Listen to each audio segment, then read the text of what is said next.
Black American made, all the way live. And if you got a problem with that, all 1, 2, 3, 4 heads of you, then we got a message for you right there.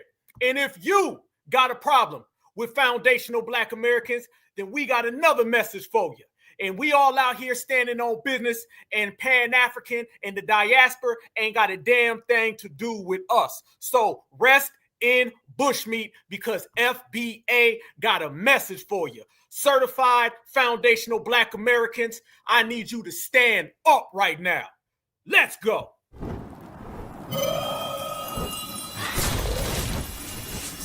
Black Alpha Network, home of Black excellence. Power to the people.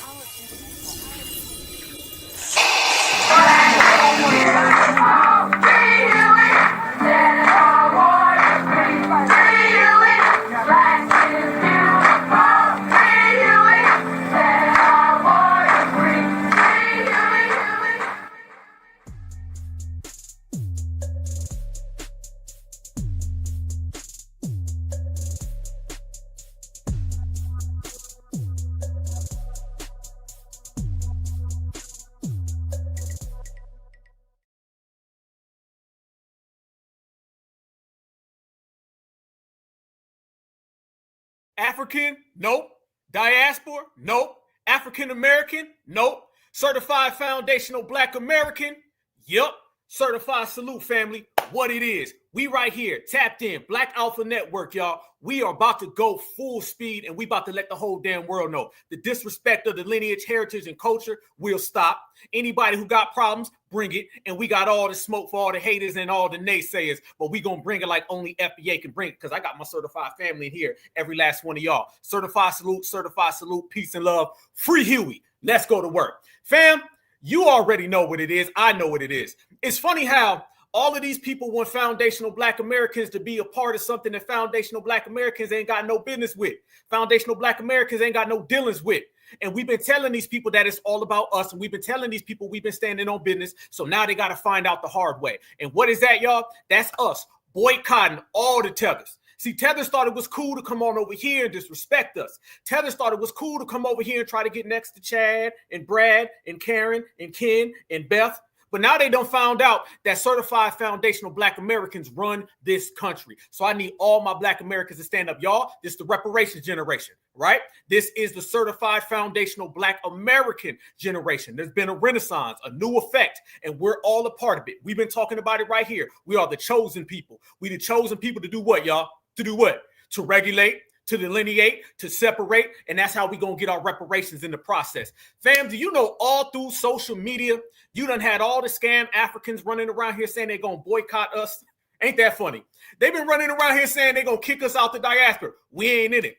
They got problems with FBA because FBA is not allowing these people in the house. This has clearly become, and I mean it on everything to the max, y'all, this has become the lineage-based era. Everything you do got to be lineage, fam. You got to walk lineage, talk lineage, breathe lineage, the way you move, your bop, your step, your spirit, everything got to be lineage. Everyone else is going to do what they do, and we going to do what we do. And we got the certifieds in the house tonight. I see you, Philly, and we in here ready to go to work. Yes, indeed. And y'all know FBA always win. How we win?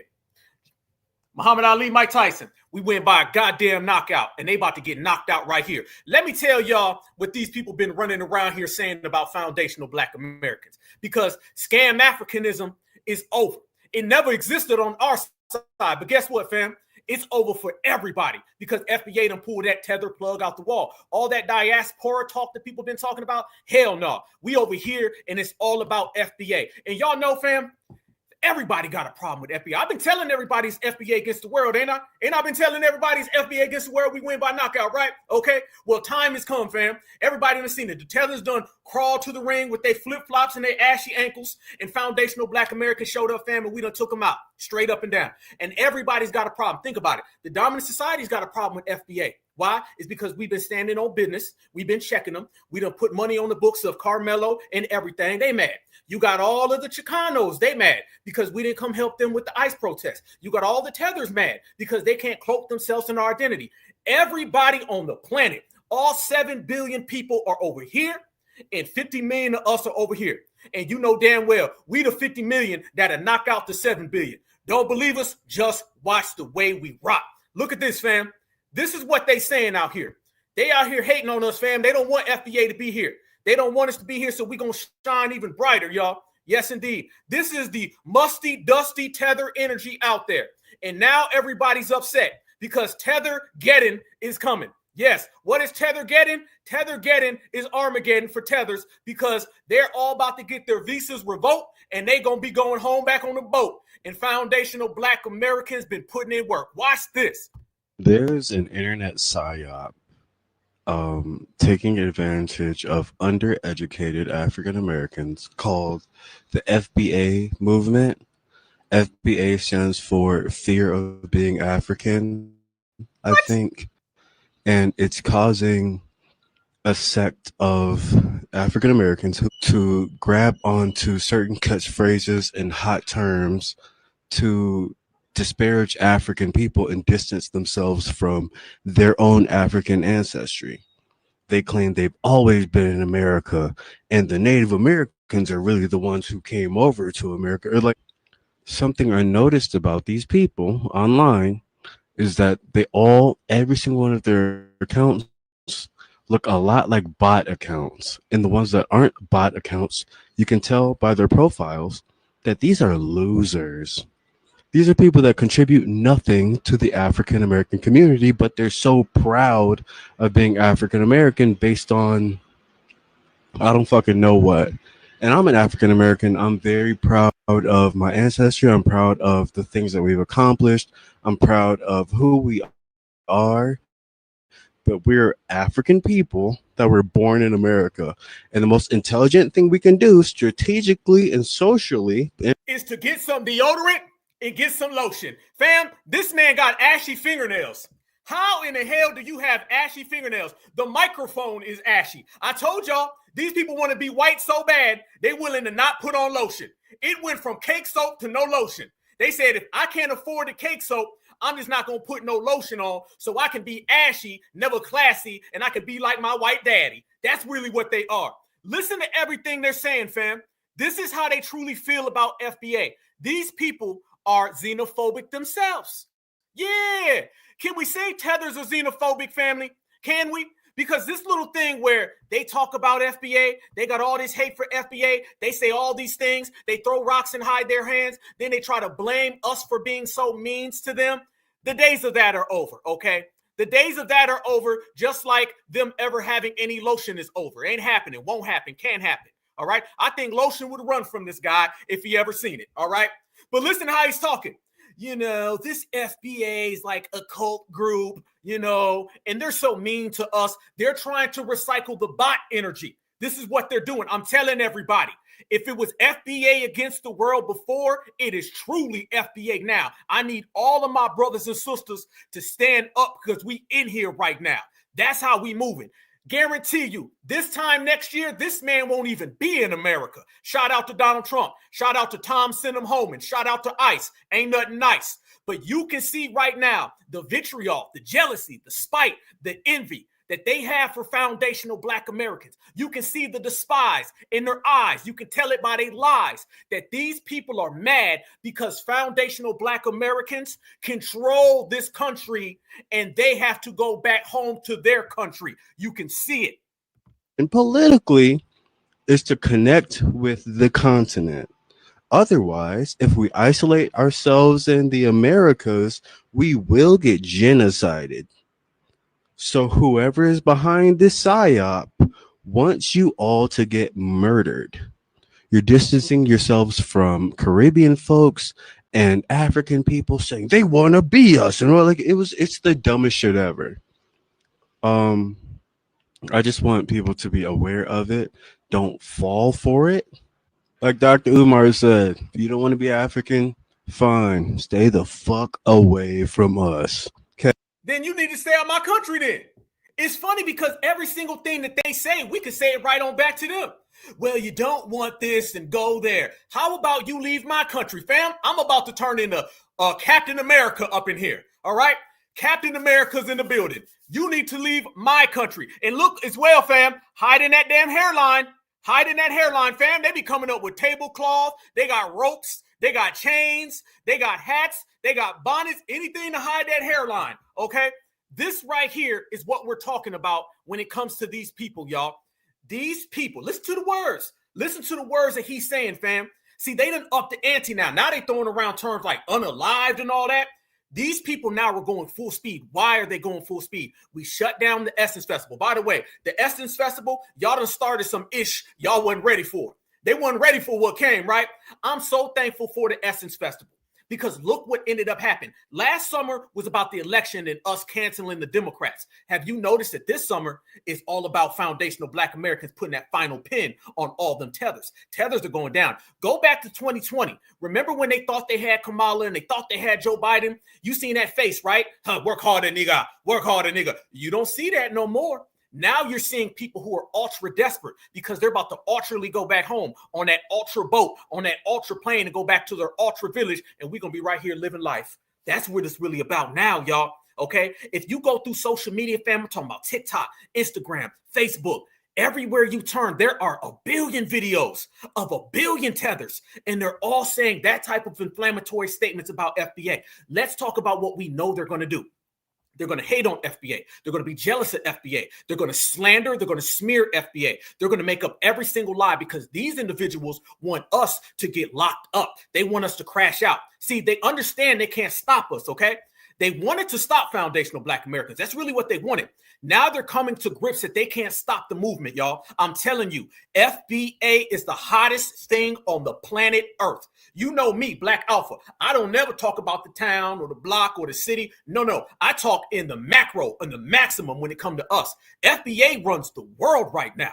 You're talking about FBA way on the other side of the planet. Okay, they got FBA posters and people are mentioning foundational Black Americans on the other side of the globe. We're global. No longer is this a national movement, y'all. This is a global movement. That's what foundational Black Americans are. And everybody who's came against us, look what happened to their careers. How's Barack Obama? How's Kamala Harris? How's Fat Joe? They ain't looking too good right now, is it? See, I remember a time when people used to say we need a code and we need to have a punishment for people who go off code. Well, we got a code and folks are getting punished. So what do you say, fam? This is a lineage-based movement, which is the strongest lineage-based movement on the planet. I'm telling you, if you're an FBA and you're living, walking, breathing right now, Black American, you are part of something so dynamic that the world has never seen before. And you're going to have a billion trolls who are going to tell you that ain't true. But you're going to have a certified right here as well as my brothers and sisters who are going to say, damn right, it's true. So now they're starting to throw around this type of inflammatory rhetoric about us getting unalived, about us getting locked up. They are going for broke, and they already broke. So, they're really used to doing that. But now they say they want war.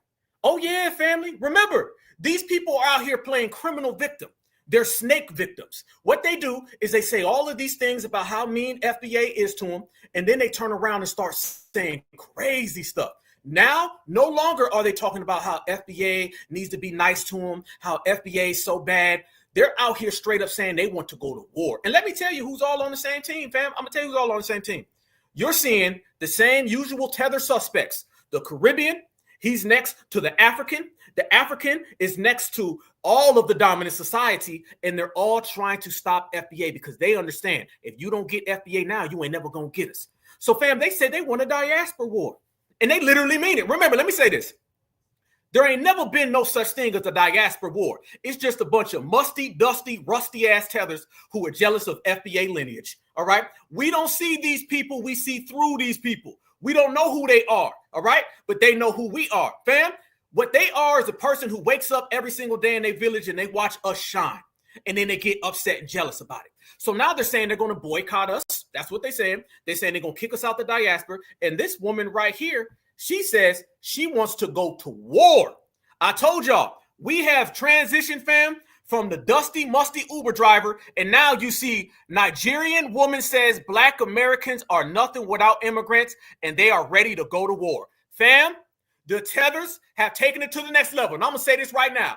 I don't want to hear nobody saying FBA is xenophobic. I don't want to hear anybody saying FBA is mean. FBA is a hate group. FBA is a cult. I denounce all of that to the maximum. I rebuke all of those statements because these people are the ones out here saying they want war with us. These people are the ones out here talking about unaliving us. These people are the ones out here wanting to see us harm and praying for our downfall. So you can take all of that FBA slander and shove it up your ass. Right now, I'm talking about the Tethers who are trying to get desperate, who want to see FBA crash out, and in the meantime, they're crashing out. Watch this. Ancestors of all African and Caribbeans. Everybody from Jamaica, Trinidad, Haiti, and Africa. If this meets your consent, since the Black American want to go to war, let's see. All of us that call out one day from work, all of us across the United States, all immigrants call out from work. Yes. If they want to go to war, let's see what they can prove. She said all immigrants, family. Listen, fam. Didn't I say that two tethers of a feather gonna flock together, didn't I? Listen to what she said, fam. She's inviting Mr. Jorge. She's inviting Mr. Julio. She wants Pedro, Mutombo, Fufu. She's saying she wants all the immigrants to get on the same page. They're declaring war on FBA, y'all, right here. And also, all immigrants, like your businesses from all Black Americans. Simple as that. Don't let them go into your grocery store. Don't let them go into your restaurant. Don't let them go into your salon. You want to go to war? We will. And also, we can ask all our African doctors, boycott all Black American treatment. She wants all the doctors to not help FBA. Listen to this, fam. Tethers are a hate group. Yeah, you ain't gonna project onto us, fam. We have ended the projection from Tethers. You see right here, these people are praying for us to go down. She says she want all the immigrants. She want to go to war. She's even telling the doctors to not treat us.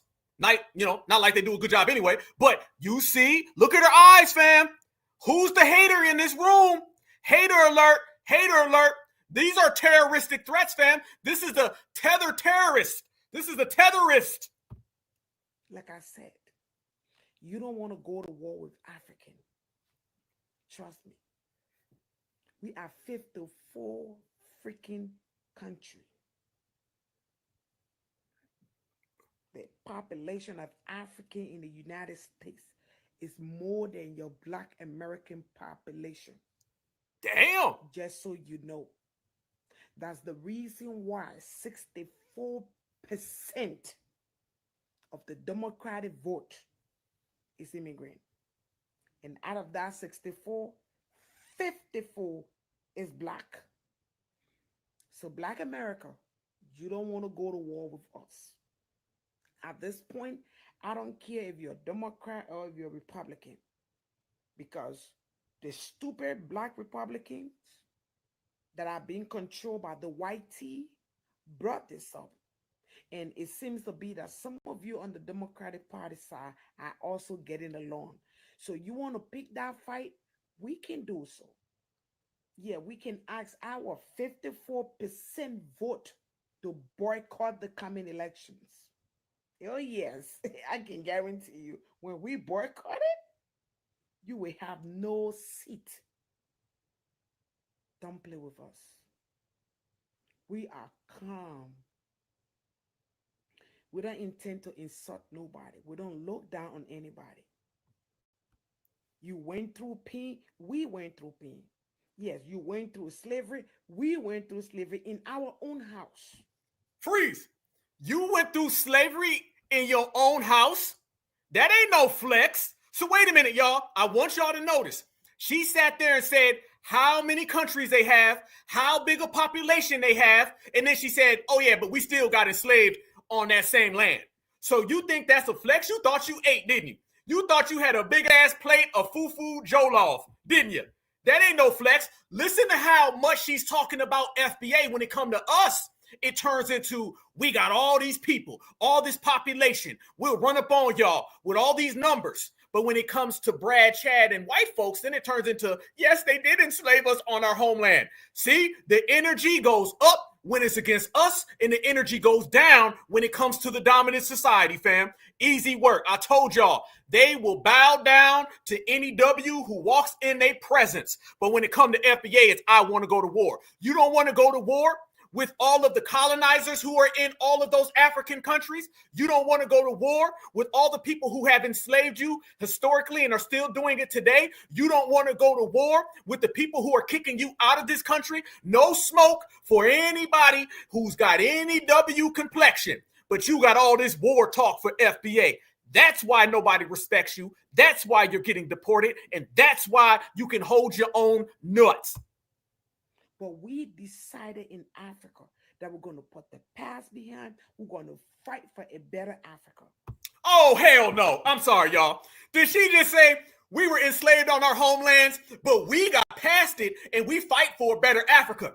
The colonizers are there right now, family. As we speak, colonizers are there today. What Africa is she talking about? What Africa is she speaking of?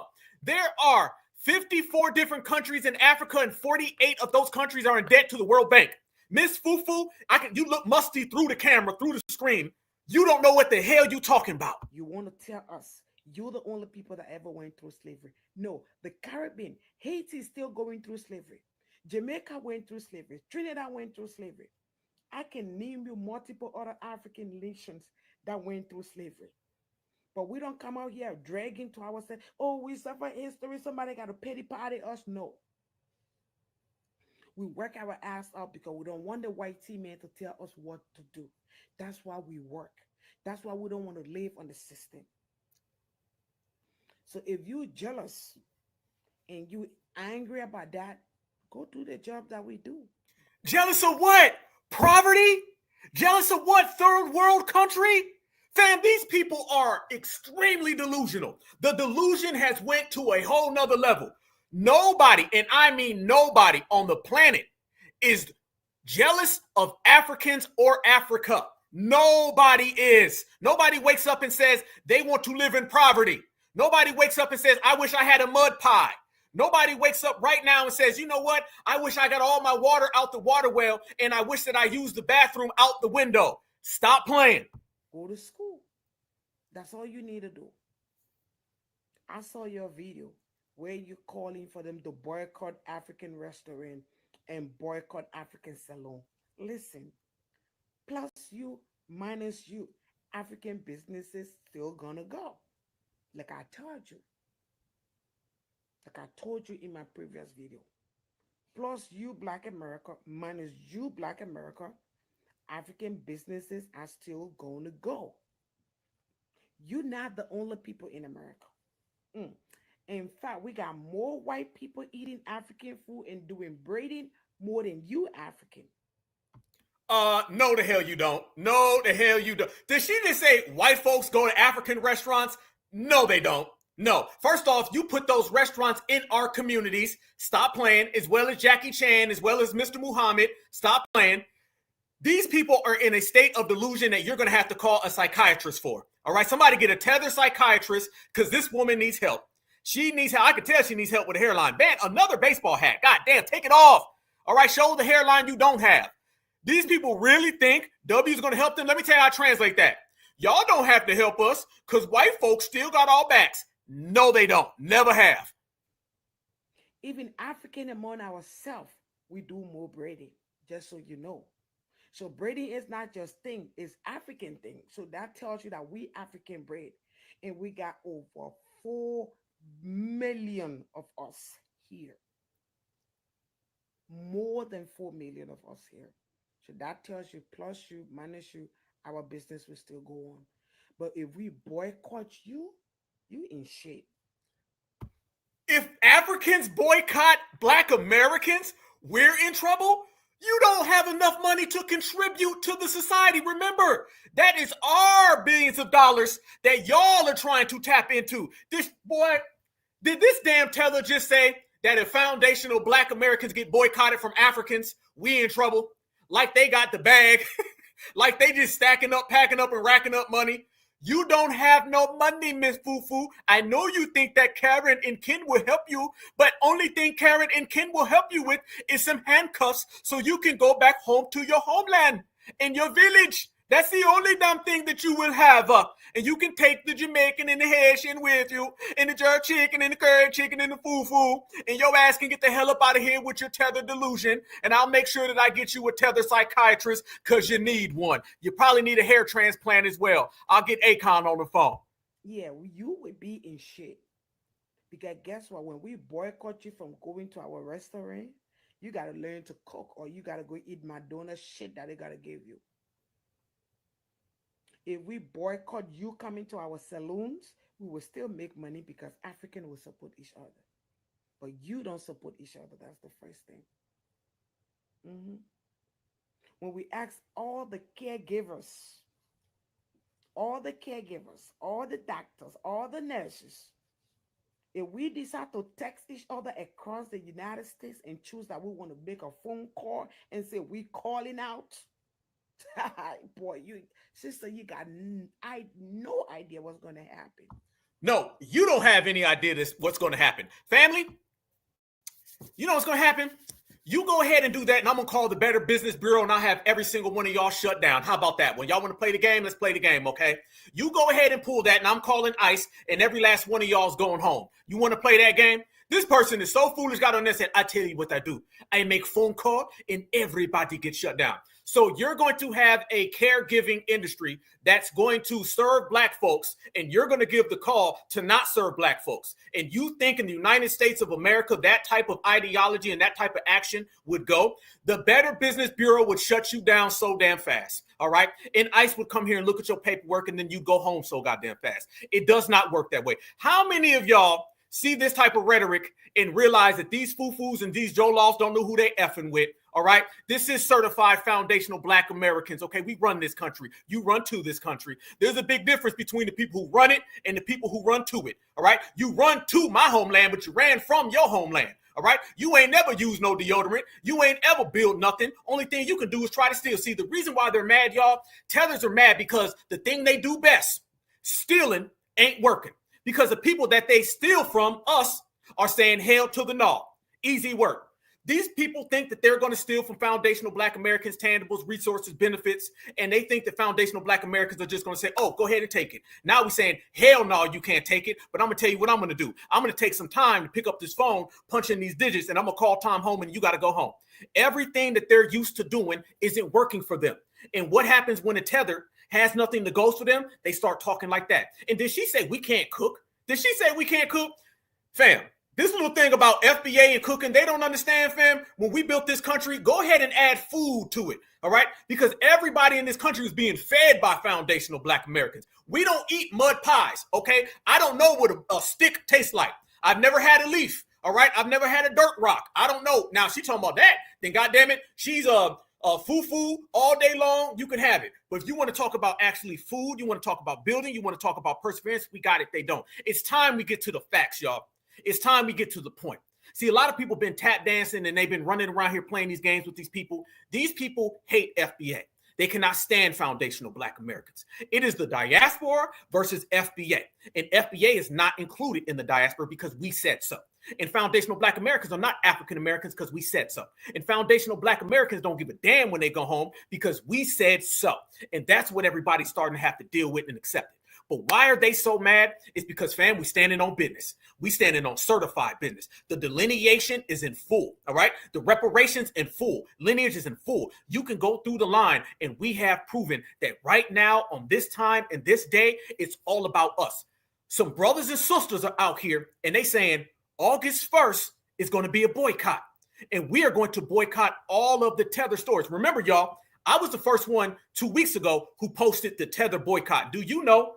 And I'm not lying, Tethers were writing me and DMing me pictures of black folks getting hung back in the 60s, and they were Tethers saying it. They said this happens to black folks who don't look out and boycott other Caribbean and African people. This is how serious they are. They said they want war. I'm telling you what they told me. This is what they said, fam. I showed you last week the Tether who said he's with the KKK. I showed you that. I've got Tethers who text me and they said the same thing that happened to black folks during the civil rights era about us getting rounded up. That's the same exact thing that should happen to black folks who boycott Africans. I'm not lying, and I will show you the damn receipts. Okay. Yeah, fam, these people will sink the boat if they cannot get it. And now they're trying to sink the boat of foundational black Americans. If Donald Trump can go out and speak to a whole crowd of MAGA, and he could say how immigrants bring crime to this country. He could say how immigrants come over here unlawfully. He could say, I'm going to send them to Alligator Alcatraz and Gator Guantanamo. Then how come black Americans can't say that these people come over here with spite, jealousy, envy, vitriol, and despise for us? I'm saying the same exact thing that Donald Trump says about all of the immigrants he speaks of. Why is it a dreaded thing when we say it? It ain't a dreaded thing when we say it. If MAGA can say that all these immigrants need to come back to the table, check their paperwork and see where they got to go, then FBA can say the same goddamn thing, y'all. That's what it is. Look at this, though. Everybody's been running around here and they've been saying for so long, black American women, man, we got to get up out their stores, quit going to their nail shops, quit going to their hair salons. Newsflash. Black American sisters are making it clear. August 1st, they shutting down all of the salons with all of the Africans. So we've been saying that the sisters got to get on code, and the sisters is on code. I told everybody all that gender stuff ain't working. You don't hear gender stuff. You hear FBA family tree energy. That's what you hear. So think about when all the folks was very disrespectful to our sisters. Let me show you what our sisters are saying now. Certified salute to the sisters. But let me say this, fam. It ain't just the hair stop. It ain't just that. It's going to be the food, the restaurants, and everything. The Essence Festival started all this, and now we taking it to another level, fam. You know it's one thing when you got all of our certified sisters out here saying, oh, yeah, Miss Fufu. Okay, well, you go ahead and have a good time because we ain't coming to nothing of yours. Watch this, y'all. August 1st. Our sisters are shutting it down. The facts when we the one who bought it. Black Americans, come here. Come here. This is a message for y'all, especially my Black American women. Come here. Listen. I think it's time for us to show how strong and how powerful the Black American dollar is, since they don't believe us. I think it's time to boycott the braiding shops. That's what I think it's time to do. It's time to boycott the braiding shops. Stop going. We know how to braid. Let's braid our own hair. Support our own small businesses. Stop going to the braid shops. Teach them how to have some fucking respect, because they have none. Black American power. Black American dollar. They need us. We don't need them. Remember that. FBA done kicked everybody out the cookout. And they said you can take Dr. Umar with you. Hey, dig this, right? Hey, dig this. That's real. That's how I like my American. Africans sure got a lot to say about American blacks. Bet. Africans don't dislike black Americans because we lost our culture. It's because deep down, y'all jealous. Y'all jealous that we the cultural engine. We created the music, the fashion, the slang that influences the whole world, buddy. Y'all really hate it didn't come from y'all, huh? Y'all bought the lie that we was just descendants of slaves, knowing it wasn't true. Because real talk, our people was already here, bucko.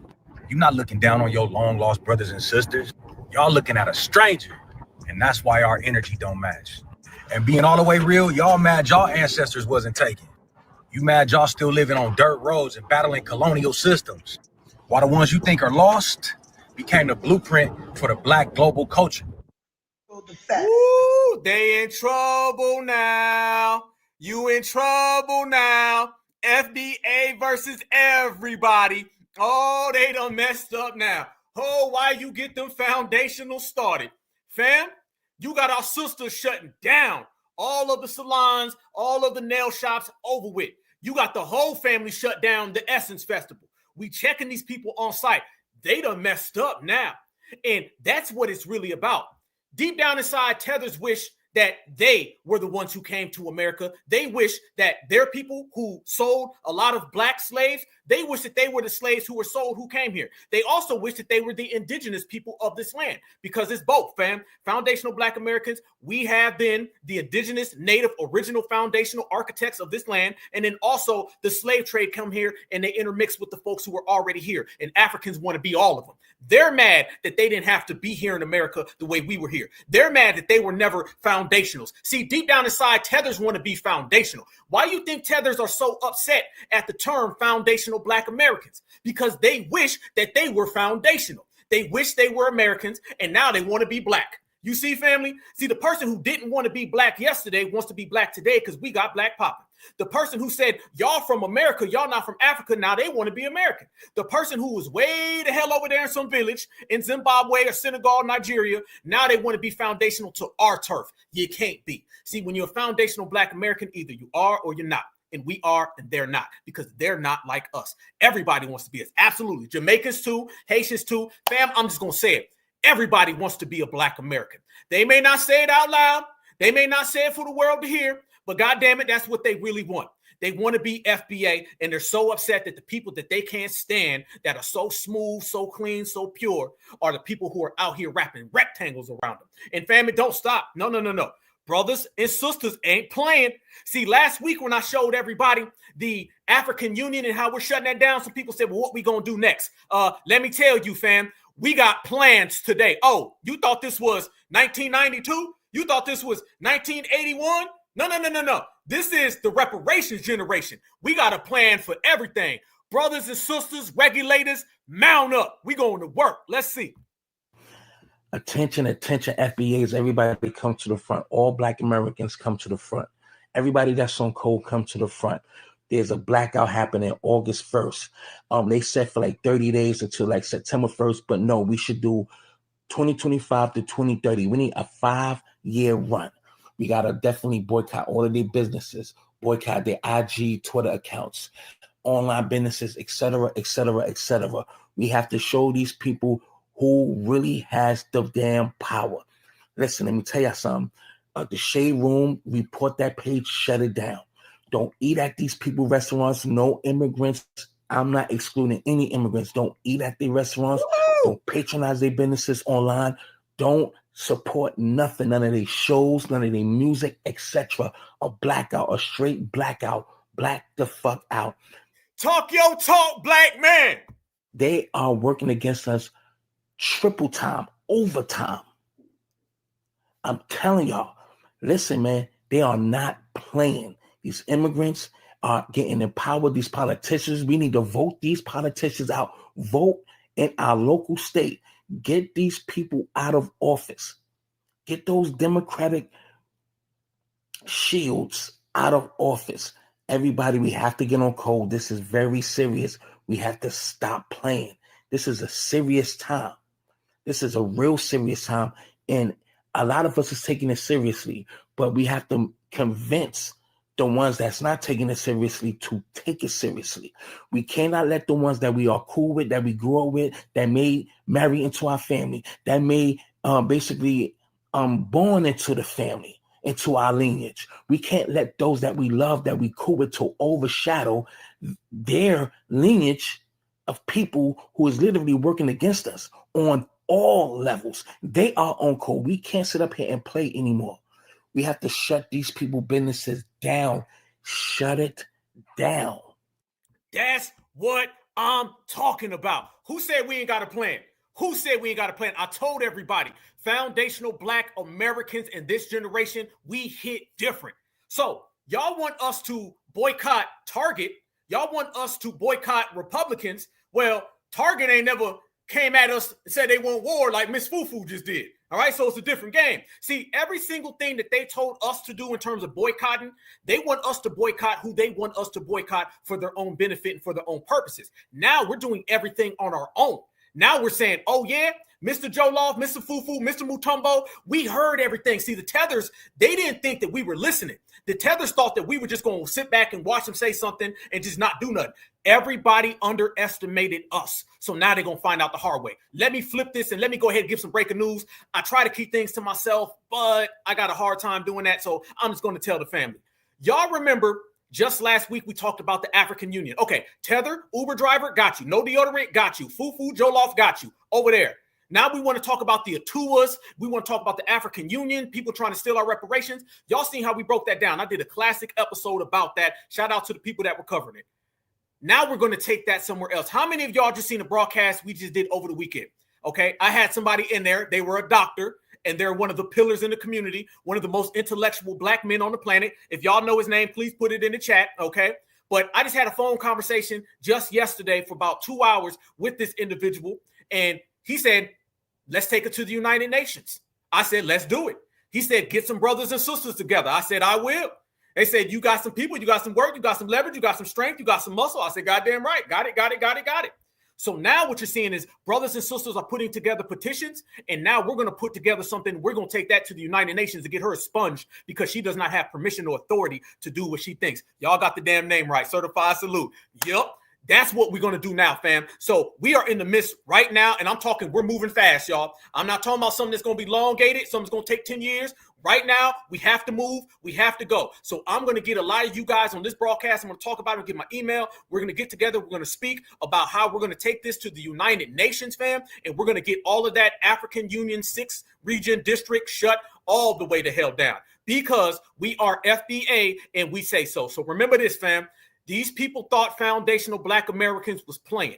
These people thought foundational black Americans was going to tolerate the disrespect. This is not the era where they try to classify us. This is the era where we identify us. See, when you're classified, you're doing what they want you to do. When you identify, you're doing what you want to do. And we're doing whatever the hell we want to do. Everybody bow down. This FBA all goddamn day. Y'all look at this right here. When I say that it's making its rounds and sisters is out there saying, okay, Miss Fufu, I seen what you said on TikTok. Now, can you handle this smoke? Watch this right here, fam. This is what they've been trying to pull on our sisters for the longest time. And now our sisters are saying, oh, no. We ain't just shutting down your local African spot. We gonna shut down all of y'all spots nationally. Watch the G check. No, don't touch me. Don't touch me. Do you want to do that? Do you want to do that? No. Because I can give you a reason to call the police. No.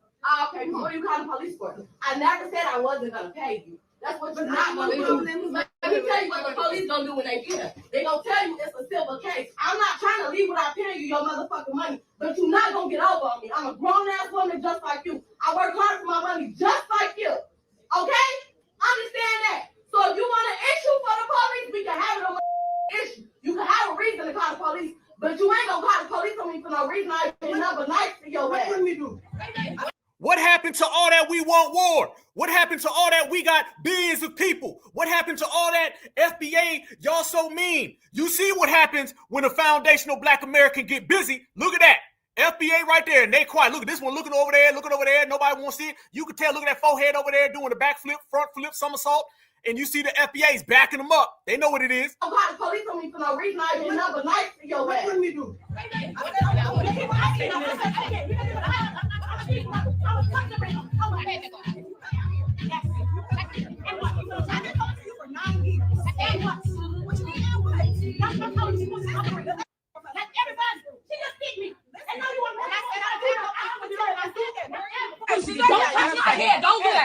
do that. I'll take it on myself. You cut my hair.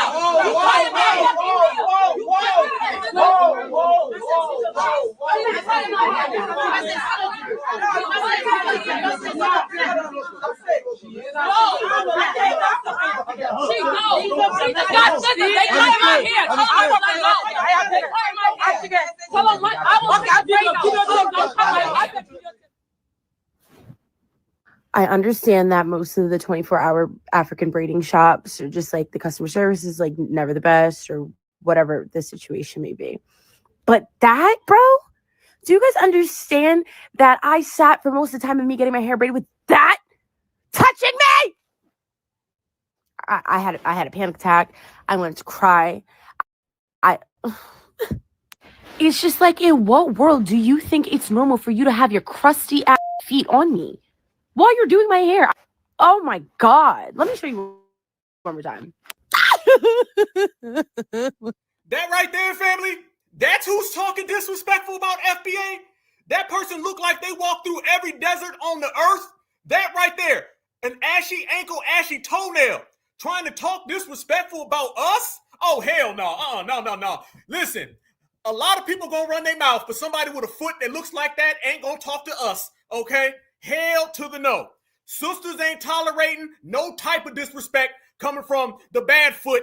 Sisters ain't taking no type of disrespect coming from Mrs. Joloff, and sisters ain't taking none of that energy from none of them haters. Like, what do we really got going on? There the hell you go. So, yeah, all that, consider it shut all down, and they just got to deal with it, y'all. See, FBA, we know how to throw jokes too. Yeah. FBA, we know how to clap. FBA, we know how to stand on business. You ain't heard, fam? When we sit here and talk about people and their feet and their ashy elbows and ankles and fingernails, and then they get mad at us, and then we turn around and we see something like that, I mean, goddamn, what you expect? What you expect? That's exactly what it is. So all of that is in reality. Okay, so the Tethers, you seen it. The Tethers were coming out here talking disrespectful, saying all these things about us. But see, we know things about them. All they do is just make up stuff about us. They babble, they rant, and they make no sense. But foundationals, we know exactly how they get down. We know they play. And fam, they out there crashing out. They crashing out right now. That's why I say, when I say it's FBA versus the diaspora against FBA, look at the results of all of that. When I say these people are upset, fam, this is why. Trust me, don't get it twisted. These folks are mad because foundational Black Americans are going to go to bed tonight in our homes, and we don't have to worry about deportation. Now they're running around here saying FBA, aka Fake Black Association. That's corny as hell, but they crashing out, y'all. Watch this. Known as Fake Black Association, or FBI, foolish Black ignorance, is just modern day xenophobia wrapped in anti-African nonsense. FBA really stands for fear of being African. They swear up and down they don't resemble any Africans, like that's supposed to be a flex. It's giving self-hate and delusion. They love talking about racism in America and the KKK, but FBA's rhetoric mirrors white supremacy that you're talking about. Is starting to look like the new triple K, just in Black faces. Also, the obsession with calling anyone who disagrees an immigrant is wild. So what about Americans with 6+ generation here? Are they still FBA or nah? Or is it only the ones you imagine were removed from Africa 400 years ago? I would love to see their DNA and ancestry reports. Show us the paperwork. Where are you from? The sky? Anyway, critical thinking clearly isn't for everybody. And neither are birth certificates, and you don't have one. Family, first off, Fake Black Association, that is corny as hell. If you don't step that one up. That is so, guess what you are? You're a Fake Black Association. That's who you really are. Yes, you are. No. I want everybody to notice, fam. These people are always trying to project supremacy onto us because they subscribe to supremacy. That's the new wave that they're trying to do. They're trying to put these smear tactics on us. Let me make this clear. These people do not feel that foundational Black Americans are treating them that way. What they really feel is that they can try to put that jacket on us. They want to put the jacket of supremacy on us so they can somehow downplay FBA and what we are, okay? These people are trying to capture us in some type of trick game, some type of flex. They're the ones who really subscribe to supremacy, and FBA is not going to put that jacket on for them. Now you're starting to see these people say FBA is a psych op, it's the CIA. Fam, you know you a powerful lineage when they're trying to say that you identifying by your own God-given lineage is a psych op from the CIA. They done associated us with the CIA just because we said we FBA. I said I want to plate us some soul food, and they told me I was in the FBI. You notice, fam, this high-ranking terms that they always try to place on us is because they're trying to slander us. I'm telling y'all, they're going into desperation tactics. They're trying to say the FBA is like the KKK. FBA is like the FBI, the CIA. They done associated us with everything. And they don't believe that. What they're really trying to do is they're trying to tether tattletale. Make that clear, y'all. They're trying to tether tattletale so they can somehow get us in trouble with the law. That's what they do all the time on the job anyway. On the job, they're the main ones running and telling on people. Don't get it tangled and twisted, fam. They don't have nothing else and nothing left to do. I told you. They can't steal no more because we're not letting them. They done ran all the way over here to America and ran into Donald Trump. So when you remove stealing and you remove running from a tether, the only thing they got left now is to say, you like the KKK. You like supremacy. You mean the same supremacy that colonized all of your lands? Who knows more about supremacy in terms of being a willing participant of it? See, they don't like the fact that what we are is riders against it, and they are puppets for it. So the puppet is trying to tell the rider what supremacy is all about. You see, fam, I see desperation. And it's so desperate that you can look right here. Because like I said, we know stuff about them that they don't want to acknowledge. And they don't like the fact that this lineage-based Renaissance, reparations generation is moving. And now you're starting to see brothers and sisters say this right here. If you want to know what terrifies a tether, family, this right here is what's got the tethers terrified. It's about our lineage. Who are we? We're Black Americans. I can trace my family back, my ancestors back to the 1700s. Okay, so we're Black Americans. We have been here since the founding of the country. Amen. That matters, does it not? Does it matter that our parents, our ancestors were here since the founding, since the 1600s, since the 1700s? Is that relevant? Is that significant? Yes, I think it is. Well, I mean, my ancestors didn't slave and sweat and toil and all that hard work that they did for Joanne Reed to have a job. She's from the Congo. Woo! They worked for Black Americans to have jobs. They did all that for Black Americans. My ancestors didn't sweat for Joy Reid to have a job, and she doesn't anymore. Yeah, Miss Congo. Nah, my ancestors didn't put down for you, Miss Congo. Hell no. Work for Black Americans to have jobs. They did all that for Black Americans, not people from the Congo who are first generation Americans. Not even Kamala Harris, who's Indian American and Jamaican. Right. My ancestors didn't work for Kamala Harris to have these benefits. They worked for Black Americans to have benefits. I think even Obama is not even a Black American. This is why using color, the skin color, is not sufficient. It's confusing. Right. And this is why I say white Americans and Black Americans have been in America the longest since its founding. And that is significant. That matters. That history matters. And so this is why, and I don't know why so many, and I want to get into this issue about Black women, Black American women supported. I know it's nonprofit, but Black American women don't understand most of them, some do, but most of them don't understand. They think everything is about skin color.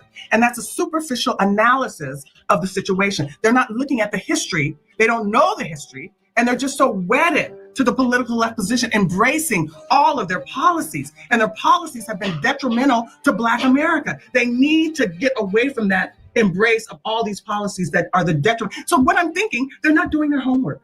They're not reading this cast your bucket where you are.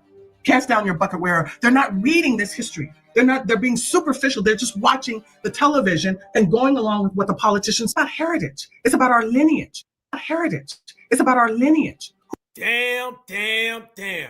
I want y'all to notice, y'all see how that type of energy is going all the way up to the Center for Immigration Studies? Yeah, I want y'all to notice now, everything that we say, see fam, it started in the grassroots, all right? Everything, calling out tethers, calling out immigrants, migrants, the Democrats, Republicans, that started in the FBA grassroots, and it took off like a wildfire. And I was always the main one saying, we are witnessing something special right now. This is a very special time, beautiful time to be alive. So now everybody's saying lineage, heritage, culture. Skin color can't get you in no more. See, the Africans always use skin color as a means to cloak themselves in our identity and be allowed to get in positions that are for us, and then they can put their name on it. And once they put their name on it, they bring everybody in. Look what happened with the Essence Festival. With the Essence Festival, fam, what did they end up doing? They ended up seeing something that was for Black Americans.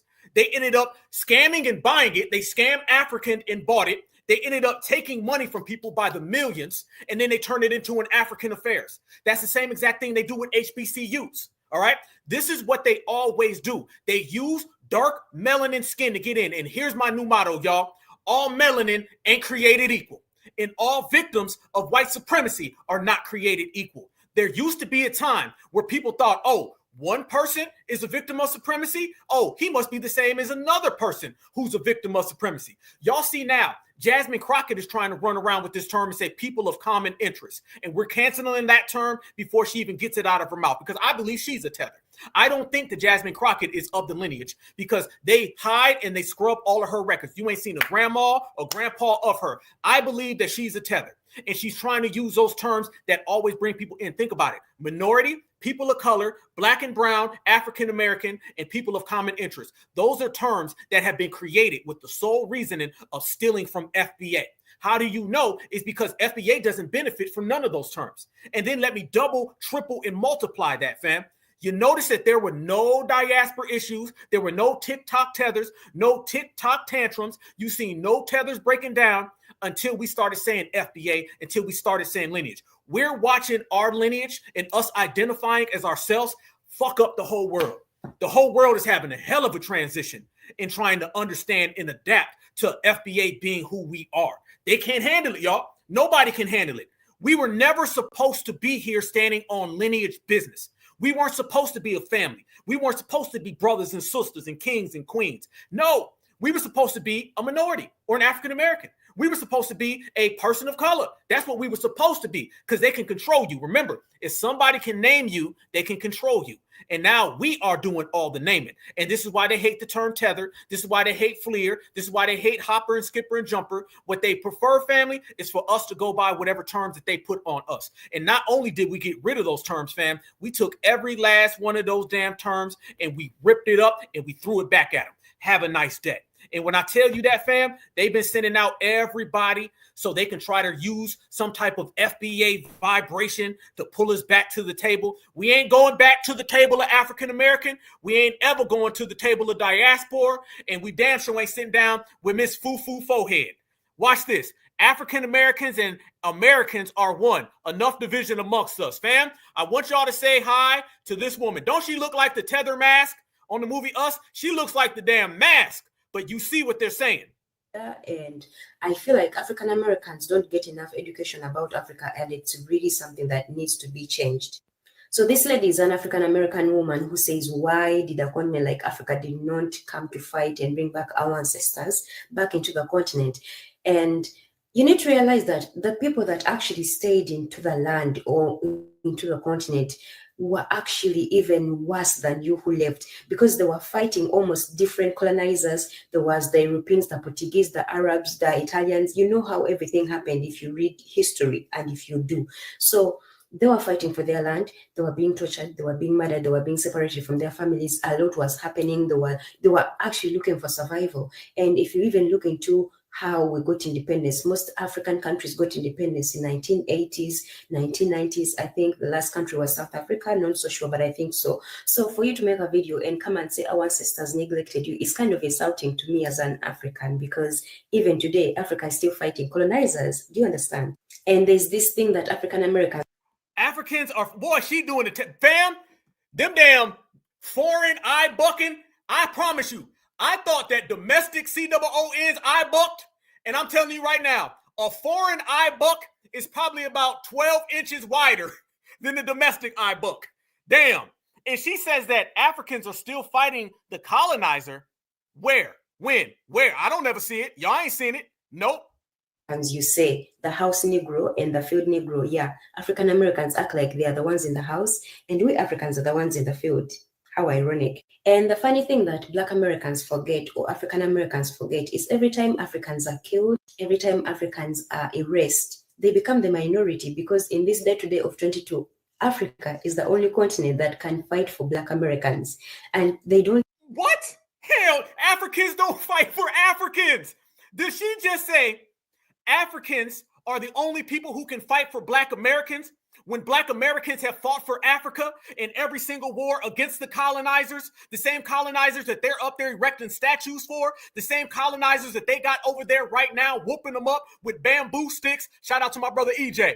This is what we talking about. Did she just sit here and fix her tether lips and say that Africans are the only people who can fight for Black Americans? I got to hear that twice. There's no way tether delusion is this out of control. Minority, because in this day-to-day of 22, Africa is the only continent that can fight for Black Americans. And they don't see that. And they also accept this narrative they put in them that Africans don't like them. I like Black Americans and I want to be friends with one or some, but I don't see any.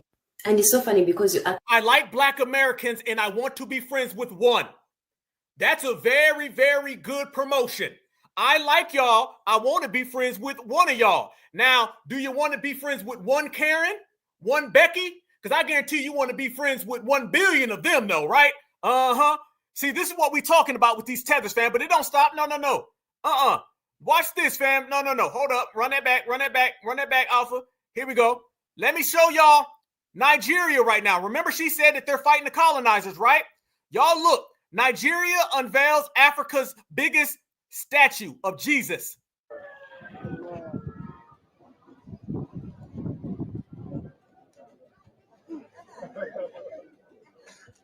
You see it?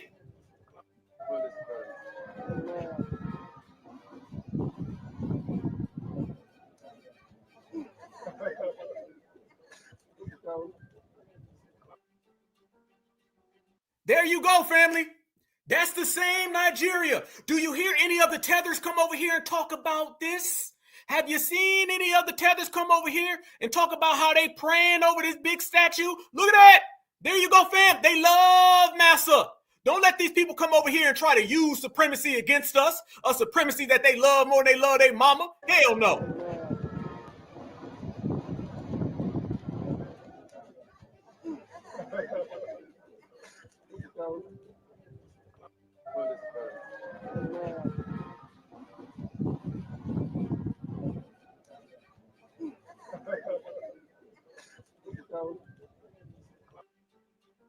There you go. Oh, yeah.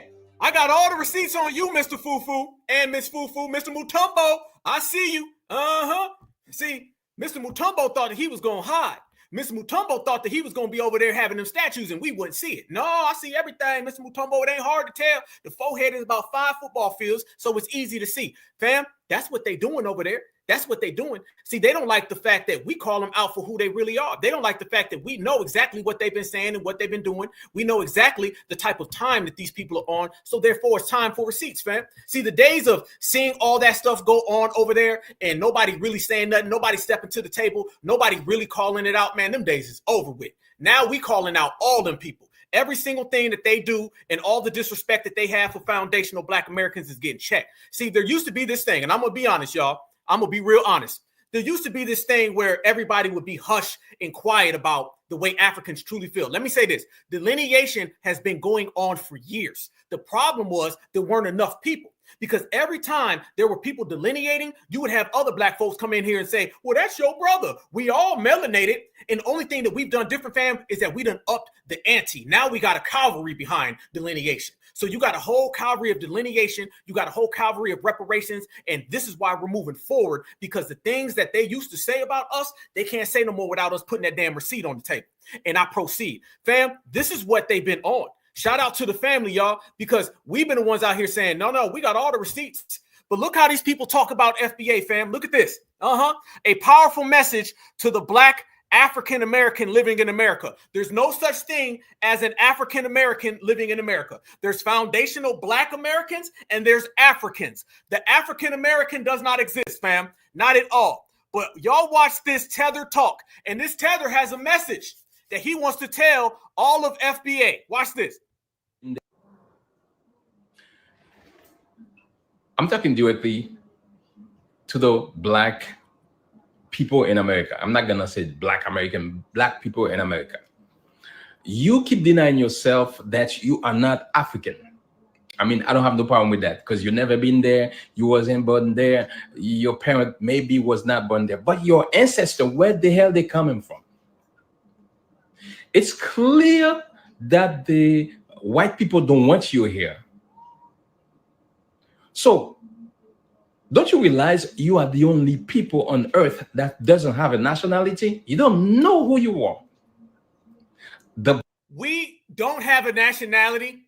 Family, now these tethers are just making up anything. So we don't have a nationality now. So on the books, we're not Americans. Then what are we? Y'all notice that they want to tear us down with them.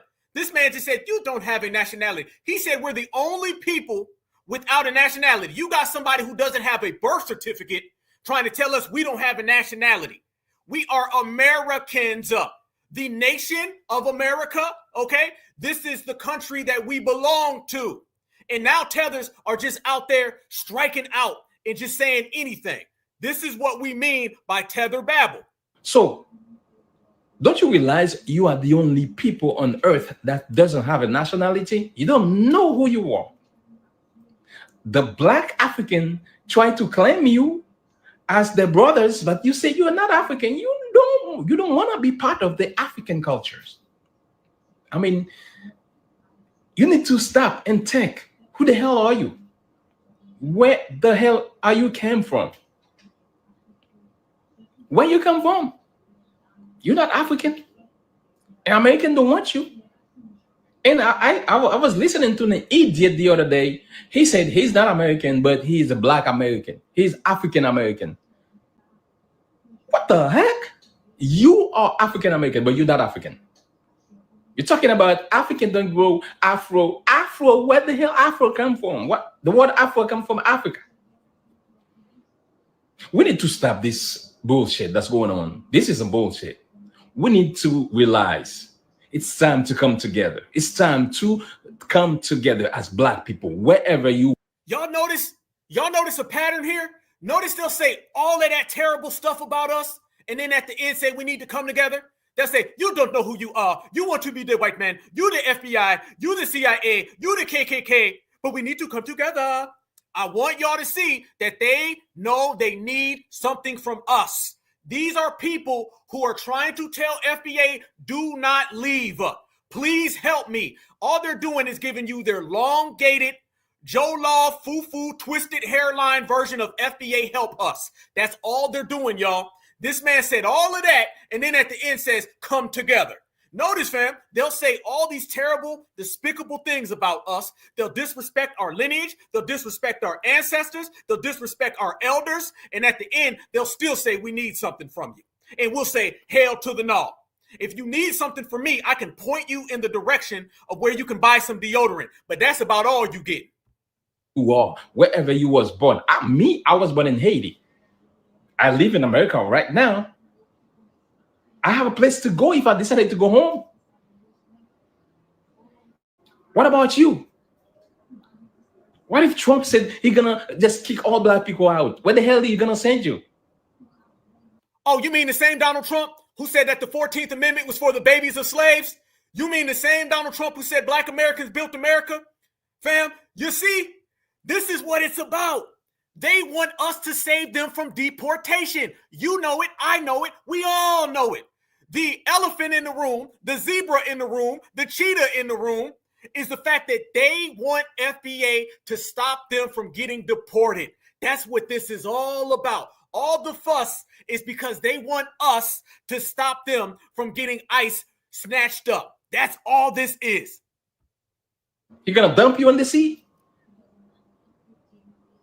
You need to wake up as black people. You need to wake up. It's time to come together to claim what ours. To claim what ours. Come together. It's not time to fight over stupid nationality. You call yourself African American and then you deny it at the same time you're not African. You need to relearn your story, okay? I'm gonna salute to Captain Ibrahim Traore. Stop. We don't call ourselves African American. Hell no, you ain't heard? You can say all of that, but you ain't heard that? And why are these people always trying to tell us our history? Why are they trying to talk to us like we kids? We know more about Africa than Africa knows. They're always trying to make it look like they putting us up on game about supremacy when we are the aficionados of knowing it. Who's getting home ready for me? He's building home. Burkina Faso, kudos to you. I have one question for Black American. If you guys can answer this question very, very clean, may God bless you all. Why you guys hate us with passion? Why you guys hate the ground that African walk on? What is this that Africans have done to you guys that you cannot come out to say it? But you go on live and say our food is nasty. That we come from Africa to take away your food stamp, your benefit. Ma'am, I don't live on food stamp, first of all. Ma'am, I don't beg for food. I work hard. We haven't taken nothing from you guys. We supposed to be brother and sisters. You ain't brothers and sisters with people in Africa. That's why Ghana's kicking out the Nigerians and South Africa's kicking out the Nigerians and people from Zimbabwe. Notice, y'all, it ain't never them talking about what's going on in Africa. She don't talk about it. Mr. Joloff don't talk about it. Mr. Mutombo don't talk about it. Dr. Kubar Vasquez don't talk about it. But we gonna talk about it. We gonna talk about how Africans hate Africans. We gonna talk about how Africans are snatching each other up. We gonna talk about how Africans love the colonizer more than they love their own mama. These people always want to come to America and tell us about America. She says, how come you don't like us? You said our food is nasty? All the problems going on in Africa, and she worrying about getting told their food is nasty. If you don't grow up and get a hairline and be quiet. We're supposed to be united, no hate. You guys are worst racist person I ever seen in my life. God have mercy on you guys. Our food is nasty. We African were disgusted. This is how Black Americans talk shit about African. There you go. There you go, fam. She said Black Americans are the most racist people she's ever seen. I told you, these people love their white massas. They love Zaddy. Notice now, fam, the new trend is them trying to dump supremacy on Black Americans. Because Africans love supremacy because they love white people more than they love their own people. And we putting all the receipts on the table. What's done in the dark done came to light. Now the world's going to see that Africans are obsessed and they have a fetish with white people. Yeah. Every last one of these videos is them doing what?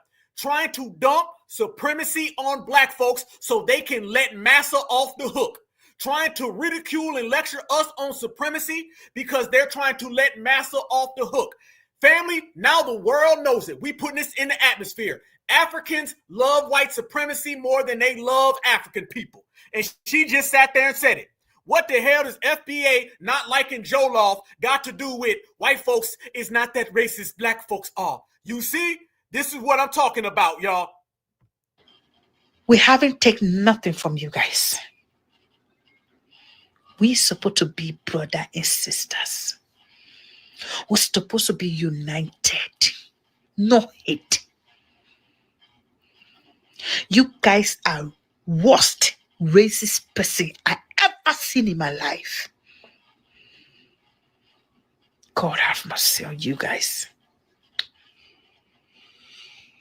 Our food is nasty. We African were disgusted. This is how Black Americans talk shit about African.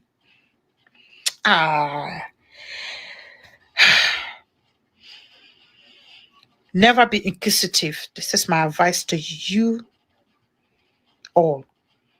If a white man and Black person have problem, don't come on live and say that Black lives matter, because you worst. When I say worsted, them white person, you are worsted racist person and ever come I cross in my life. Racist person and ever come I cross in my life. In fact, I don't want to say what I want to say. Let me just bite my tongue. God bless you all. Answer my question. Watch out for part 2. Why do African... There you go, y'all. You see, she got that last part in of massa's not bad, massa's good. It's really the Black folks. Karen is my friend. Ken is my friend. Chad and Brad is my buddy. I mean, they colonized over here. They stole all the minerals and resources and whoop me every day, but it's really those Black folks. Y'all see how she threw a lifeline to the W's at the end of that conversation?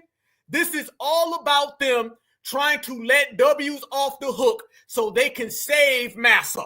That's what it's all about. How in the hell are you getting colonized the way you're getting colonized, but yet you got time to talk about FBA? You see, family, these people love W's and they don't like us because we go against supremacy. That's what this is really about. Americans hate the idea of being African so much.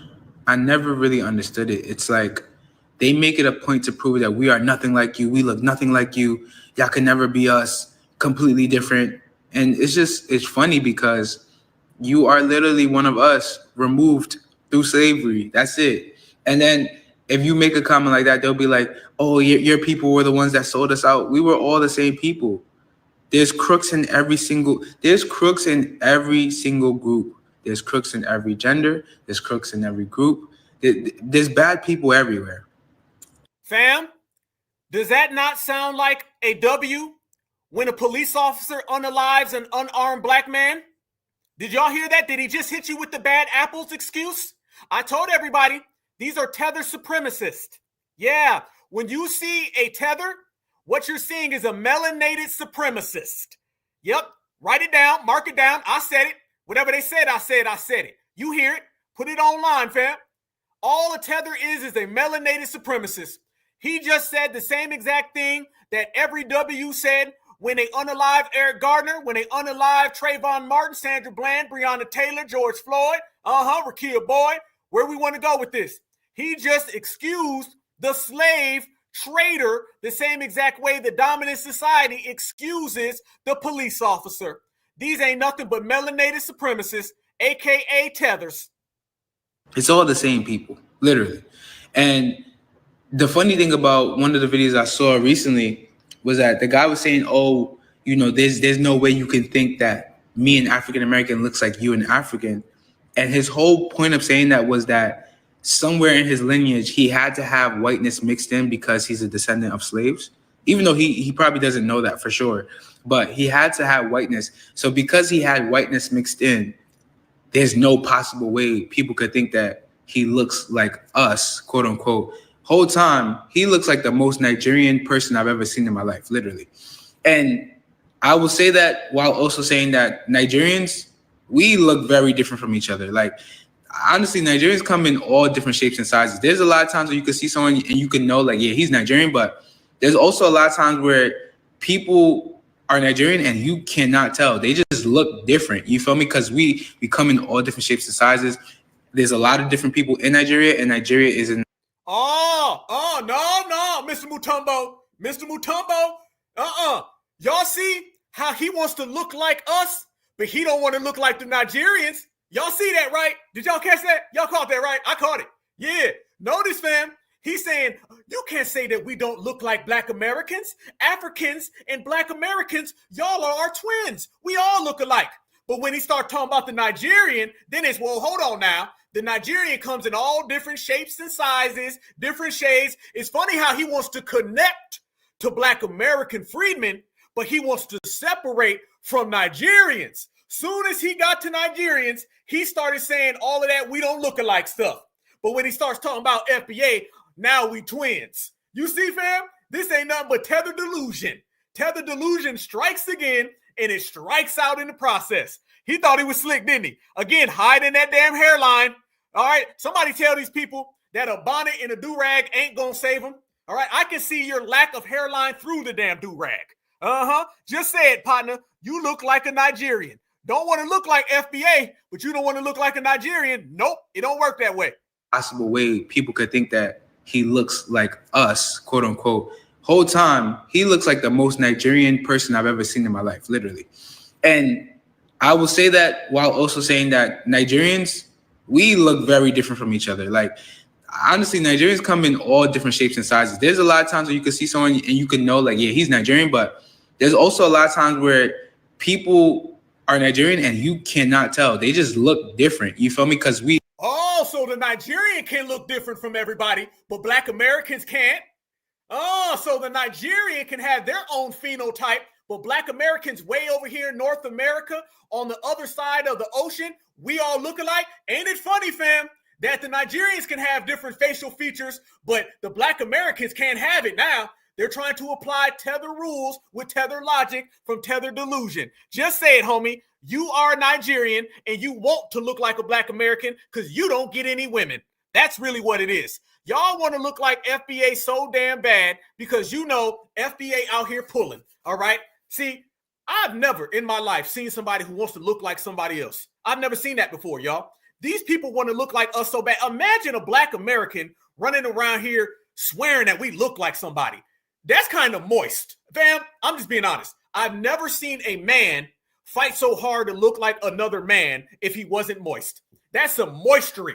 That ain't nothing but moisture. That's some Tether moisture all over, fam. Straight up and down. He wants to be a Black American man so bad. He like, we got the same nose, don't we? And if you just twist your ear to the side, it kind of looks like me. No, So family, what they want to do is they want to connect to FBA in every way because they some moist ass tethers, all right? Damp as hell, straight up. They stay on pause. You know how people say something pause? Okay, they never unpause. They just a whole life of just being on pause because they want to look like FBA. I've never seen a foundational Black American from Atlanta run around and say that they're from Nigeria. I've never seen a foundational Black American from Memphis run around and say they're from the Senegal. I've never seen a foundational Black American from Houston run around here and say they from South Africa.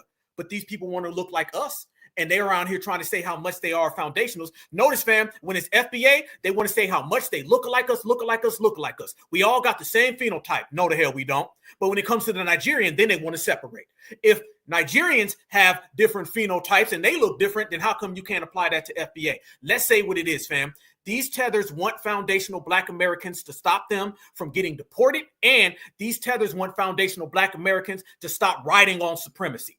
They have jealousy against us because we're American, but they have despise for us because we go against their white mommy and daddy and supremacy. That's what it's all about. I said it. And this may be the first time someone said it out loud in front of 3,000 people. We got 3,000 people in the chat, 3.1 to be exact. So everybody subscribe to the Black Alpha Network, the voice of Black empowerment, #1 activist, certified Black society, the most lit chat in the whole world. And we gonna say it, fam. Africans are mad at us because they want to stop us from stopping supremacy. What's the best way to stop supremacy? Black empowerment. How come they're always trying to stop our Black empowerment? Because they want us to give their mommy and zaddy a free ride. That's what this is really about, y'all. They don't like the fact that we're out here riding against supremacy, y'all. Anytime they look at the news and they see us in the civil rights era, they see us marching, standing up, standing on business. Africans don't want us to stand up for business. No, because us standing up for our own empowerment and standing on our own business, that is a threat to their mommy and zaddy. They're trying to run Tether interference. They're jumping in front and saying, no. You Black Americans be nice to mommy and zaddy. Y'all be nice to my W friends. They want us to be nice to supremacy the way they're nice to supremacy. That's what this is all about, y'all. Don't let these tethers tell you anything different. See what a tether do, they'll say something and give you that tether misdirection. They'll say something over there, but they'll really be talking about something on the other side. This is all about them basically saying, how are y'all so mean? Let me tell y'all, when an African sees Black Americans going against supremacy, they get mad at us because white supremacy is their friend. They view Black Americans going against white supremacy the same way they view somebody going against their family member, because they view white supremacy as their family member. Africans, they do all types of protections and run all types of interference so they can save white supremacy because they love white supremacy. They begrudge Black Americans for going against white supremacy because they want to work for supremacy. That's what it is. And we know it. We gonna say the truth about them. The reason why they always coming over here and trying to dump supremacy off on us, because they want us to be the supremacists. So that means Karen, Ken, Brad, and Chad get a free pass. Y'all notice how much they're trying to give them a free pass, right? Y'all been noticing that, right? You notice that? This is what they've been trying to do. Look at this right here, fam. Look at this. This is clear as day how these people genuinely, truly feel about us. And this is truly how these individuals feel about supremacy. Watch all this smoke that they have for us. This sister answered the question. Why are we boycotting African businesses? She put it down. By the way, shout out to this sister. She's doing big work. I've been seeing a lot of videos. Want to know why is the August 1st boycott of African businesses happening? So I've prepared a few snippets for you to watch. Follow along. Go like this. Black Americans, you feel so entitled over what? The next right. Lazy ass motherfuckers. Yes, you guys don't like Black Americans at all.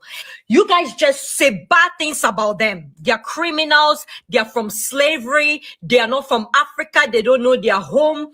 Oh. I don't think Africans should be calling themselves Black. We have the most genetic diversity in the African continent, and we're reducing it to a skin color. That's a mockery of us as an African peoples. White people are not the problem in America. There you go. I told you. How right we gonna be tonight? How many home runs we gonna hit, y'all? Oh, we got the African shook. I know Tethers is listening right now. Come see about us. Come see about FBA. We got all of it. You see, I said it. She said it. They don't want us to go against supremacy because they love supremacy, fam. Anybody who's gotten colonized for the last 3,000 years loves supremacy. Straight up. She said it. She said it ain't W's, it's Black Americans, aka leave massa alone. That's a mockery of us as an African peoples. White people are not the problem in America. There is a narrative that is constantly attacking white people in America as if anyone born today enslaved anyone born today. It didn't, like, nobody that's white today enslaved you. They cannot walk away and pass the liquor store. That when a cop pull all over, we don't have to stop fighting. I have my First Amendment. Those of you who wanted to know why the boycott is happening, I hope all those preceding videos answered your question. Been seeing a lot of it. There you go. And no longer are these people going to come out here and try to act like that ain't the truth. Let me tell you what they do. What they do, fam, is that they attack us and then they just deny and ignore it. And then when we defend ourselves, they try to exaggerate how bad it was. We got the dominant society doing this all the time. That's why I tell you, a tether is nothing but a melanated supremacist, fam. Straight up. They're trying to use smear tactics and smear campaigns against foundational Black Americans because they cannot stand the fact that we're not falling for any of those tricks. Nothing that tethers are doing is working because everything they're doing comes out the playbook of supremacy.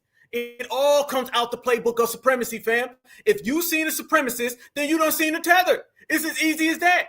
We know what these people are doing because they're doing exactly what the supremacists have been doing for the longest amount of time. In FBA, we see through it.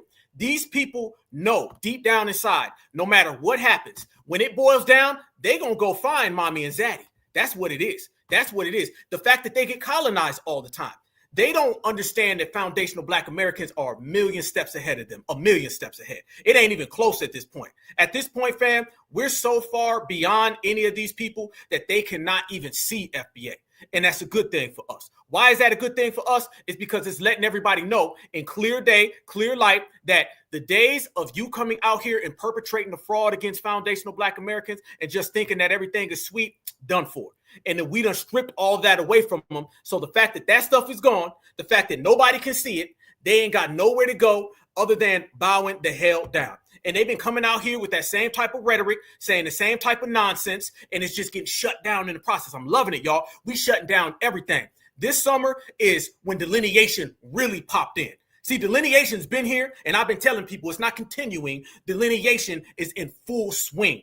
This is going to go down as the summer, y'all, where African American was over. All the diaspora talk was over. That was the final step, and now we've taken it. Look at this right here. That was the last person talking. You can see clear as day as I show you this.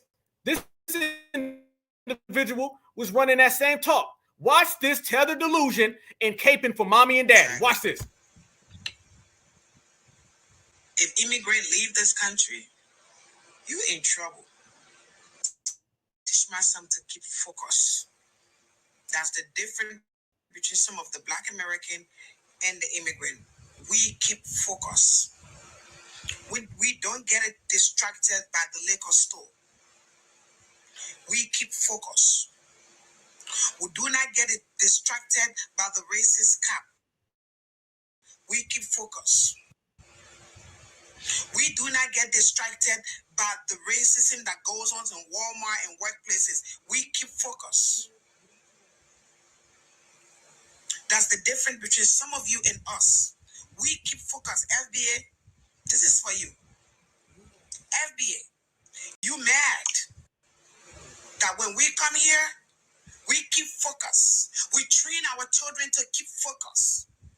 We tell them when you go out in the street, when the racist come at you, whatever he say yes, sir.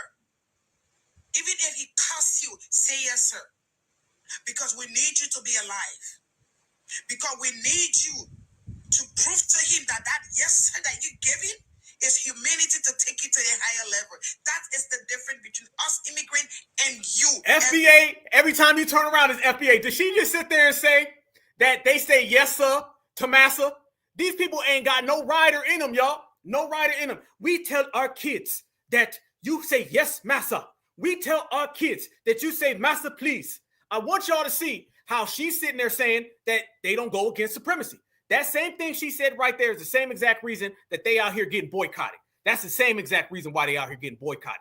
Because they're running around here trying to tell FBA, we don't do anything. Notice, y'all, they're quick to start talking that immigrant talk when it benefits them. If it's anything that benefits them, they'll turn that immigrant talk in real quick because they know deep down inside that they will do whatever Massa tells them to do. They love Massa. They love Zaddy. That's who they love. That's who they cherish. That's who they benefit from. So she's basically saying that they love the dominant society. That's what she's saying. She's saying that the dominant society over everybody, including herself. She's saying if it came down to Africa or the dominant society, you know who she's taking. And we've been knowing this the whole damn time, so nothing's really spinning it and nothing's really fooling us. FBA knows everything about them. That's why they're so mad, y'all, is that fact that Foundationals is like, nah, we know Tether talk. We know Tether talk when we see it, and we know Tethers are out here crashing out. And they've been crashing out to the degree now, family, where I'm promising you, they keep talking about FBA. And I'm going to say this, fam. They're trying to get FBA labeled as something where we can get locked up for it. That's what they're doing. I'm saying it ahead of time. This is why the slander's coming out here. You're going to start seeing people like this. Watch this, fam. This is what we mean when we say it's FBA over everybody. Everywhere you turn, you hear FBA. It's like everywhere I look and everywhere I go, all I see is a dusty tether trying to steal my flow. Watch this right here. And translated to FBA, come save me, and FBA, quit being mean. So for the past month or so, a lot of FBA content has been popping up on my page, and I've done my best to try not to engage with it. But at the end of the day, I'm human. And to an extent, I think that if you refuse to engage with dangerous beliefs, at the end of the day, they get bigger and stronger, right? It's like mold. You find mold in your house, you don't put the refrigerator back and then go, we'll deal with that later, or it doesn't exist. You confront it and contend with it. Anyways, one talking point that I keep hearing from FBA people, and it's something that I don't think they really believe, right? Is that people who migrate for opportunities are cowards, right? They call immigrants cowards, right? If you leave a state or a country, right, or a town, because it's going through economic turmoil that you're not complicit for creating, you are a coward in their eyes. Personally, No, you are a coward when you run from your homeland and then you get over here and you disrespect the natives of the homeland. Don't try to tether spin it, all right, Mr. Tetherman. I know what you're doing, all right? That's what a coward is. Nobody said that y'all just leaving your homeland was a problem. The problem is when you get here, you don't wipe your feet at that goddamn door. That's the problem. Yeah, say it what it is, Tetherman. I believe I know. But for the sake of the argument, I'm going to say I believe that they're being intellectually disingenuous, right? Like they have their own, agenda for spreading that kind of rhetoric. But let's pretend that they're not. I have to ask you, if that is the case, if immigrants who are coming to America and fleeing the effects of imperialism are cowards, then what are the African Americans who fled to Haiti, who fled to the Dominican Republic, who fled to Canada, who fled to New York, LA? What are? No. Hell no, Tetherman. Nope, hell no. Let's get that straight. Those people who moved is different than people who fled. Now he's trying to dump Tether antics on us. How do you know that this guy is completely insecure about being a Tether? It's because he's using what Tethers do as some type of slight or cut down. Black Americans that go to another city, town, or state are people who just moved. If I walk down the damn street to go to the store to go get me a Snickers bar and some Coca-Cola, that is not fleeing. ain't nothing but foundational Black Americans exercising our right to go as we choose in the country in which we created. You wouldn't know nothing about that now, would you, Tether Man? And by the way, talking about the Black Americans who fled to Haiti, notice that he threw fleeing to Haiti and Puerto Rico, and he compared that to Black folks who moved to LA. Moving to LA or New York or Detroit or Chicago, that is moving within your country. Leaving a country is different. Did he just compare LA to Haiti? Did he just compare Chicago and Detroit to Puerto Rico? Those people who left, they are Haitians and Puerto Ricans now. The people who stayed are foundational Black Americans. And by the way, folks didn't move in flocks like that, no how. That's why I've been telling people there's no such thing as the Great Migration in America. No, it was the FBA expansion. That's what it is. And let me tell you why it's an expansion. Because when you migrate, you flee, or you immigrate, like that man's mom, his dad, his grandma, his grandpa, his whole lineage of runners, those people are fleeing and they drain the resources to where they go. FBA, we expand. See, in order to expand means that you've already built something where you are. You know why we call these people cowards? You know why we call these people sellouts? It's because they leave their homeland and the people that love them behind. That's why. And if you don't want to get called these terms, maybe you should have more love and affection for your people. See, foundational Black Americans, we built something.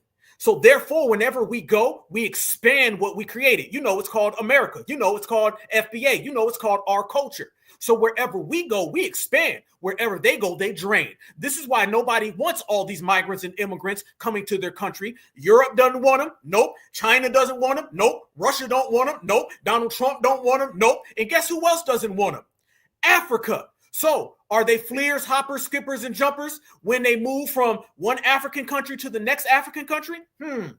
How about it? And the reason why these people are not expanders is because an expander goes outward and y'all go inward. You take things, you remove things, you replace things, and then you try to put your damn name on it. Easy damn work. He know what time it is. This Tether Babble better keep his tether ass on TikTok. That's why you see all these Tether TikTokers. And notice, fam, they always in a damn laundry room. They always got a do-rag. They always in a car. Ain't nobody around them. Y'all think it's a coincidence that these Tethers are never out there amongst the public?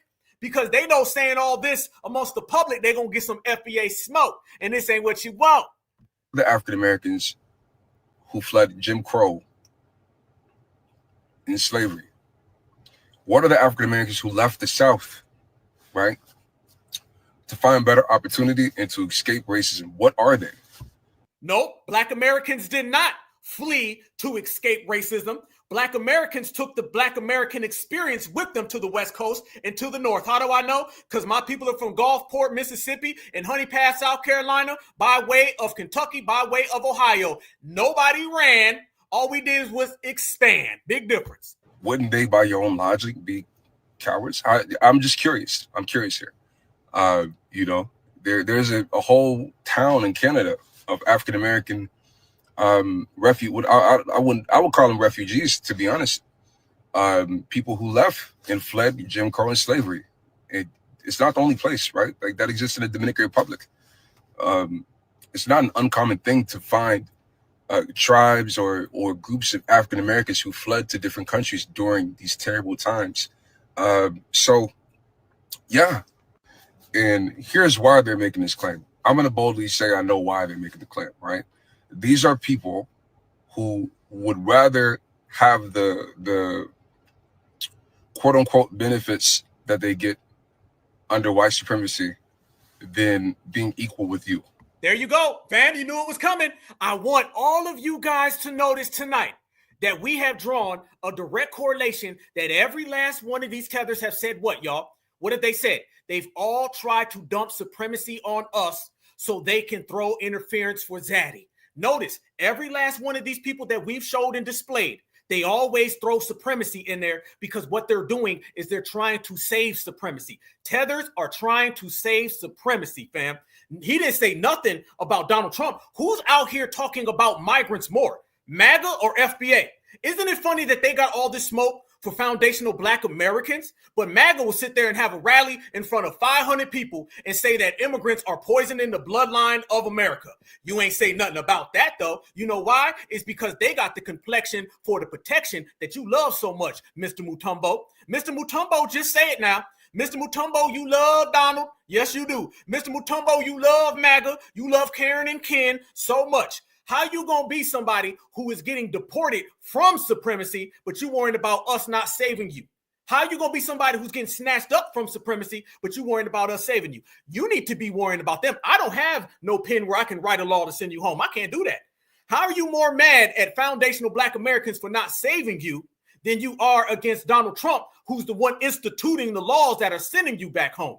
You got misguided and undecided tether priorities. Tethers, you need to pop that W-tite out of your mouth, and you need to start getting your priorities in check. I'm not your problem, young blood. Your problem is that you're going home and you're too worried about saving supremacy opposed to crusading against it. And I guess that's the same reason why you are stuck in the position you're in. Let me tell you this, fam. You cannot flee and you cannot migrate in your own country. If it is your country, then migration is off the table. If it is your country, immigration is off the table. All we are people who expand. Like I said, fam, there's a big difference between those who expand and those who ran. Big difference between those who build and those who steal. They know what it is, and they don't like the fact that foundational Black Americans for the billionth time are calling their ass all the way the hell out. We're expanders. We took this foundational Black American energy and we took it on the road right here in America. This is why everywhere you go in America, all you see is greatness from us. You don't see no greatness from them. How come? Because they have not been out here standing on business. And when I say that they come over here with all this type of energy and they got all this smoke for FBA, but no smoke for the dominant society, fam, do you know that these people are out here openly and actively trying to snatch people up? They're out here openly and actively trying to harm Black Americans. Yes, the hell they are. And I've been telling everybody that they got this new vibe that they're on where they're speaking like us. And by the way, if you can't stand FBA so much, then how come you're always dressing like FBA? You're walking like FBA. You're talking like FBA. All of your music sounds like FBA music, a trash generic version. See what it is, fam?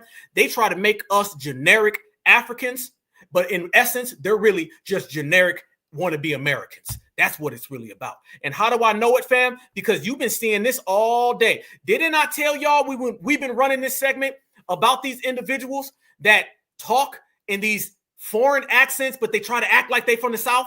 Y'all watch this right here and tell me I ain't telling the truth. So y'all want to know how I go from talking like this to and I yalla. Oh, cool. Look at that. He goes from a Southern accent to an African accent. All of these people you see that got these dreads and they running around here pretending to be Black American, these ain't nothing but some foreigners. I want to know how I go from talking like this to and I yalla. Oh, cool switch now. Yeah, cool switch. Ain't gonna lie, you got some proud African American slaves. Like, they don't want liberation. Like, they'll show you that they're against you, and they'll do it proudly, like with a proud face. Like, you ain't my brother. Like, I can't understand these dudes. And even when you have a certain knowledge and you try to spit knowledge to these dudes that, yo, they be using 2 stone, 1 bird. Don't work for them. These dudes don't care. Like, they'll lose their life for the oppressors, but they won't lose their life for their brothers and sisters. There you go. Number 25, where they start caping for supremacy again. Fam, in all of these videos, it's always FBA, you're so mean. FBA, you're so mean. But white folks are so good. Notice in every one of these clips, they're always defending supremacy because they're melanated supremacists.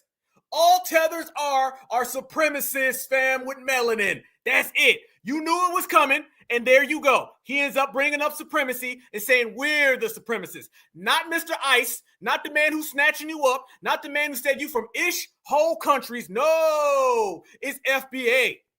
For the oppressors, but they won't lose their life for their brothers and sisters. Crazy people.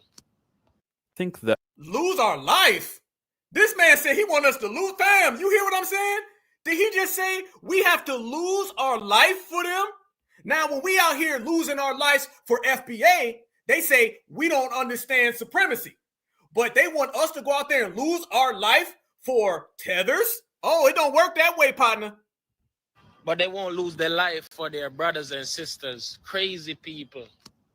I think the FBA movement in 2025 is Zionism in the 1920s or Nazism in the 1930s. I'm sure lots of people in the 1920s, in response to seeing Zionism or hearing about it, thought it was just a pipe dream or wishful thinking from that community. But fast forward 100 years and look at how much damage it's caused. Or say the Nazi ideology in the 1930s. I'm sure people thought of the H-man as crazy and read Mein Kampf and was like, oh, this is insane. He'll never get power. What could happen of this? And then fast forward 10, 20 years, and it caused untold damage to those. Fam, these people are broke. This is what I told y'all. Now they're comparing FBA to Nazi Germany? Y'all hear this rhetoric right here? Y'all see why we ain't rocking with these people? All we do is identify as our lineage. All we do is be tax-paying, upstanding citizens of the United States. And they try to throw these type of high superlative terms on us. I done heard them say FBA's mean. I done seen them say FBA are the oppressors. This man just compared FBA to Nazi Germany, family. And let me tell you, nobody's going to believe you, Mr. Fufu. They think that's going to float in America? You really think that one's going to work? That ain't going to work, partner. Those communities. So I don't want to wait for the FBA movement to become damaging or physically harming people, because by then... Oh, physically harm. I told y'all, fam. Tethers are trying to bring us down now. Yeah. Let's talk about it. Tethers are trying to bring us down, family. Listen to what they saying. I don't want them to go out there and hurt nobody. Y'all see what they trying to do, right? You see? The person in the beginning said she declared war. The person in the beginning said they need to take all of the doctors and nurses and not serve us no more. And this man didn't hear none of that. But he's out there trying to say this. Understand when these people are trying to entrap you. Okay, this is entrapment. And this is very, very stereotypical of the dominant society. This is J. Edgar Hoover stuff. This is COINTELPRO stuff, family. Trust me when I tell you. People running around here using those type of rhetoric, fam, and those type of statements, they're trying to set up FBA to tear us down. See, they want us to get tore down because they don't like the fact that on the social pecking order, they're beneath FBA. All right. FBA based on our own gratitude, our own energy, our own perspectives. FBA is up here and they're way down here. So just like a good tether, they want to tear FBA down to come to their level. That's what they're trying to do. And they're using those type of terms and those type of words so they can try to pull us in. This is entrapment. OK, well, he's out here trying to make it look like I don't want nobody to get physical. Family, physical. If you want to talk about physical, let me go ahead and bring it all the way home for the family, okay? Can I bring it all the way in? Because what they've done, and this is clear, fam, as we've seen today, what they've done is that they're trying to put the violent jacket on us. And we're used to that because that's the same thing supremacy does. And this is why I tell everybody tethers are nothing more than melanated supremacists. They're trying to make it look like we're violent people. They're trying to make it look like we're going to hurt them. Never trust a grown adult who wants to be full-time victim. They're in victim mode 24/7, 365. Notice they're never in victim mode when it comes to supremacy. You haven't heard them say nothing about supremacy. You haven't heard them say nothing about the dominant society. The only time they mention supremacy is when they're trying to dump it off on us. They never talk about supremacy exclusively and directly. They don't talk about how supremacy as a global system ends up colonizing their homelands and ends up harming them in every facet. No. Tell me the time that you've seen any of these tethers and Africans and Jamaicans and Haitians bring up supremacy without trying to attach it to FBA. They don't bring up supremacy in terms of how they get victimized by it because they believe that being victimized by supremacy is a good thing. Fam, you'd be crazy. Let me tell you something. A lot of people feel like if supremacy didn't harm them, supremacy didn't love them. They take getting harmed by supremacy as a sign of affection. The same way a prostitute feels that way about a pimp. I said it. Yes, I did. Yep, I'll say it again. They feel that if the dominant society harms them, at least they get a chance to touch them.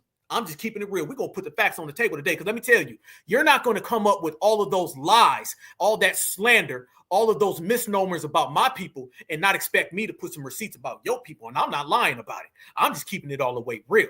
So you can see and you can tell how they truly, genuinely feel. They don't care if the dominant society snatches them up, because in order to get snatched up means that they still touching you, and you want to be touched by Massa. Massa likes you. You like when Massa does that, don't you? Yeah. Oh, I don't give a damn. We're going to put it on the line. And if they want to sit there and talk about violence and all that, understand, fam, foundational Black Americans, we are businessmen and women. Foundational Black Americans are not emotional. Foundational Black Americans are not violent people. We deal with that with the dominant society all the time. So now think about that, fam. Just in this broadcast, I've showed you they compared FBA to the KKK. They compared FBA to Nazi Germany, and they're saying that FBA are an oppressive group. This is what they tell us. All because we identify for self. So that tells you the levels in which they're willing to go to try to tear us down. They're trying to entrap us. They try to say, you're not going to hit me, is you? I know you mad. You mad, huh? Man, you want to hit Mr. Mutombo. Man, I know you want to hit Mr. Mutombo, don't you? You woke up mad today, huh? They're doing all of that, family, so they can try to get FBA trapped. And then they can say, see.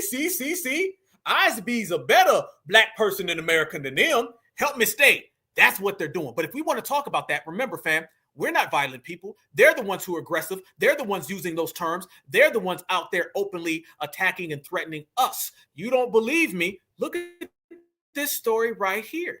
Did you hear about the 3 Africans that attempted to kidnap this lady in Chicago? Yeah. Let's do a little role reversal for the Tethers. All right. So we can tell the whole world, since we're putting it on the line today, let's tell the whole world who the real violent people are.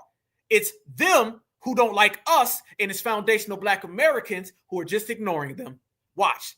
Our neighborhoods. In fact, 3 Africans was trying to attempt to snatch my sister a couple of weeks ago from her place where she's living. Yep, you heard that. 3 Africans. Yeah, they not us. They was in a van that looked like this. She said it had green stripes. 1 was driving and 2 was in the back. My sister said she had just got off the E-way and they had followed her home. But she was on the phone, so she was a little distracted, but she was kind of like paying attention at the same time. My sister said she pulled up in the alley because this is where she parked her car in the garage. She got to go through the alley. That van followed her in the alley. My sister then pulled up in front of her garage. She waited and was trying to see what they were doing. I guess they was waiting to see if she was going to get out, but she didn't get out the car.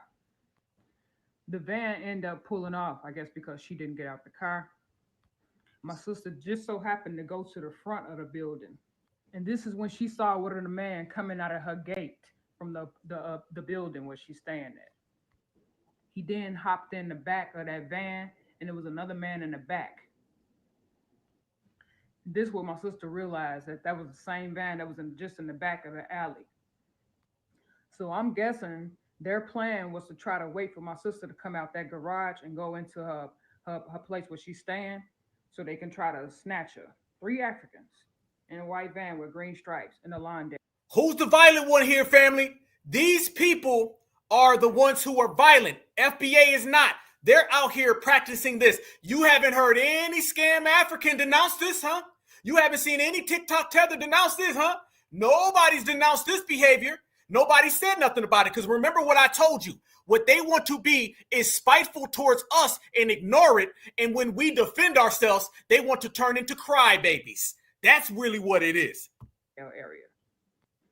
And this was around 11 o'clock at night. So they figure people don't be out watching. But y'all need to start watching each other. Look out for your surroundings, because they out here trying to snatch our women and children. This was just a couple of weeks ago. Now, not too long ago, I heard about a woman in that same area that said like an Uber or Lyft driver tried to take her grandson right in front of her. Stop playing, y'all. Get on y'all shit and start looking out for each other. Peace.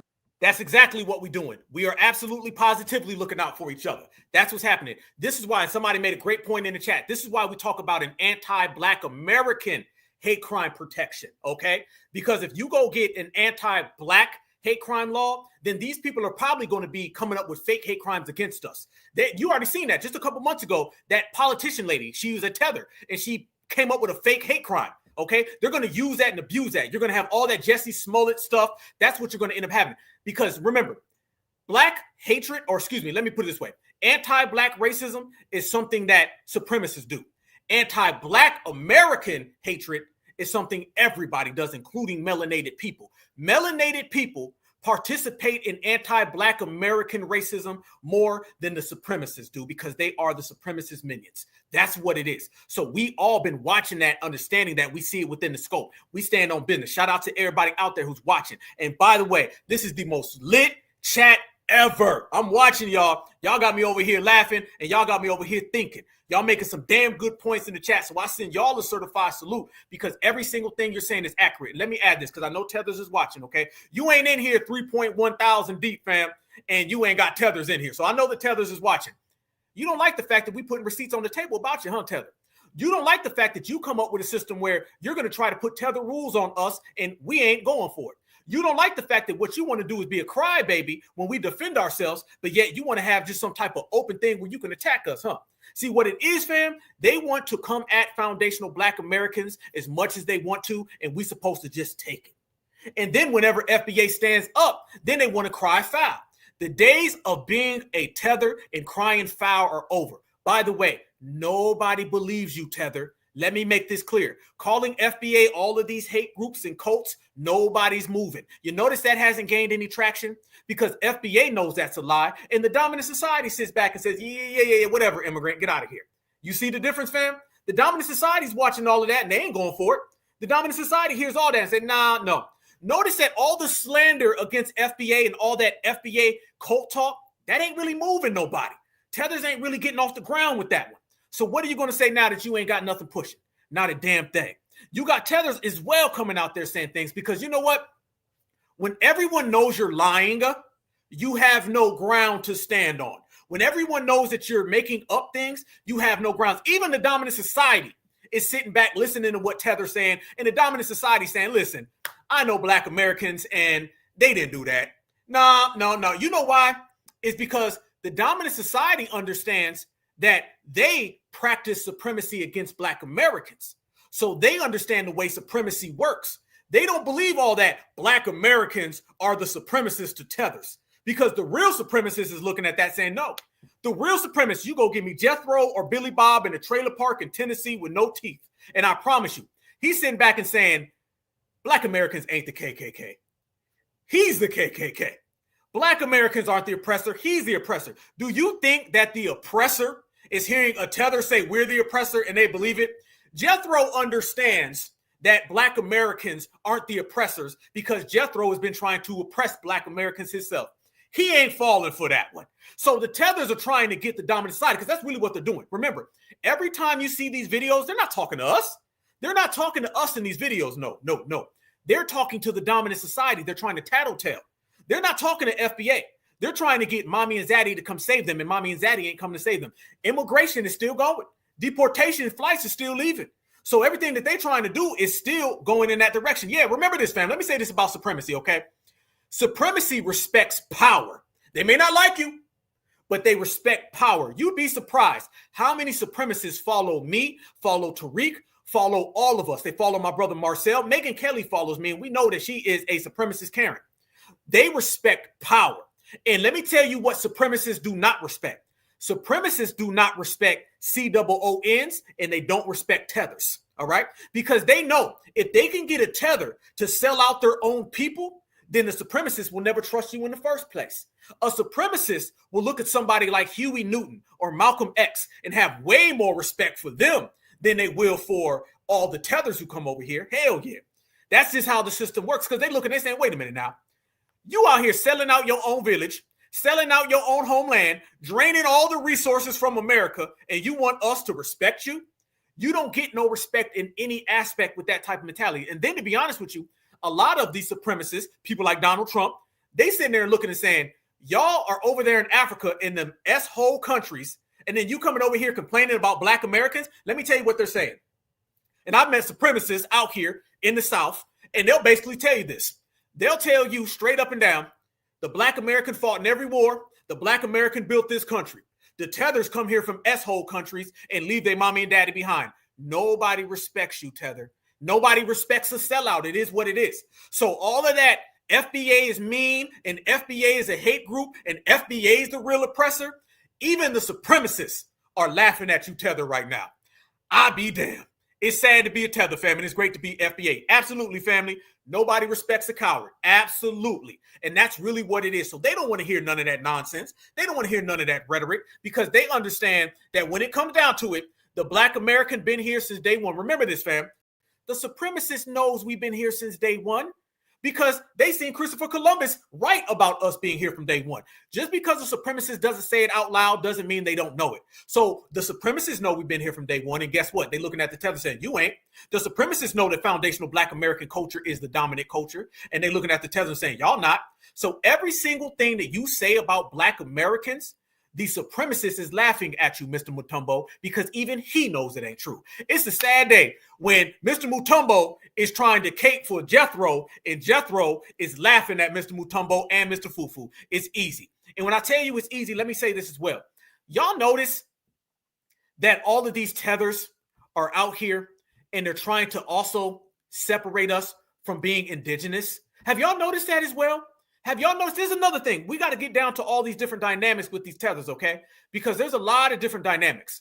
One of the other dynamics that you're seeing with these tethers is they're also trying to team up with $2 Tontos because $2 Tonto doesn't want us being the original Americans, the natives, and neither does Mr. Mutombo.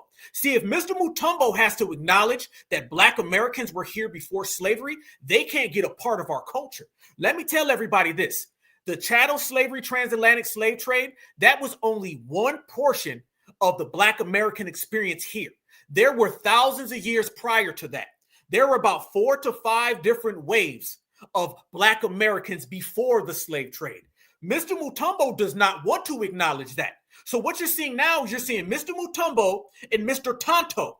And Mr. Tonto and Mr. Mutombo are teaming up with each other so they can both stop us from reclaiming our native indigenous history. Mr. Tonto wants to stop us because he understands that foundational Black Americans are the people he claims to be because Tonto is the original Tether.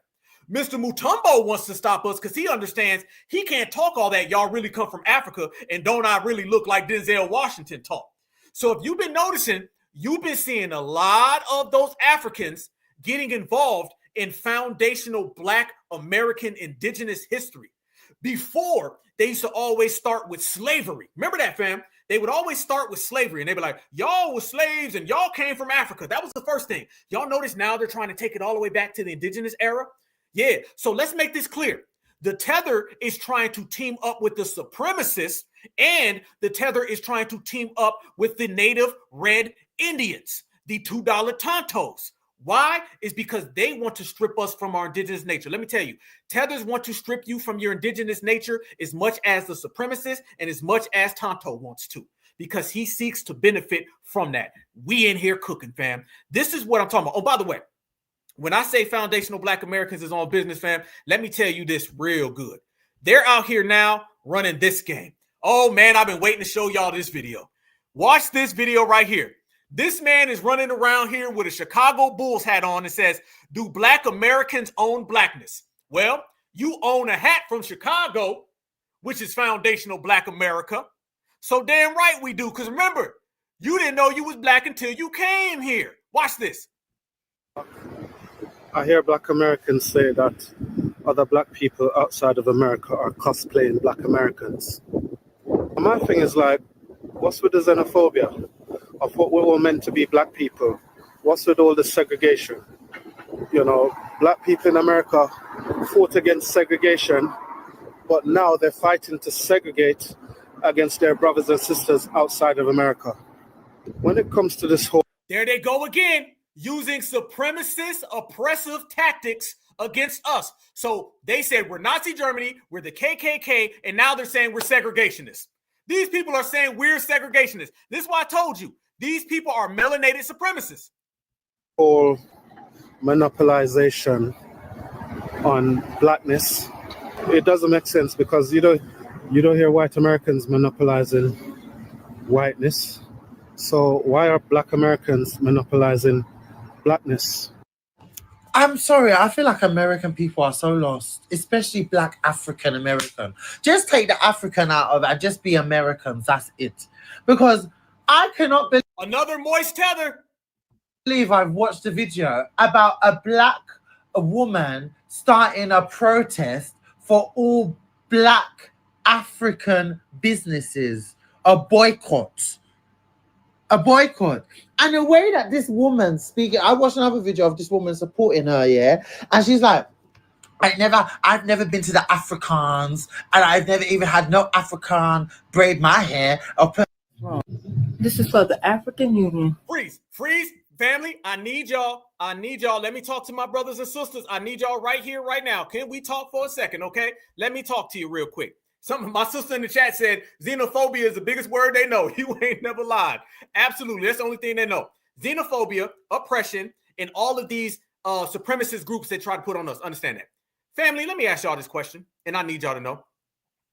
This woman I'm about to show you right here, is this woman a Black American? She starts talking about the African Union that we shut down. And by the way, the video that I did on Friday about it went kind of viral. So shout out to everybody. Fam, is this a Black American woman? I need y'all to let me know, because she's talking about shutting down the African Union, and I don't think this woman's a Black American. Can somebody please let me know?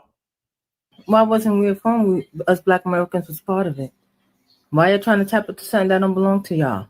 Our spending power and our reparations. Y'all dead ass wrong. Dead ass wrong. It's a hard no for me.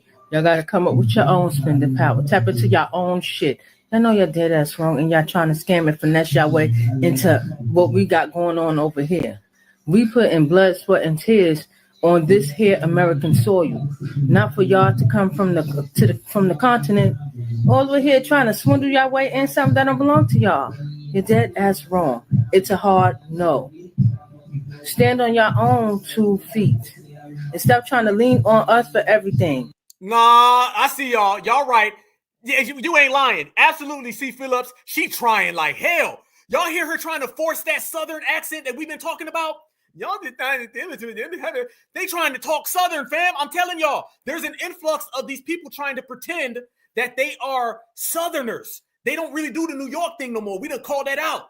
This woman is not a Black American. See, fam, they send out all of these Tether ops. These are operatives. She's trying to pretend. Remember last week, I showed everybody an African woman who was trying to make it look like she was against the African Union. These Tethers are acting like they're FBA, fam. This woman is not a Black American.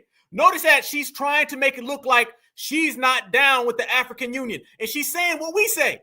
Union. Why wasn't we informed us Black Americans was part of it?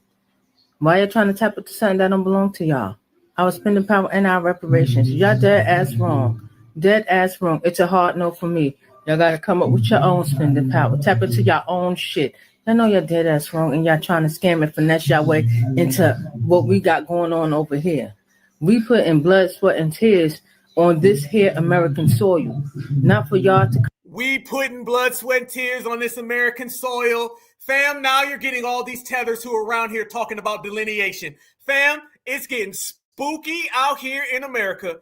Now you got these Tethers that are talking about delineating, being from the soil, okay, ancestors, but they're really Tethers. These are not Black Americans saying none of this stuff, y'all. These are Tethers pretending to be Black Americans, and they're using our language. They're trying to talk like foundationals, y'all. They're saying all that talk, making it look like they're really down with us, and they're using our rhetoric. They be on TikTok Tether, and they be out here trying to say, well, y'all know what it is and how it goes, and if you didn't know, you know now. You're not from the soil of America. Now, you may be from the soil of Zimbabwe, but you're definitely not a Black American, homegirl. No, hell no. You're starting to see more and more Tethers who are pretending to be FBA, and they're trying to pick up our talking points. Let me give you the reason in which they're doing that for, okay? They want to come in and find what we're against, and they want to jump in and act like they're against it. And they'll play that game for a little bit, and then they'll hit a U-turn at the final process, okay? So, meaning they'll come and say things like, oh, I'm against the African Union. I'm from the soil. We gonna delineate. And then everybody be like, yeah, come on in. Soon as they get in on the inside, they're going to start talking about all lives matter. they're going to start talking about rainbow rights. This is what they do, y'all. They talk blackity black on the outside of the house, and they use that to get on the inside of the house. Once you let them in, sinners, then they get in the house, and then they start to bring everybody else. What she's doing is exactly the same thing that they did with the Essence, all right? The Essence Festival, all of those tethers, all right? All those Kenyans and Somalians and Nigerian tethers, they hit that yo black stuff so they can purchase the Essence. Soon as they purchased it, it turned into the Jollof affair. That's what they're doing. So you're going to start seeing a lot of these tethers pop up and talk about delineation and reparations. So we invite them in the house. You got to have your foundational Black American scope on, y'all. You got to be able to see it. When I say that we got to get this going right here, I ain't did this in a minute, but you got to have this right here ready.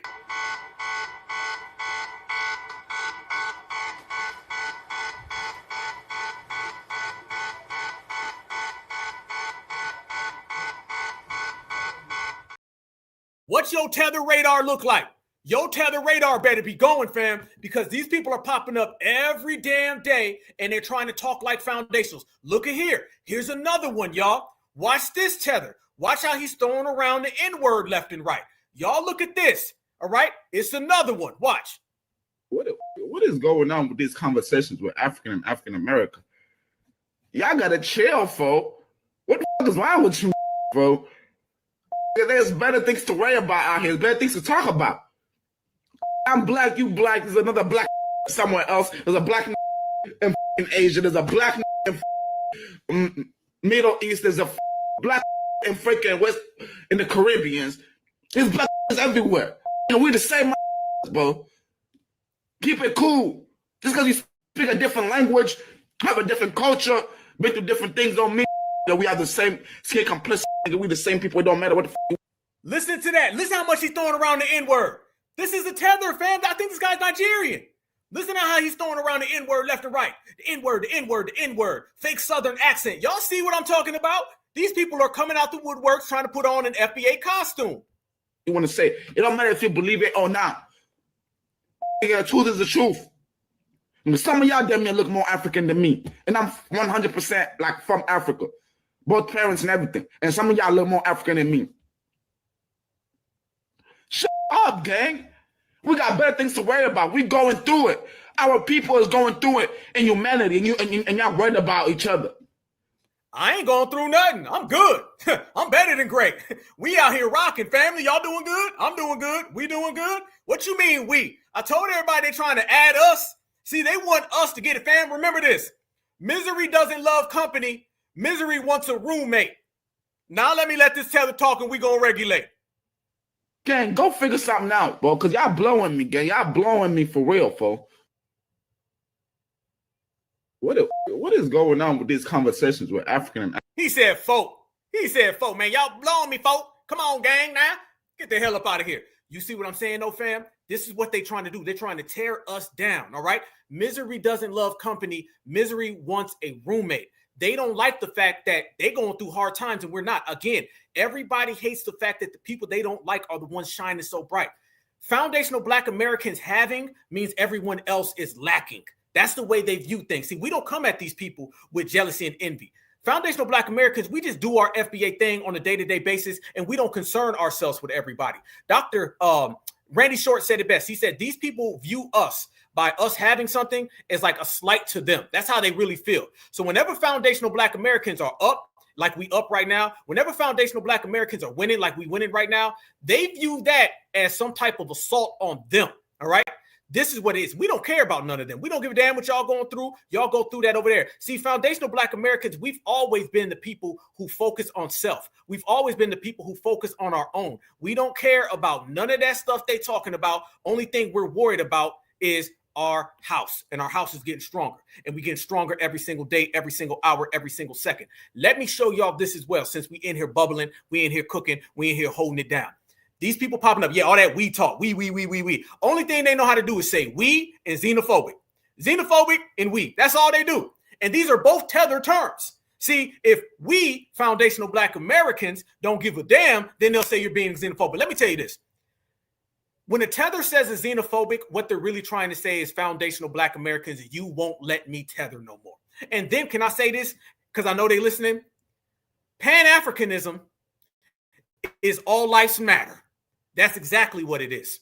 All lives matter is just Pan-Africanism.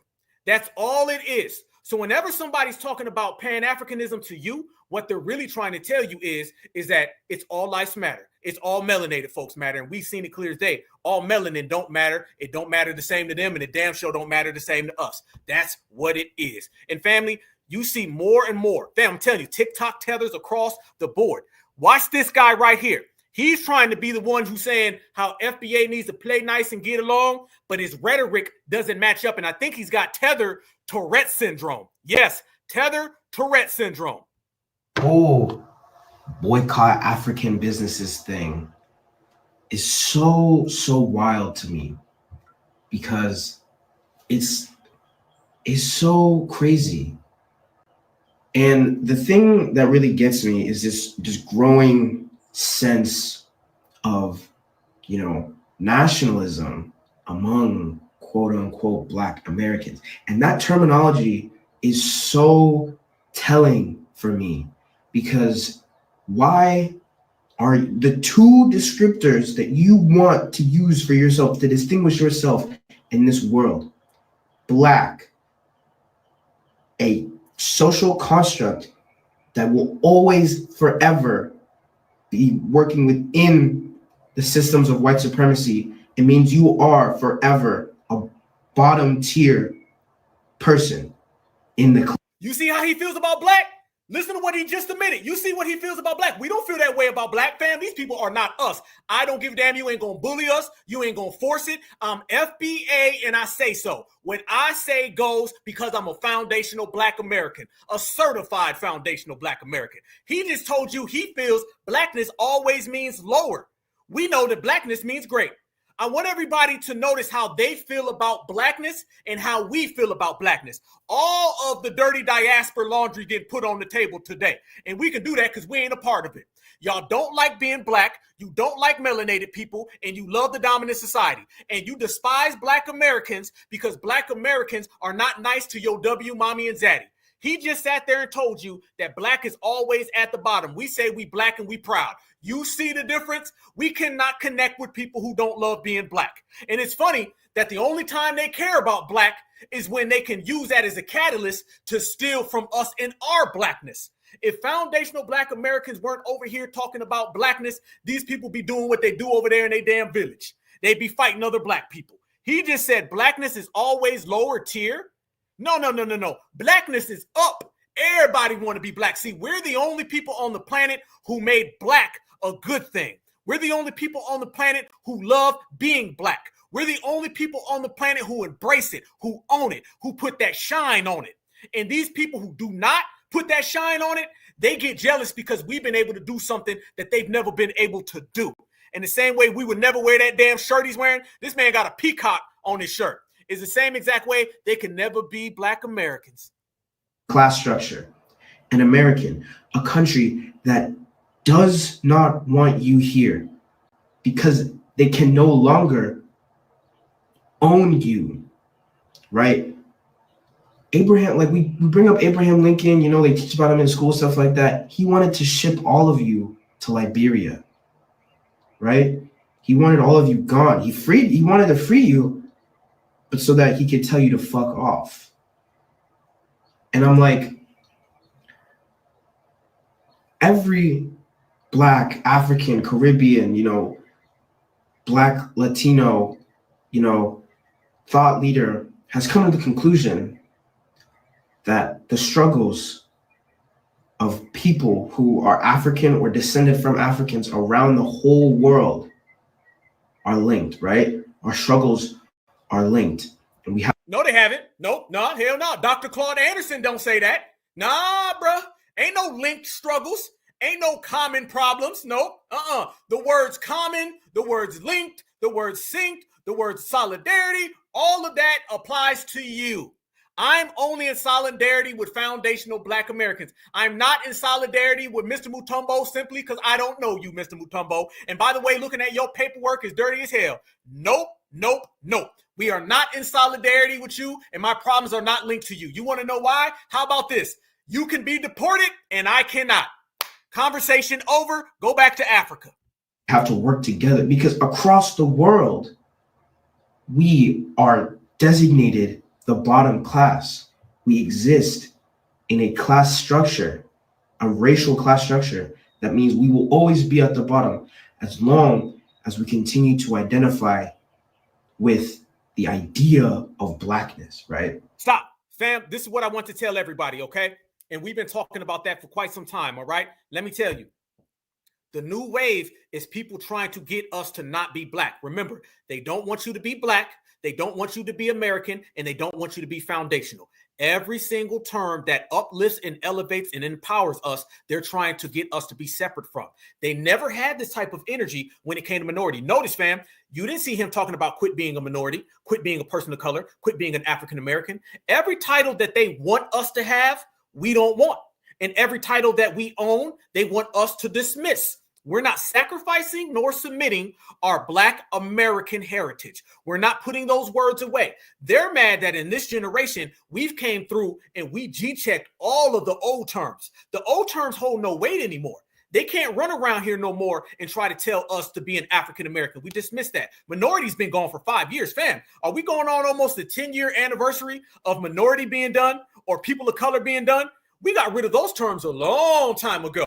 So if you're talking about us deleting those terms and now we ushered in new terms, you got to get your verbiage correct. Neely Fuller always talks about that. You got to get your words tight. So the reason why you're seeing this renaissance of Black Americans and the reason why you're seeing these meltdowns from everybody who cannot transition into what we've created is because they want us to go by terms that benefit everyone. And now we realize by being on code, we're only going to go by terms that benefit ourselves. Words are very powerful.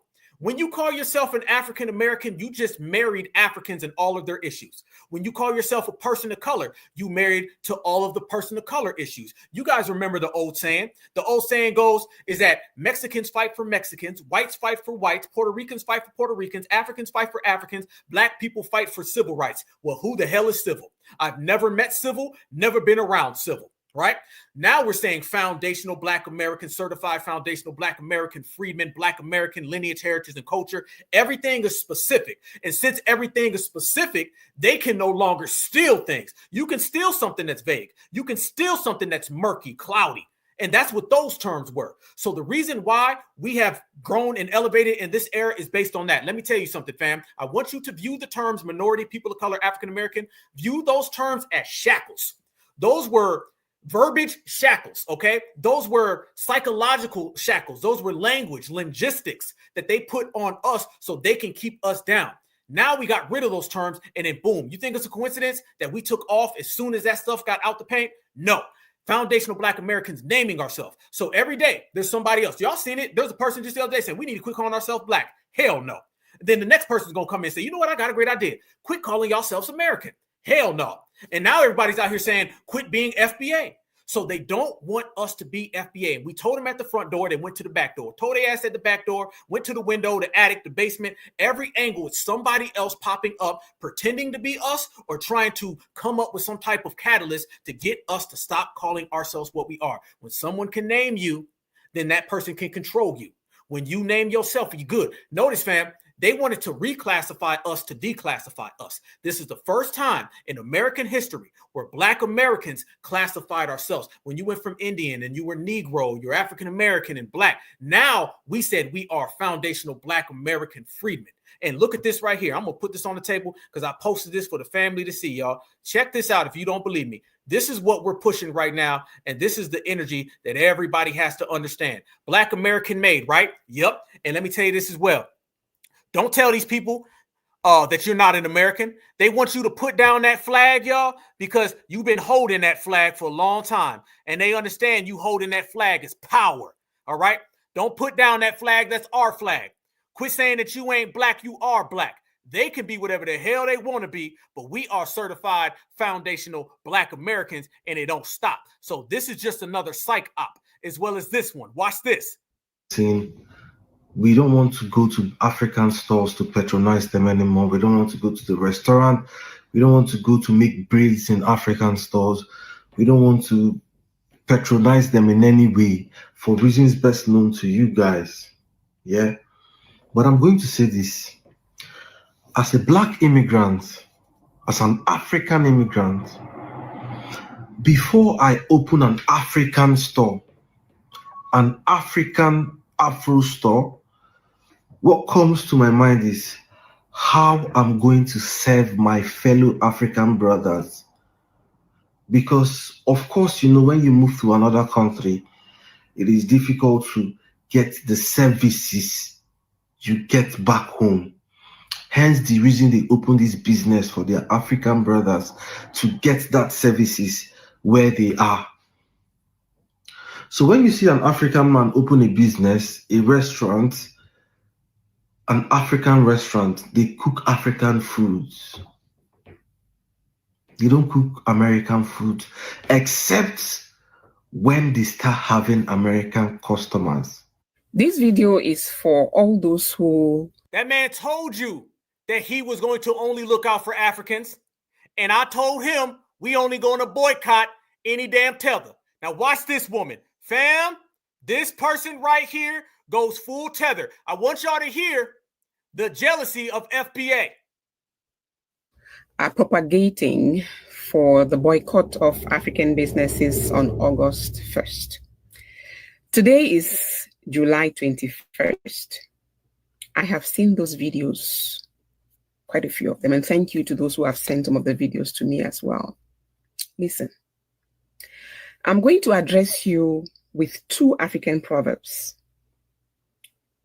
African proverbs are not meant to be explained. They're meant to be just said and left for you to interpret. But because you've been cut off from Mother Africa for such a long time, I think you're lost, you're confused, you don't know who you are anymore. And the people who are asking for the boycott of African-owned businesses, they are initially from Africa, or that's where they are from originally. Oh, okay, so you are trying to be bad to your own self. Here are my proverbs to you. The first proverb goes like this. If a sheep leaves the flock, that doesn't make it a lion. Y'all hear that, fam? Y'all hear that, right? Listen to how she throwing strays. Yeah. She's saying that foundational Black Americans left the flock. We ain't ever leave the flock. You gonna leave my flock, which is called America, because you gonna get deported. If anybody's leaving, it's you. But fam, watch how she uses that same tetheristic language. These people are menaces to society. These people need to get locked up for their tetheristic threats. Watch this. You're part of the flock. You look like Africans. You came from there. You could deny it as much as you want. You can't change it. So you saying that boycott African-owned businesses, a community, a culture, a group of people where you belong, you're leaving, boycotting them, going, where are you going to? You are a part of the flock, and leaving does not make you a lion, okay? Doesn't make you more superior, doesn't make you more intelligent, doesn't make you anything better than these hard-working Africans who own businesses and are paying taxes to contribute towards the economy of this country. You want to boycott their businesses? Go ahead and do it. Again, a sheep may leave the flock, but that doesn't make it a lion. Hope you get it. Second African proverb is this. When the gods want to finish with you, and when you... Watch this, fam. Tell me this ain't a threat. I'm not even playing. Tell me this ain't a tetheristic threat, y'all. These people have despise for Black Americans and they love white Americans. Watch her threaten us, y'all. Watch this. Proverb is this. When the gods want to finish with you, I won't use the word, start with a K. I don't want TikTok to kick me out. When the gods want to finish with you, to finish with you, they make you mad. You're mad. Yes, you are mad. Why would you just decide to boycott businesses of people who not only look like you, but who are working so hard to take care of themselves? Maybe you're somewhere begging, depending on Social Security or on, what is the other one called? Those things that you used to buy food from the stores when you don't have money now. Oh. Those tickets they give you to go get food, is it called? I don't know what it's called. I forgot the name, right? SNAP benefit, is that what you get? So you want them to be reduced to beggars, which is maybe what you are.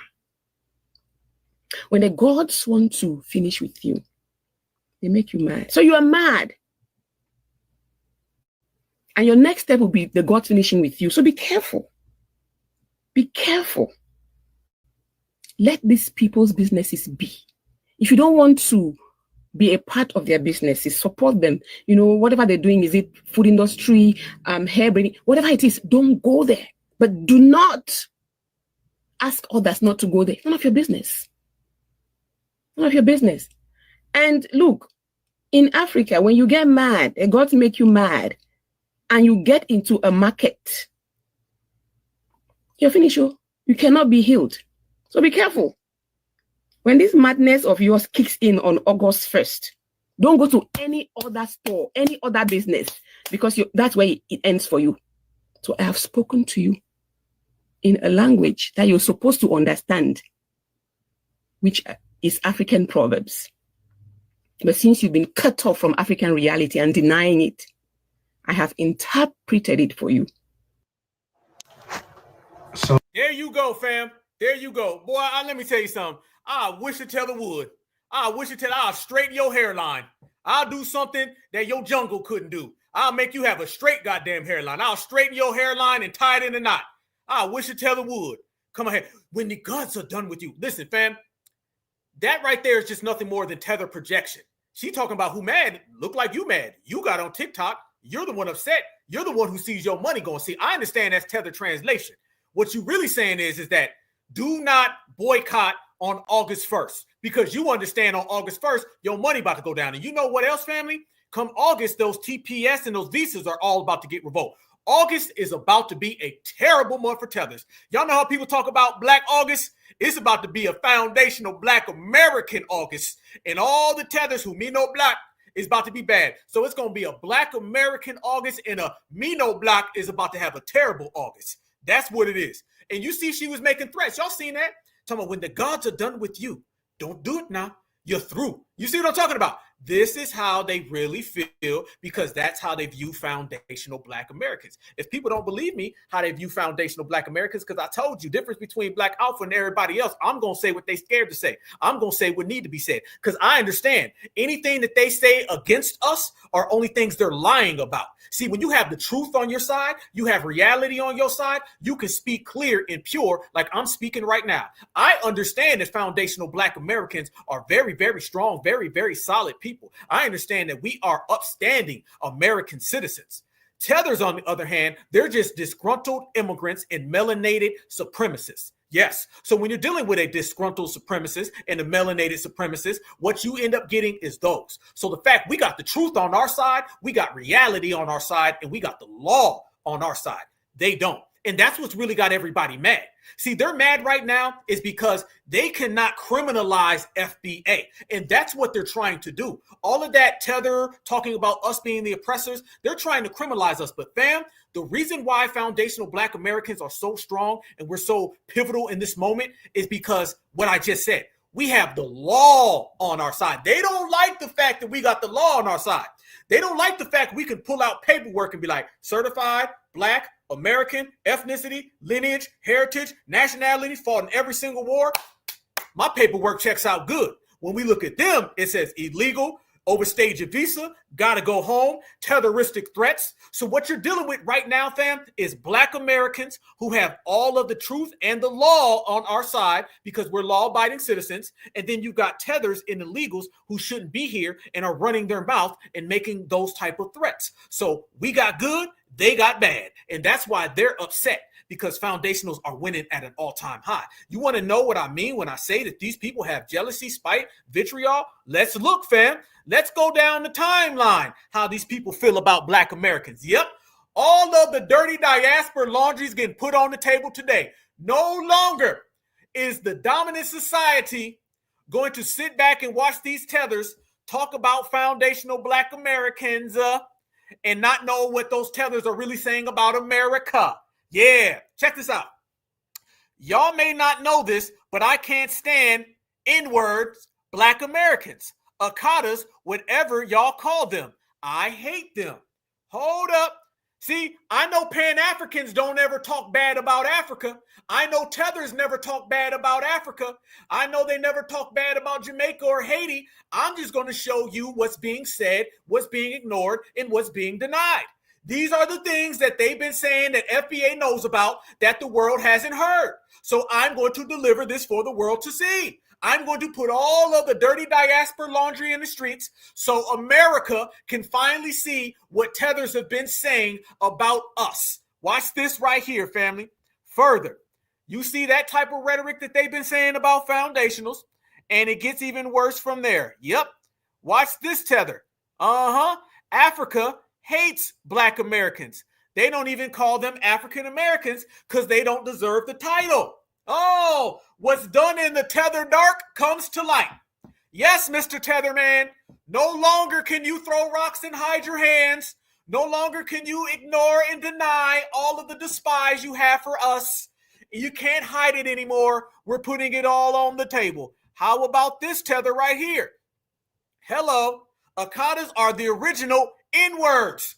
Your ancestors got on the boat, not mine. This is it. Oh, only on the Black Alpha Network, home of We Don't Give a Are you going to see this right here? Yep, we putting it all on the line.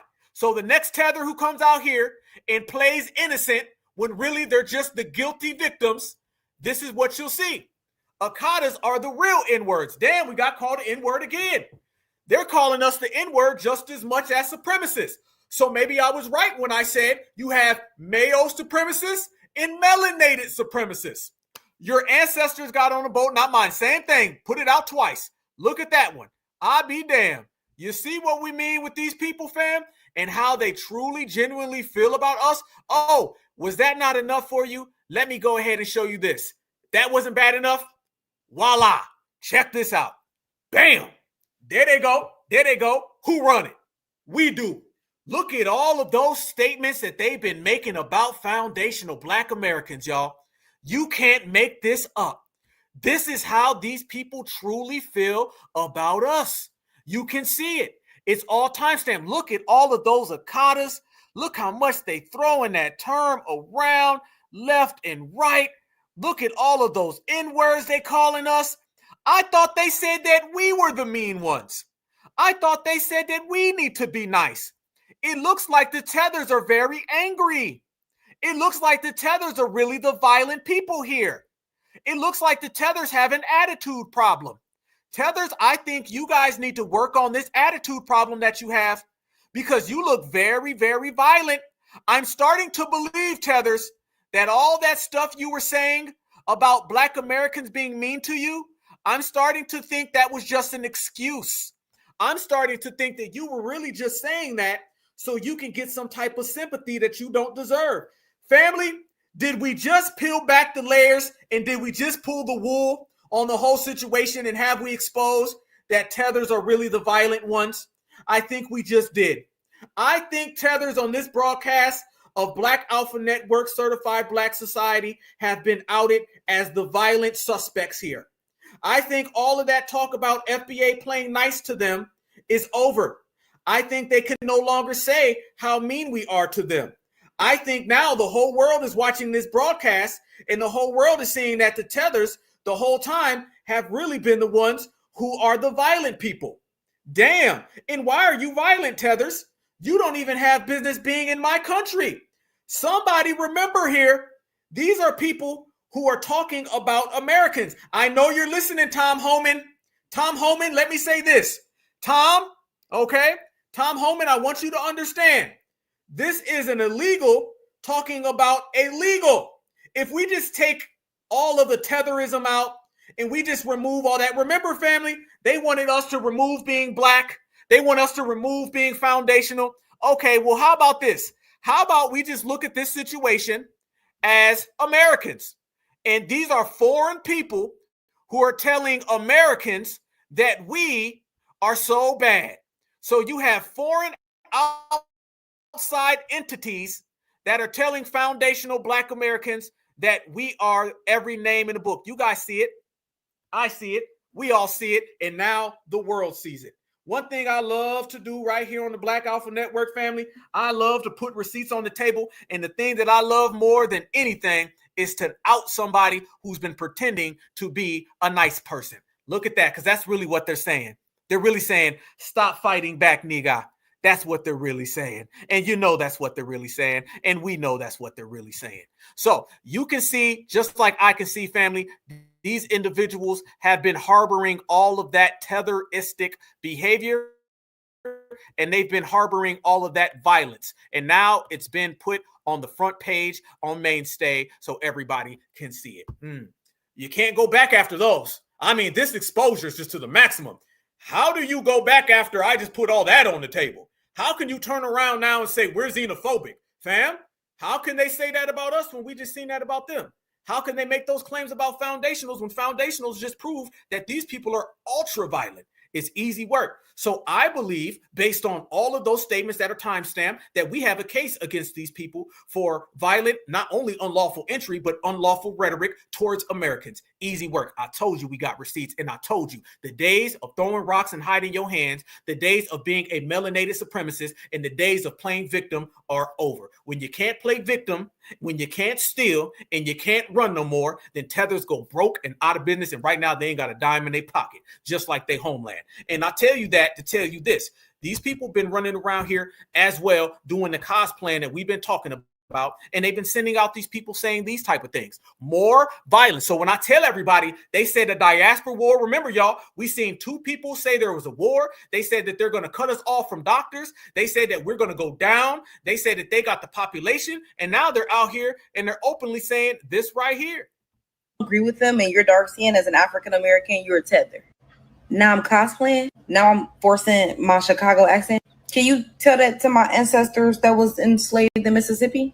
Or can you tell that to my great granddaddy who fled Tennessee with all of his siblings to Chicago because he unalived the white G-man that was trying to dangle them from trees? Or what about my grandparents that were Black Panthers? I'm not a tether, and I wasn't born on the continent of Africa. I just don't agree with your xenophobic bullshit.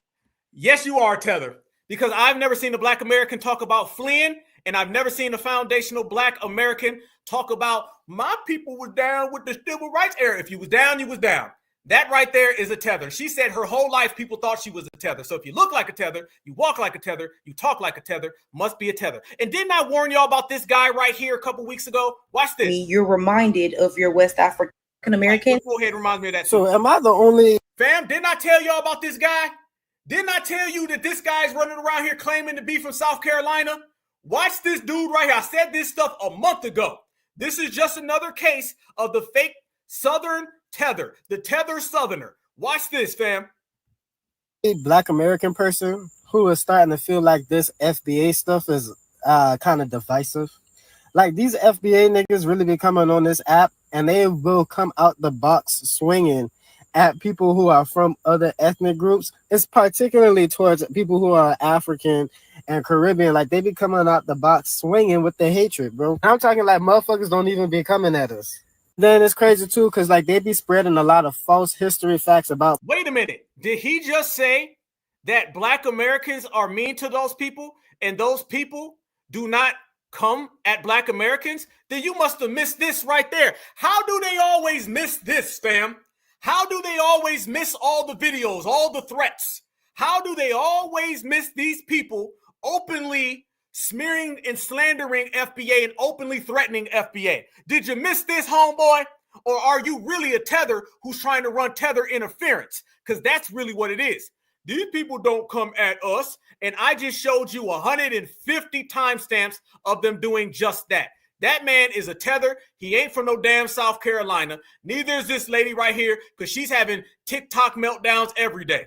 As a shield, and Black America told me on my live stream, they don't fuck with y'all. Y'all don't speak for them. See, y'all almost got all of us into it. But healthy conversations and knowledgeable understandings lead to more fruitful interactions between the two of us. So now it's the entire Black diaspora versus this small, minute, ignorant ass. Oh, she just said it, fam. This ain't my words.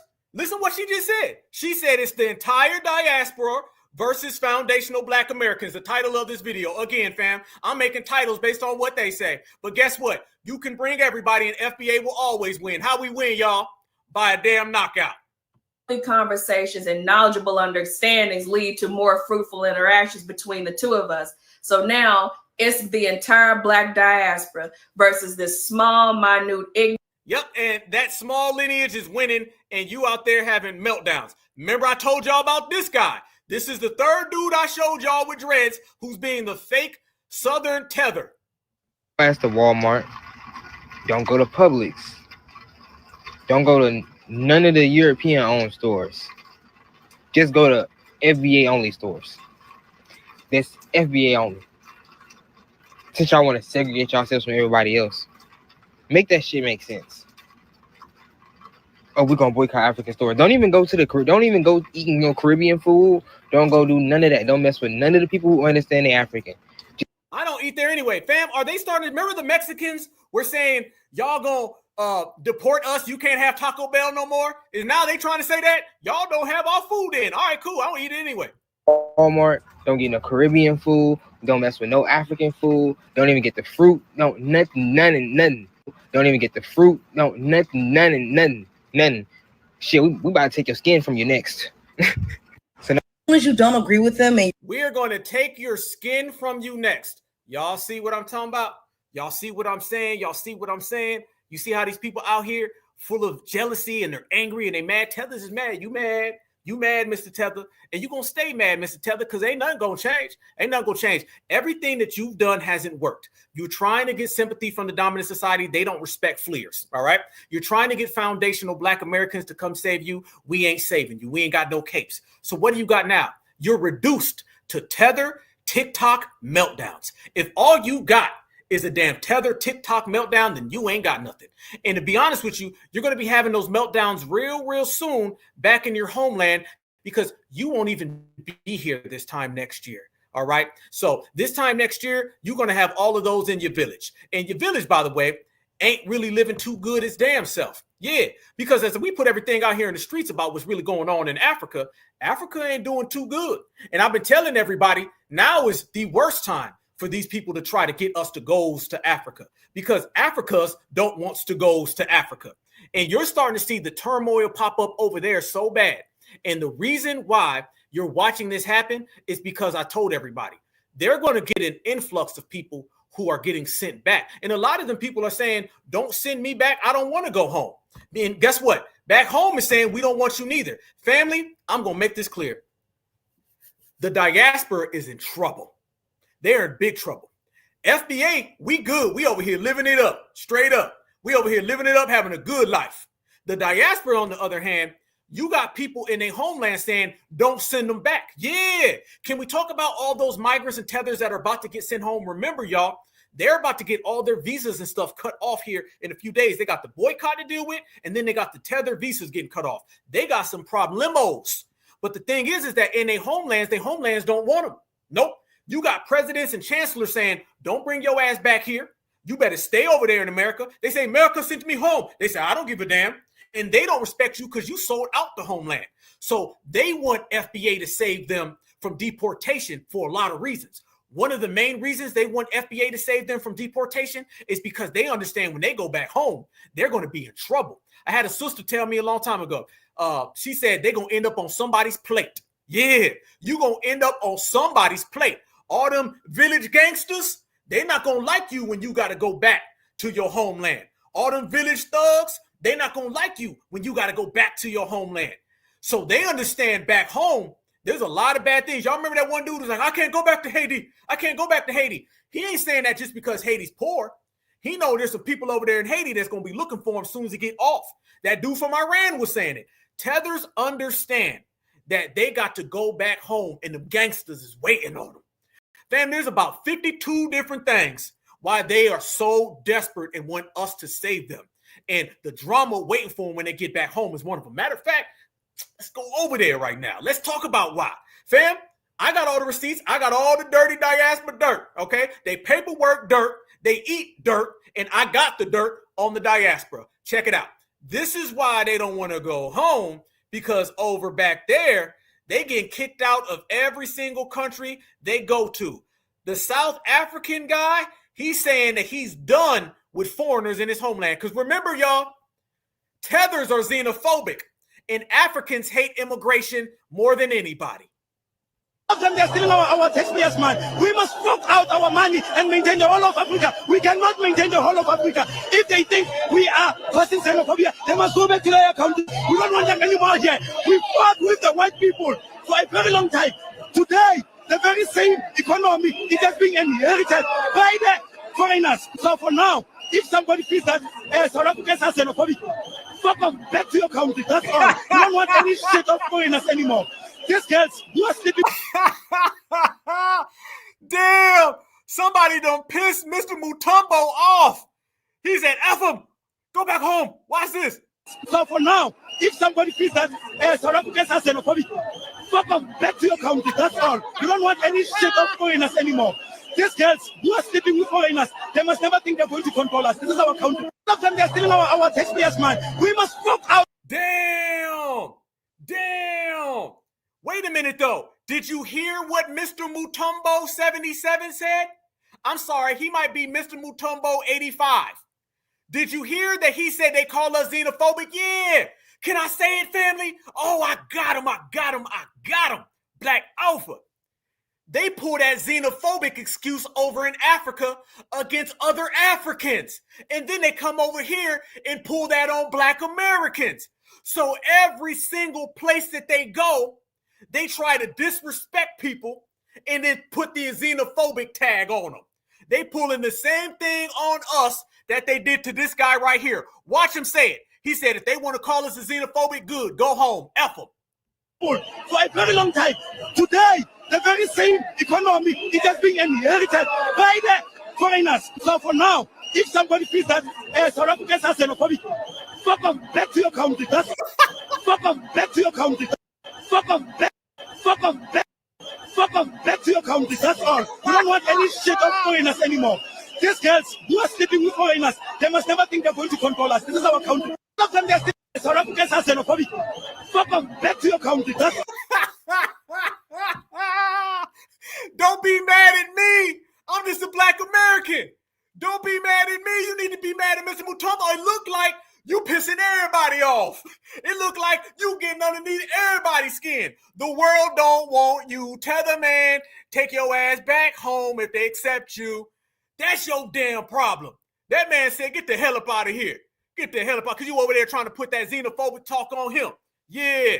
We know what it is. We know exactly what it is. They're over there trying to put a xenophobic on them. See, they got this thing. As we said, fam, think about FBA. We're always psychologically breaking down tethers. The reason why they don't like us is because we can psychologically break them down. We go into the mind of a tether. Understand, a tether is a psychological trait, all right? To flee and to hop and to skip and to jump, to always mooch off somebody, there's something going on up here. See, when they say, oh, you guys say that we're cowards and immigrants, we don't have a problem with immigrants, okay? Immigrants are people who do it lawfully. A tether is somebody who does it unlawfully and then steals from people. You over there in Africa trying to steal from them. You over there in Africa calling people xenophobic, because the mentality of a tether is to run, to hide, to skip, to jump. And then when you get called out, all you do is play fake ass victim. You ain't dealing with nothing but a bunch of fake victims. You a fake victim when you hating on us. You a fake victim with your jealousy. You a fake victim with your xenophobia. You a fake victim in America, and you a fake victim over there in Africa. So dude right there is saying the same exact thing we saying right here, and I ain't even met dude. I don't know dude from a hole in the wall or a can of paint. You know what I'm saying? But we understand dude understands them, and we understand all of that as well. Easy work, fam. These dudes over there talking about We over there being mean to y'all. Everybody be mean to you. Let me ask this question. This is the question I'm going to ask. I'm going to ask this question. Is everybody being mean to you? Let me ask this. Is everybody being mean to you, or is you the problem? Okay. Let me say this. Okay. We all got the same problem. You. Shout out to Banker. There they go. Y'all watch this right here, fam. This is even better. And by the way, Tethers, as we always say over here on the Black Alpha Network, everything you're doing is bad. Look at this, fam. Here we go. Check this out. More issues over there. And another one. Problems on the home front. Check it out. Guys, there is a heavy protest ongoing right now in South Africa. They say Nigerians and Zimbabweans should leave their country. Nigerians, will you please go to Nigeria? Zimbabweans, will you please go to Zimbabwe? Maputo must go to Maputoans. We are hardwall in our South Africa. Our South Africa is rotting because of Nigeria giving our children drugs. We are sick and tired. What is going on? Why is everybody against us? Even though on this protest, South Africans are saying Nigerians are Zimbabweans, so not only Nigeria, but why must we get involved? Like, why must we be involved in? Because you're Tethers. Look in the mirror. People aren't saying this everywhere you go, and it's everybody other than you. I'm telling y'all, what do y'all see here? It's the same exact thing and denominator all the time. They're always blaming someone other than themselves. What do you mean? Why are people so mean to me? It's because of you. A thing like this.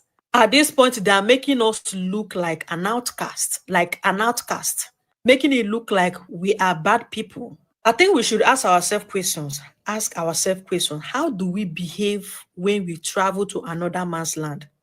What are our activities? Why do they hate us? Why are we the most hated? From UK to US to UAE to Ghana, now South Africa. It's becoming embarrassing and we need to act fast. Guys, you need to act fast. See, family, Tetherism is a real thing. Tetherism really goes on. And that is just a dose of Tetherism. I want y'all to notice too. Last week, we showed everybody in Ghana, they're kicking out the Nigerians. You're seeing now in South Africa, they're kicking out Ghana, Nigeria, and Zimbabwe. Africa is the most anti-immigration place on the earth. They do not rock with immigration over in Africa. They want to tell us about Africa and how big Africa is, right? Africa's got all these different people in all these different places. How come with all those different people in all those different places, they still have these problems when it comes to immigration? All right. How come Africans don't flee within Africa? How do you know that they got some problems amongst themselves, family? It's because they don't flee within Africa. They could easily just flee within Africa. No, but guess what? Africa closes the borders to all of them. Africa does not allow an influx of Africans to come through. Africa does not allow other Africans to come on by. So you see off top, everything that they say to FBA here in America, that's the same exact thing that they're saying over there. They just want us to bow down because they're jealous. They understand that foundational Black Americans created America. They're just jealous of it. They understand foundational Black Americans are the standard. They're just jealous of it. And they could easily go there. Fam, Africa should have the biggest immigration within its borders, but they have the worst immigration within its borders. If you ever want to know the mentality of an African, think about the fact that all of these other countries want them to leave when they could just go where they're at. And fam, there's more dirt over there. Let me tell you, it's getting real ugly. All them people talking about Africa and we brother, this ain't my brother. Hell no. Watch this right here. They got a lot of problems. AE to becoming embarrassing. You said you must go to Transkei. You said you must go to Transkei. You said you must go to Transkei. Hit me. Hit me. Hit me. Hit me. Hit me. Hit me. Hit me. Hit me. Hit me. You think we're scared of you? You think we're scared of you? You think we're scared of you? You think we're scared of you? We are not scared of you. You think we are scared of you? You think we are scared of you? Go and do this in Nigeria. We're not scared of you. We are not scared of you. Fuck you too. Fuck you too. Fuck you too. Fuck you too. Fuck you too. Fuck you too. We not scared of you. We not scared of you. Fuck you too. Fuck you too. Damn it. Fuck you too. Go and do this shit in Nigeria. There are still people. Slavery was abolished in 1981. Right? Damn. Terrible. They over there wilding out. But speaking of wilding out, let's talk about more things that are going on over there in Africa. Do y'all know that slavery is still existing in Africa? Yeah. So when they call foundational Black American slaves, let me just say, you talking about the past. When we say that y'all slaves, we're talking about the present. Don't worry about foundational Black Americans when you still got slavery on your continent. Dr. Umar, you don't never talk about this. Right? Wrong. There are still people in Mauritania today who are owned by other people, born into slavery, never paid a wage, never allowed to leave. And that's not even the wildest part. Stick around, I'll explain. In Mauritania, slavery is passed down through generations, especially among the Haratin, a Black community descendant from slave. They grow up believing they were born to serve, and society agrees. It's not chains and whips anymore, it's mental bondage. They call it hereditary slavery, and it still affects tens of thousands. In 2025, a new court was finally created to deal with slavery and human trafficking. It sounds like progress, right? But here's the catch. Mauritania's government denies slavery exists. Activists who speak up, they're arrested, tortured, some just disappear. People like Biram Da Abeid, Fatima Mbayi, and Mokhtar Tayeb have been risking their lives to fight this. In some cases, it's taken 10 years to get a single conviction. Meanwhile, entire families are still living and dying in servitude, and the rest of the world silent. Because Mauritania isn't trending, because slavery isn't supposed to exist anymore, but it does. So here's my question for you. Why do you think that this isn't taught in schools or shown on the news? I'm going to tell you why. Because they too worried about foundational Black Americans. That's goddamn why. Family, how in the world do you have slavery still going on in your continent, but you worrying about me? How in the hell do you have all of that going on right now, today, but you worrying about foundational Black men? They got the nerve to call us slaves. Fam, they will call us slaves and look exactly what they're dealing with and look exactly what they're going through. And yet they got the nerve to turn around. Get your tether priorities in order. This is why we say, don't nobody respect that. Nobody respects you running around here calling foundational Black American slaves and you still got slavery on your continent. All right. And speaking of slavery on your continent, let's talk about this, fam. Let's talk about this right now, because they always want to pump Africa up. I'm going to say it, and we all been saying it. And on this broadcast, since we don't put it all on the table and we've been uncut classic anyway, let me just go ahead and put this on the line. Africa is not the motherland. It may be for an African, but for Black Americans, the motherland is America, in particular, the South. The South is our motherland, and that's why they're so upset. This is why they're so angry. They know that our roots are right here in the South, okay? I'm talking about the South in America. I'm not talking about Africa. And this has been another transition. So as we go through the names and people of color, minorities, how we dismiss and canceled all those terms, and we placed up foundational Black Americans, we found our spirituality, we classified and identified ourselves. Remember, everything in this era is about self, okay? It's been about self in terms of family, self in terms of my brother, self in terms of my sister, all of us. We one big Blackout Network, y'all. We one big family. We are the only channel on the whole damn internet where we're a family. We are truly a family. We actually talking about, I was talking to somebody the other day, talking about getting a picnic or something together, okay? A cookout or something. We go chill out and ride. That's how we do things. They don't do that. We are a motherland right here in America. Their motherland is in ruins. So you can't have people. Let me tell you this, fam. And I'm going to make this clear. They talk about how we're brothers and sisters with them, right? Ain't that what they be saying? Okay, well, let me tell you this. How are we brothers and sisters when we ain't even got the same mother? Damn, I said it. Woo! Did I just go there, family? You damn right I did. Black Americans and Africans and Caribbeans, we're not brothers and sisters because we ain't even got the same mama. Your mama is Africa. My mama is the South right here in America. So we ain't got the same mama. then we ain't brothers and sisters, and we damn sure ain't family. My family is certified foundational Black Americans in the certified foundational Black American family tree, and I got all my brothers and sisters with me. Easy, easy work, y'all. Our mom is here. They mom is there. And if you look over there, it ain't too good over there. Yeah. Look at this right here, family. You want to see it? I see you. Yup, the South.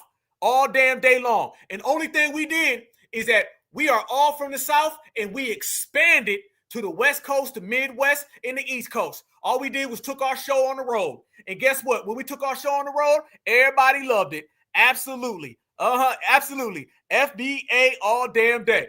But look at this, though, family. Can I show y'all history of Africa? Since we're talking about slavery, right? This is in Africa right here. Do you see the European colonizer over there, family? Yes. And this is in the 1800s, early 1900s. Look at this. I'm going to show you, Black Alpha, how every single group has colonized Africa. Africa, I'm telling you, I'm not asking. Keep your mouth closed when you're talking about Black Americans, because your track record, your paperwork, and your dirty history is not qualified to talk about us. You ain't got your life together enough to talk about me. Look at that colonizer over there, and he was colonizing them. Yep. And I don't want this to happen to them. I care more about those people than they do, because remember, Africans were the ones selling each other out so this can happen. Yes, indeed. I see Chicago in the building. CHICAGO. There they go. Memphis, I see you in the building. There they go. Here you go. More colonizers. Got them yoked up. Georgia in the building. I see you. Here we go, family. Look at this. There was 2 European colonizers. Can we start talking about the Asian? Can we talk about the Asian family that's been over there? So I already showed you the Europeaner. Can I show you how they've been out there painting Africa with the Chinese flag? Can we talk about that? Look at that right there, fam. There they go. Oh, I'm going to get to the Arabs. You right. We here. Yeah. Fam, look at this picture right here. I want everybody to look at this picture. Family, the people you see highlighted with that arrow, those are Arabic people. This was a part of the Arabic slave trade, which, by the way, family, truly still exists today. When I was just showing you Maritova, it's the same exact thing. Those are Arabic people. Yeah, because before there was ever the transatlantic slave trade, there was the Arabic slave trade. And the Arabic slave trade, a lot of people believe, was worse. And another hidden fact that people don't talk about is that the Arabic slave trade actually influenced the transatlantic slave trade. I remember watching Marcus Garvey Jr. And Marcus Garvey Jr. said, if it wasn't for the Arabic slave trade, they may have been able to fight off the transatlantic slave trade. But I want y'all to look at those 4 little Arab Persian dudes over here and look at all those Africans. Yeah, you get this on the Black Alpha Network, certified #1 activist, all in, all we do is win. And Tethers, they understand that. Look at this right here. So I already showed you the W colonizer. Now I'm showing you the Persian and the Arabic colonizer. Now let's go ahead to something a little more modern for the whole family to see. Check this out as we proceed down the line, y'all. Look at this right here. Now you see the Chinese, but family, that's not even a recent picture of the Chinese over there, because you have the Chinese colonizer who, as we speak, is colonizing Africa. Yes, you do. But did y'all know that the Chinese man has been over there for a long time? It seems like everywhere you go in your history, in modern history, is littered with slavery, where you outnumber these people. Now, I want y'all to go back to the Tether we seen in the beginning, right? Remember the Tether in the beginning told us we got the numbers. We got billions of people. What y'all got? Well, how come your billions of people ain't never stopped the 3 colonizers? The 3 colonizers are over there colonizing you, but you ain't using all those billions. And you know why you're not using all those billions? You're not using all those billions because you are somebody who actually likes the colonizer. That's really what it is. We got to address it, family. You like the colonizer more than you like the person sitting next to you. And let me show you something else that I unearthed today. okay? Because we've been out here putting receipts on the table. I don't know how to put a halfway receipt, fam. I don't know all the way. Can y'all see this right here? Can I highlight this for the family? Shall I proceed? Yes, indeed. Look at this, fam. Look at this. Read the bottom of that. The feelings of friendship between the peoples of China and Africa are deep. And the red arrow I just put, it says 1972. 1972. And look at the picture. The African woman giving her African baby to the Asian woman. Yep. The same way the African people gave other African people to the slave traders. You can see it. I can see it. We can all see it. So these people are in no position to talk about us. I bet a lot of people haven't seen this photo. A lot of people probably haven't seen this photo, but I had to bring it out today. That was 1972, y'all.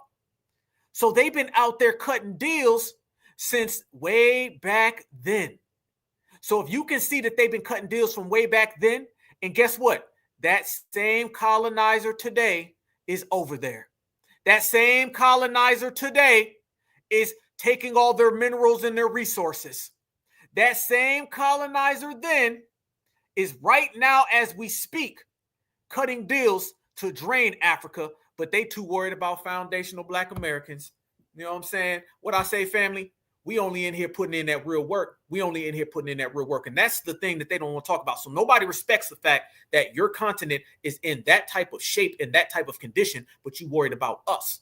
And the fact that y'all been running around here trying to take foundational Black American lineage, heritage, and culture, our accomplishments, what we've done, things that we've created, things that we've put out in the earth, but yet you got those problems. You got big problems. Fam, we're not talking about somebody who got a small problem. You got big problems back home, but you worried about me right here in my home. See, this is the other thing, fam. We're not in Africa talking bad about them. You are in America talking about Americans. That's the difference between us, Mr. Fufu. You in my house. This is my house. And you in my house, you better play by my rules. And that's just the way it is. And it ain't me talking this. You go to any country on the planet and you got to go by the rules of them. This thing where they come here and they want to get next to the dominant society and not play by my rules. It's my house. America's the house we built. Let's make this clear. And we don't halfway own that. We take that all away. So the fact that they've been out here trying to get everything from music and art, I told everybody, tethers do not tether at 22%. So you bet not gatekeep delineate at 22%. Delineation is a 100% thing, okay? You can't be halfway pregnant. You can't halfway delineate. And the fact that they're out here now trying to get our reparations, we called them out. We shut down the Essence Festival and we shut down them trying to steal foundational Black American reparations. And a lot of brothers and sisters are saying, you've been out there trying to get my reparations. You're out there getting colonized, but y'all owe us reparations if you want to go there. If you really want to go there, Africa owes foundational Black American reparations. So why are you worried about getting my reparations when you should be worrying about why you owe us? Let me show y'all this right here. Khalid Muhammad. Khalid Muhammad made it very, very clear and very, very plain that Africans owe foundational Black Americans reparations. Oh, yes, the hell they do. They may not want to talk about it, but oh, yes, some of you don't like that. You say Africa don't owe us nothing. Oh, hell, yes, they do. Some continental Africans brag about the slave trade. Yes, they do. Some continental Africans brag about the slave trade. Some of them say, oh, my father and my great-grandfather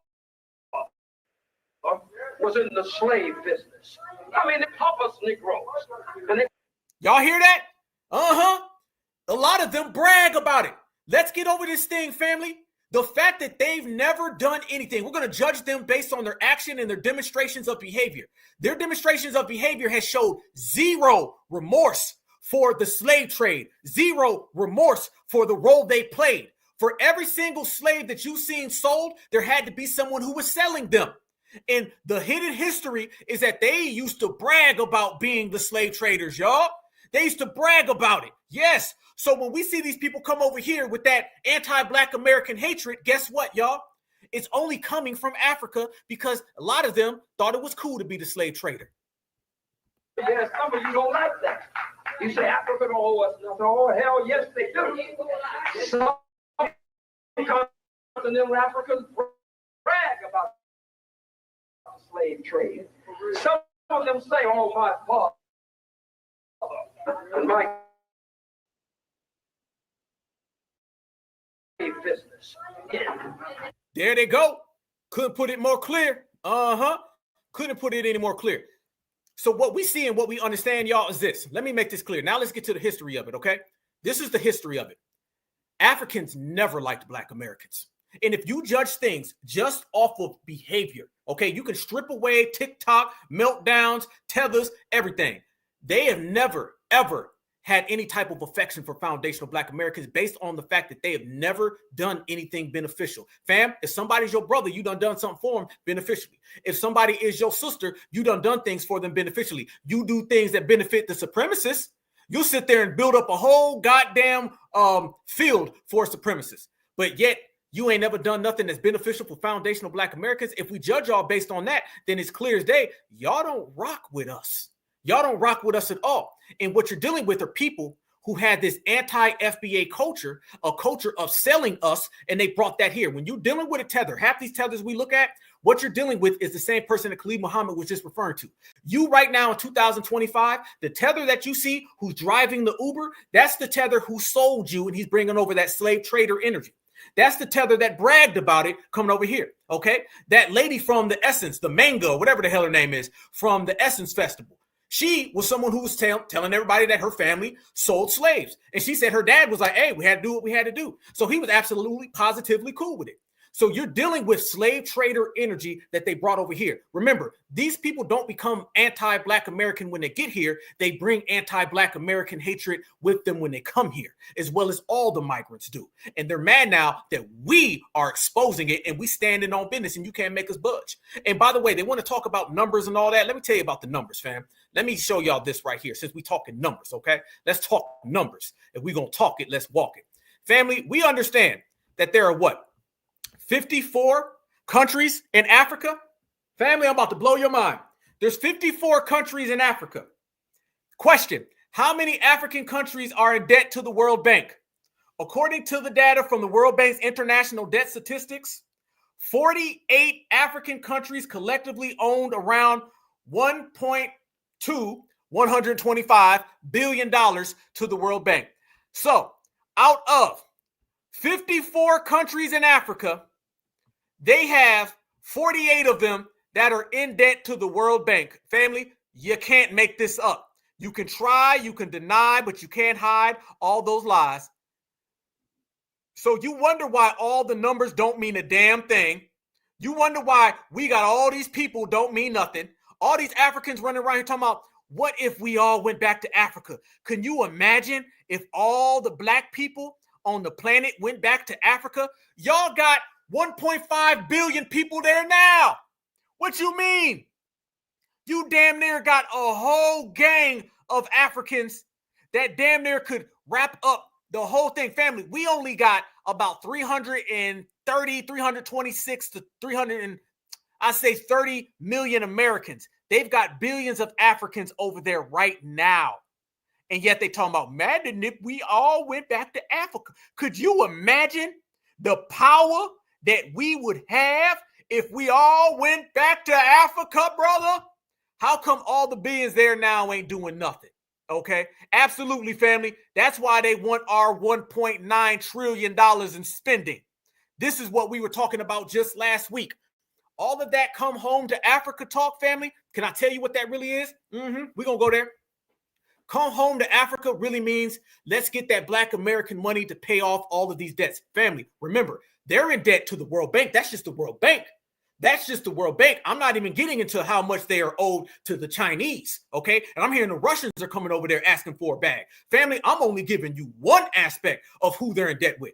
Africa is in massive debt. There's no way, from what I've heard, you can go to the year 3025, okay? You can talk about truly 100 years from now, and they won't even be a decimal point in paying back that.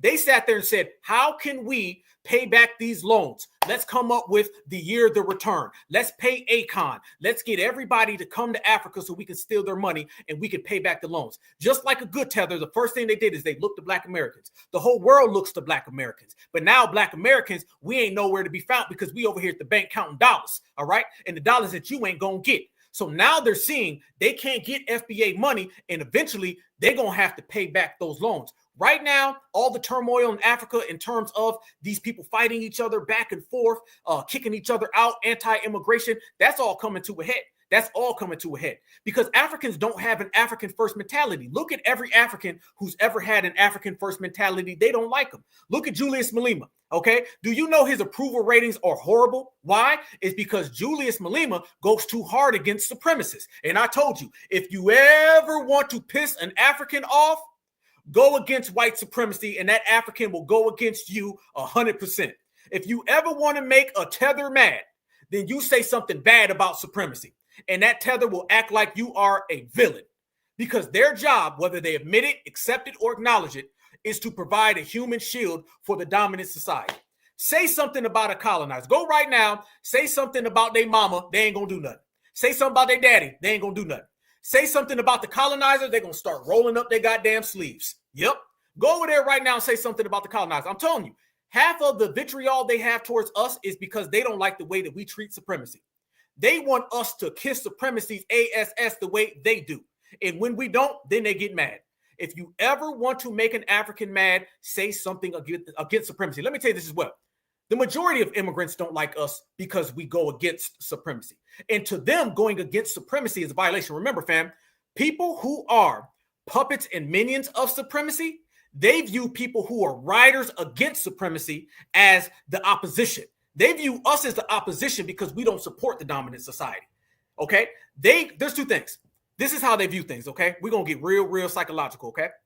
They view Black Americans resisting supremacy as a crime, all right? In their head, it is a crime to resist supremacy. It's a crime to resist Jim Crow. It's a crime to resist slavery. It's a crime to resist the Black codes. It's a crime to resist lynching.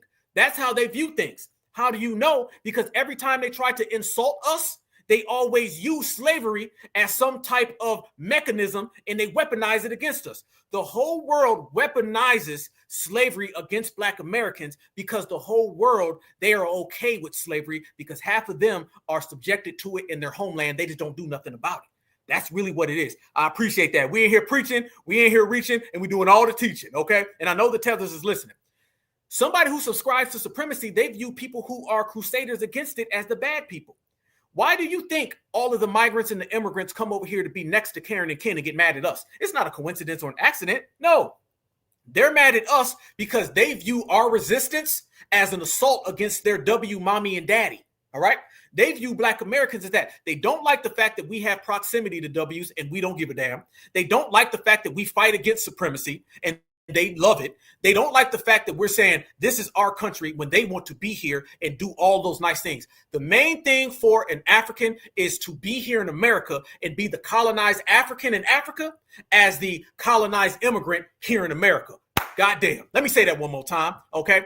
Their main thing is to be the colonized African in Africa and translate that and come here to America and be the colonized immigrant in America underneath white people. That's really what they want. So all of those colonized pictures that I showed you where they're doing all the heavy lifting, and when the Queen of England comes here, they fall on the ground, they start crying, they hand away all their diamonds and minerals.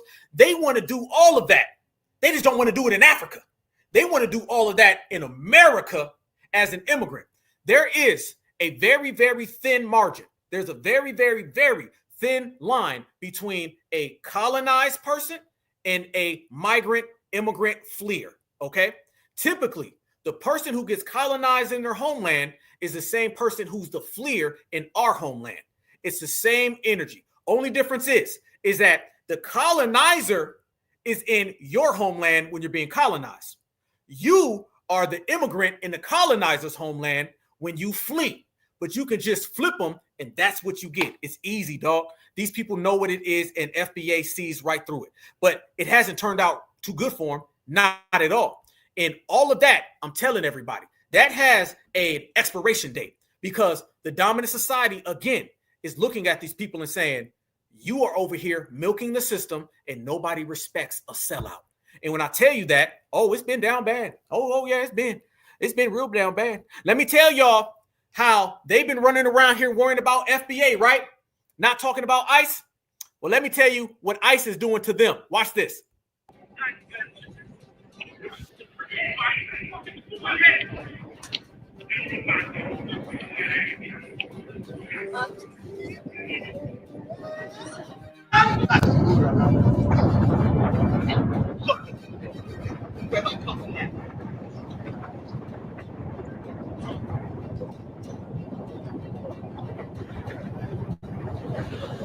Oh, no.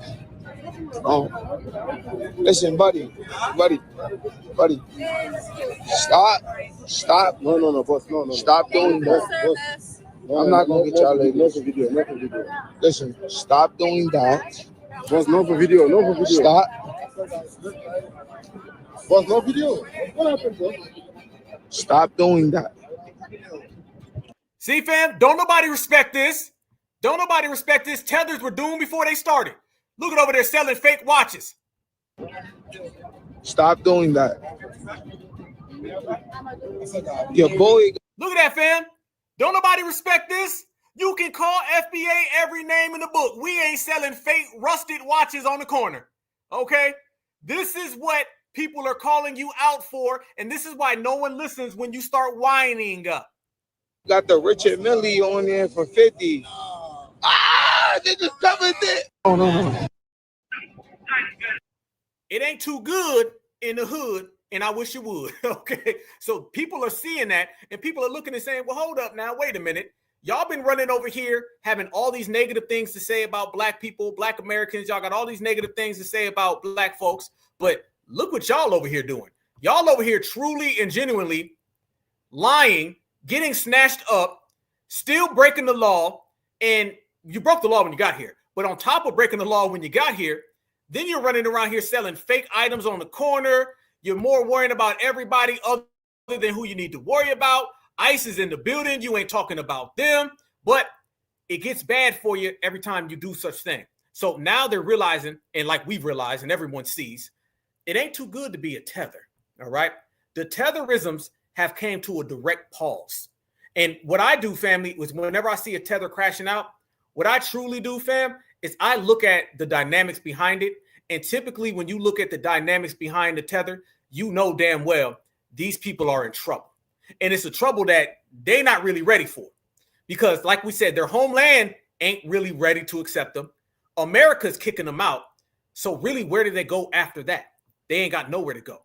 And brothers and sisters, like we've been saying, have been calling them out. There's nowhere for a tether to go. They've been running their mouth, and still ain't moved an inch, okay? You would think that you would be able to go somewhere, and now you can't. So as every one of those that you have, you also got the tethers running around here trying to tell foundational black Americans how we need to quit saying this and quit saying that. Memo, okay? Nobody identifies as an African American. So trying to get us to stop saying African American is something we've already done. Look at this. Some of you FBA who said that you are not African, please put down our African name. Thank you. We will. Check this out, y'all. Yes, in Africa, we have what we call the African Union, the West African Intervention Force, the African Bank. So like I said, if you don't want to be part of Africa, we agree, or we actually put down our name. Just move on as indigenous black. That's all. FBA. We ain't got no problem. We don't need you. And to those of you who recognize that you are African, we say, come on board, brother. We love you.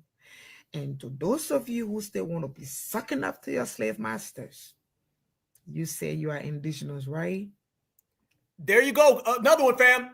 This is number 5,000 Tether trying to lecture us on supremacy. How in the hell are the people who are lifetime colonizers, who have been the ultimate victims of supremacy, trying to tell us Black Americans are the only people who have ever fought against supremacy, and you got an African trying to lecture us? Africans better never mention supremacy unless they're talking about doing something. Until then, they need to be quiet. Thank you. We know you are indigenous, but all we asking you to do, drop down our African name, because that name African belong to us that come from the continent. You see, the descendants of slaves, yeah, they are African too. You know, everybody in Trinidad, Barbados, yeah, they are African too. Yeah, you see the blacks you find in Puerto Rico and Mexico, yes, they are African. In fact, Puerto Rican know that they are African. They know they were taken from Morocco. They know their history. Even Puerto Ricans know their history. Puerto Ricans don't ever acknowledge any blackness they have. Fam, these people are living in an alternate reality.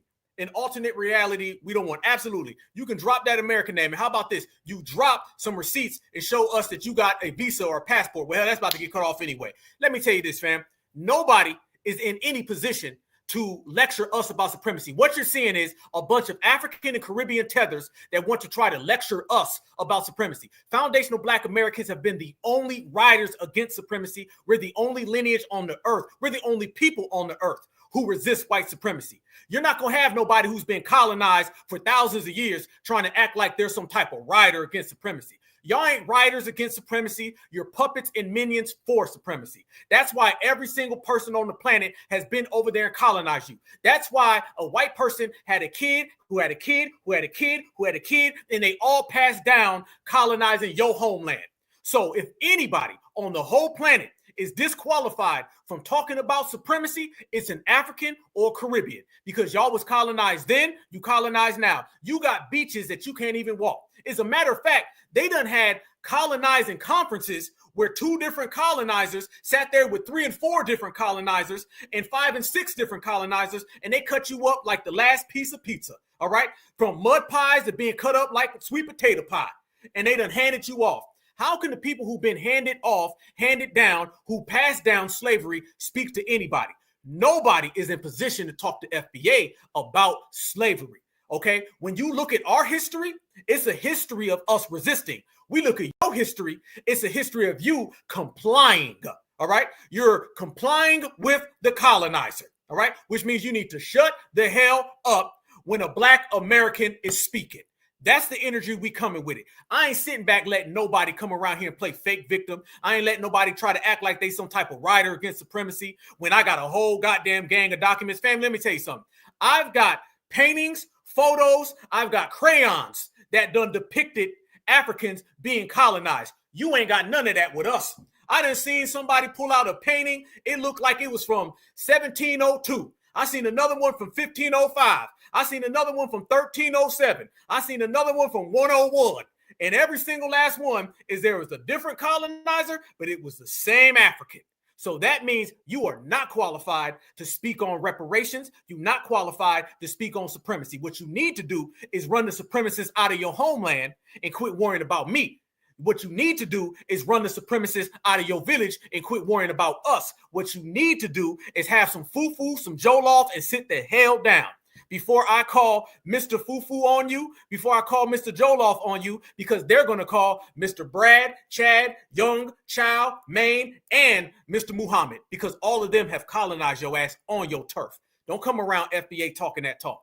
That's the difference between us and them, y'all. Certified foundational Black Americans. What goes along and what's attached with our history is a history of resistance, okay? And we have been the main ones out here. Let me tell you this right now. The reason why you mad is because you know you're going to get deported. You know back in your homelands in ruins, and you know in your homelands, they waiting on you, and they ain't waiting on you with a hug. They waiting on you with some pounds, and it ain't going to be good. You understand, you thought you was this close to stealing from FBA about a year ago. That's why y'all were very cocky and very arrogant. Now you see that when you talk about blackness, you talking about us. When you talk about foundational, you talking about us. And when you talk about America, everybody's talking about us. It's truly all eyes on FBA. This generation, the reparations generation, is on a whole nother level, and we moving completely different. And I want everybody to see how high we're moving. Look at how good your life is, y'all, and look at how down bad theirs are. So if you're not being colonized in your homeland, you being deported in mine. Watch this. The right to remain silent. The right to remain silent. Wait a minute. Jesus. Get off, guys. You're obstructing federal rights. Obstructing federal rights. Snatch him up. On the ground. Get back. Get back.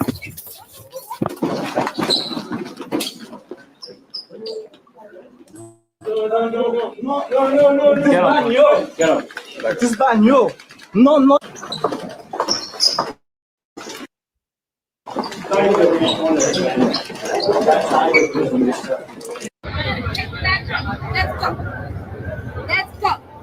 Let's go. Come on, put it away.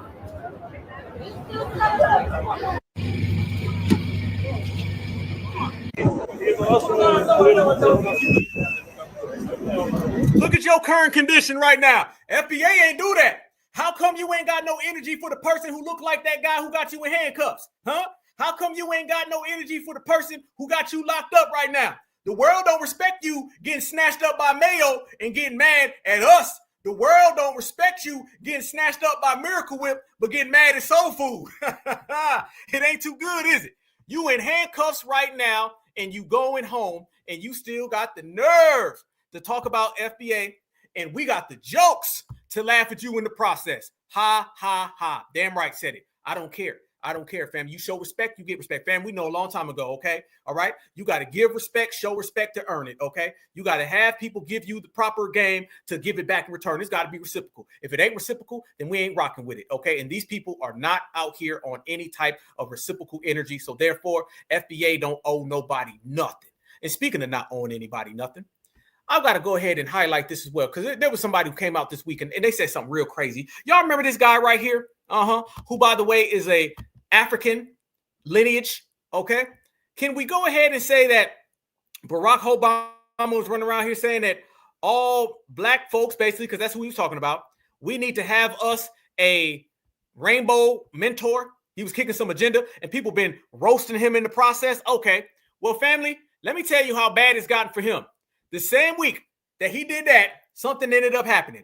And y'all know we got a saying over here because we got a lot of new subscribers. Let me tell y'all what we say right here on the Black Alpha Network, okay? And I salute everybody. We crossed over to 29,000, so I appreciate the love, fam. Let me tell y'all this. We got a term right here on the Black Alpha Network, and that term is called ABK. And what is ABK? ABK means anti-black karma, meaning everybody and anybody who disrespects us, who comes at us sideways, out of pocket, or off code, the universe ends up handling them. You know why foundational black Americans ain't tripping on these tethers?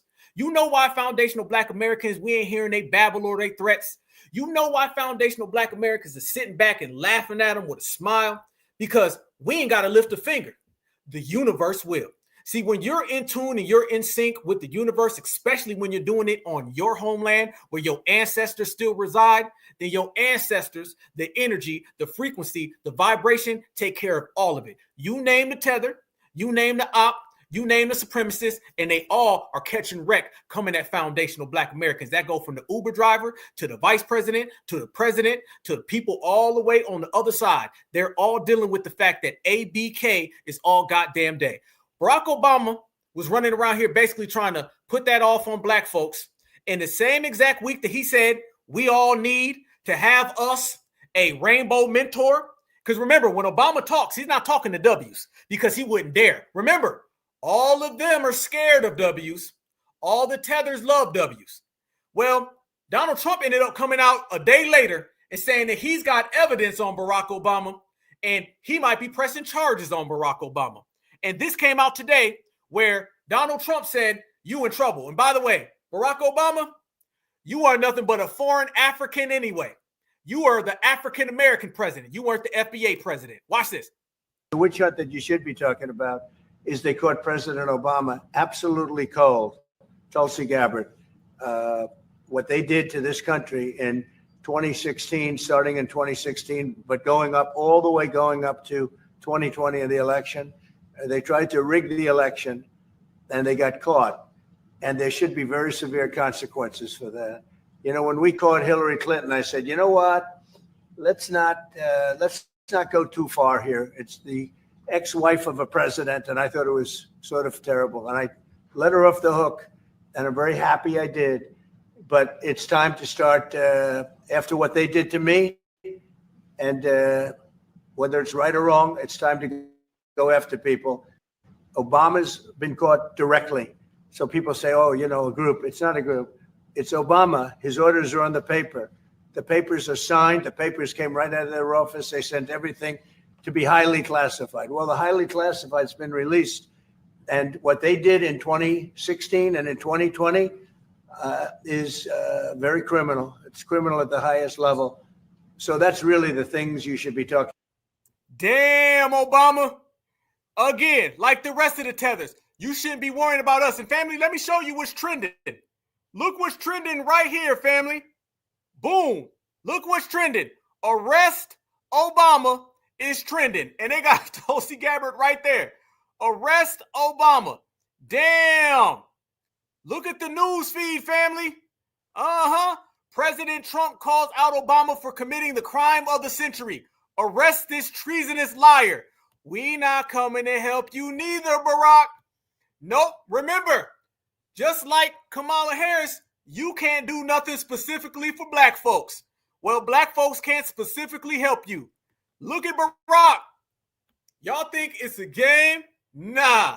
It came down the same exact time. A, B, K, all damn day. Barack comes out and he disrespects foundational black Americans. He comes out and he tries to sprinkle some sugar on foundational black Americans. And then 2 days later, boom, this ends up happening. So you can see what we can see, what we all see is that these individuals who try to come at FBA with any type of jealousy or envy or despise, they all end up getting dealt with. And foundational black Americans, we don't got to do nothing but be our exceptional self and just watch it happen. Let me tell you something, fam. I learned this a long time ago. When you're successful, okay, and you do a lot of great things, you can knock somebody out without balling up your fist. All right.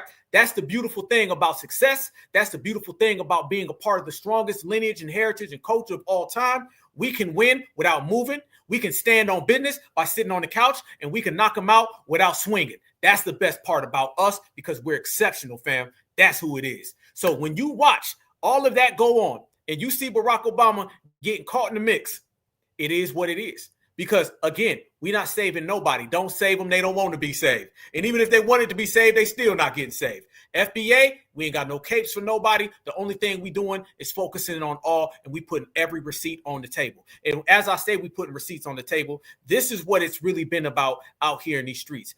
This individual right here is trying to get foundational black Americans on board with his plots, his plans, and his strategies.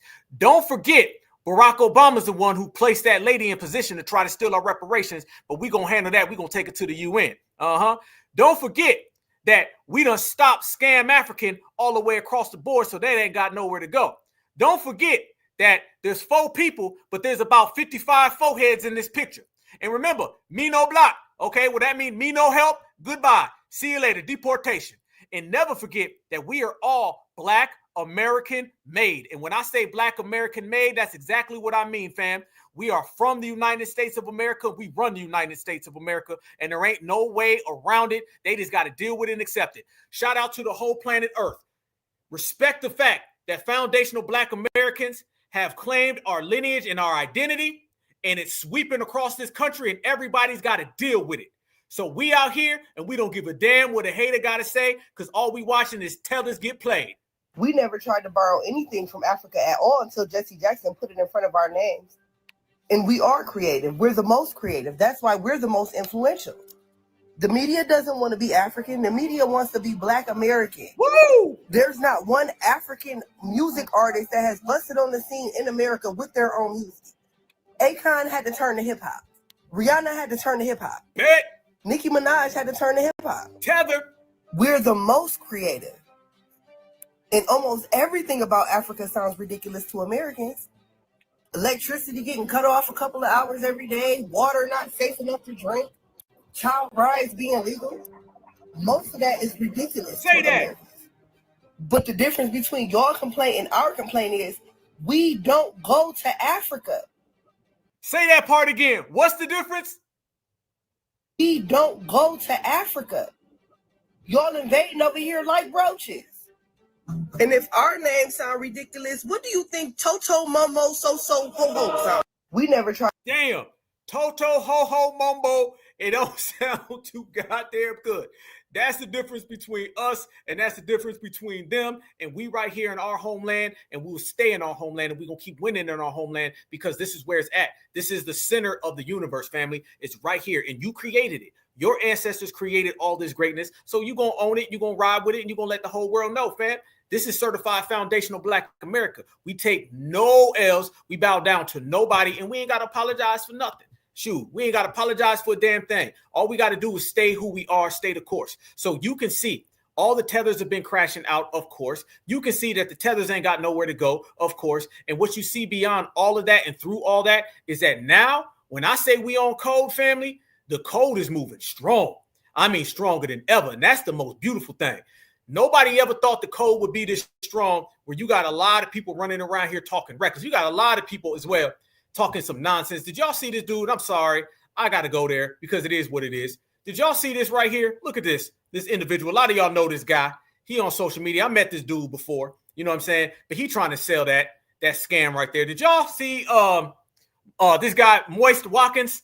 Did y'all see Moist Watkins running around here?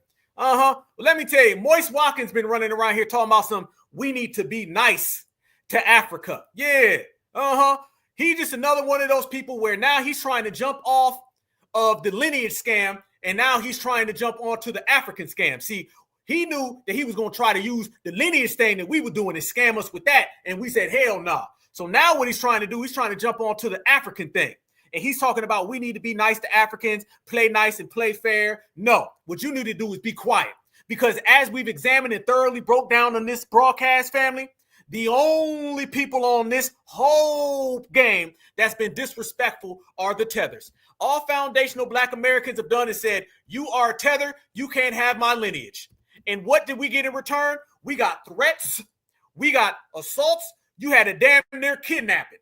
So nobody's going to point the finger at us, especially not Mr. Moist. All right? So Mr. Moist can moist his way the hell on back to Africa. That's where he wants to go. Because what he realizes is he can't fool foundational Black Americans. So he got to go fool an African. That's the theme nowadays, what you're seeing, fam. So Moist Watkins, he can go ahead and moist his way the hell up on out of here because FBA ain't going for none of that. Y'all notice that's the scam, right? People realize they can't get over on us, so what do? They run over to Africa and say, well, I can go get it off on them because, you know, you can't play FBA. Nah, and speaking of not playing FBA, when I say that the brothers and sisters is on game and we taken what once was a whisper, what once was quiet, and we put it on the main stage, now everybody knows the way Africans been treating FBA, and you seeing more and more footage of Black American brothers and sisters checking these people. Watch this right here, fam. When I say that these people be out here real phony, real disingenuous, this is what's happening. But guess what? In the meantime, in between time, brothers and sisters ain't going for it. ABK all damn day and FBA don't play. Watch this right here, fam. Musty tether energy gets checked. So I'm doing Uber Eats and Lastasia decided to say she didn't get her food. Lastasia? You told Uber you didn't get your food? Look at your drink right there. You must want to be internet famous today, huh, baby? I'm at work, please. I don't care. I'm at work. I have 2 kids. I make $2 a trip. $2. Okay. And you gonna lie and say I didn't bring your food with your McDonald's cup right there? That's fine. That's fine. Well, guess what? You're going on social media. I'm gonna add all your job information and all that. And I'm calling back. Matter of fact, where's your manager? Yes, she is. My manager's not here. Well, I need to speak with somebody that's not you. She's with her patient right now. Okay, I'll wait. Wasn't it 2 spicy McChickens and a big red, large? Yeah, I remember the order. And can you make sure it's fresh, please? Got the audacity to ask for accommodations and then lie. That's that tether energy, y'all. That's what they were doing. They were trying to run to mommy and zaddy and get her fired, fam. That's what they were doing. They always do that. How many stories have y'all heard about on the job where you end up seeing the tether run to the dominant society to go get you fired or to go get you reprimanded? That's what they always do. The same exact thing they do socially, how they come over here and they tell, remember, y'all, all those TikTok videos, all that y'all hate group and y'all xenophobic, that's basically them crying having tethered tears where they're trying to tell on Black Americans. They have a mommy and daddy complex with the dominant society, and they always want to go tell on us so they can go get some brownie points. At that lady's job, what she was trying to do right there, fam, she knew she got her food. You could tell looking at her, she gets a lot of food, okay? Clearly more food than her homeland. But I want y'all to notice, she was trying to take all of that so she can get that woman fired for no reason. For no reason. And there's never no reason with these people.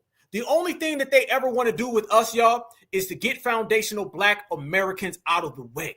Because like I said, they want to be the colonized African who's the colonized immigrant. And they want to exchange being colonized in Africa with being a fleer in America.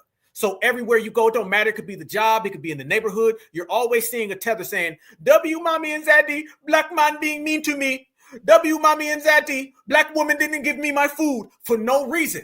Because they have despise for foundational Black Americans internally. They have internal despise and spite for FBA. So they go out there with all of these assaults on FBA. They tell on FBA. If you want to think about a tether, I want you to think about a 2-year-old. And if you want to think about supremacy, I want you to think about mommy and zaddy. That 2-year-old tether is always trying to tell mommy and zaddy so they can get foundational Black Americans reprimanded, but they find out can't nobody check or come at foundational Black Americans out of pocket. So the supremacists will get checked. Let me make this clear, Tether. That same W that you run to, we check his ass. So we'll check him and you. Everybody will get it. See, that's the difference between us. We say it loud, we Black and we proud. And when you Black and you proud, then you understand some things. And the main thing that you understand is that nobody talks reckless to us, whether that be your W, mommy and zaddy, or the tether. And that's another thing they don't like. They don't like the fact that their mommy and daddy can get that work as well. So the colonizer can get it and the colonized can get it because foundational Black Americans is with it. Check this out as well, family. This is another thing. This go for the Jamaicans. They got smoke for FBA. This go for all the Caribbeans. But yet y'all don't own your own stuff and you got all the colonizers running y'all out of the way. Check this out. I am in Salem. What I found out is that all these small convenience stores are pretty much ran by Chinese. They don't really like me recording them, so I'm gonna be real discreet about my content.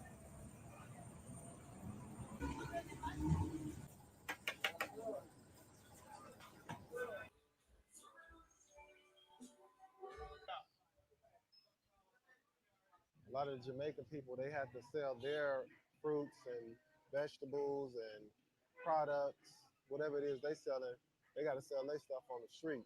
And most of the storefronts are just owned by the Chinese and Indians.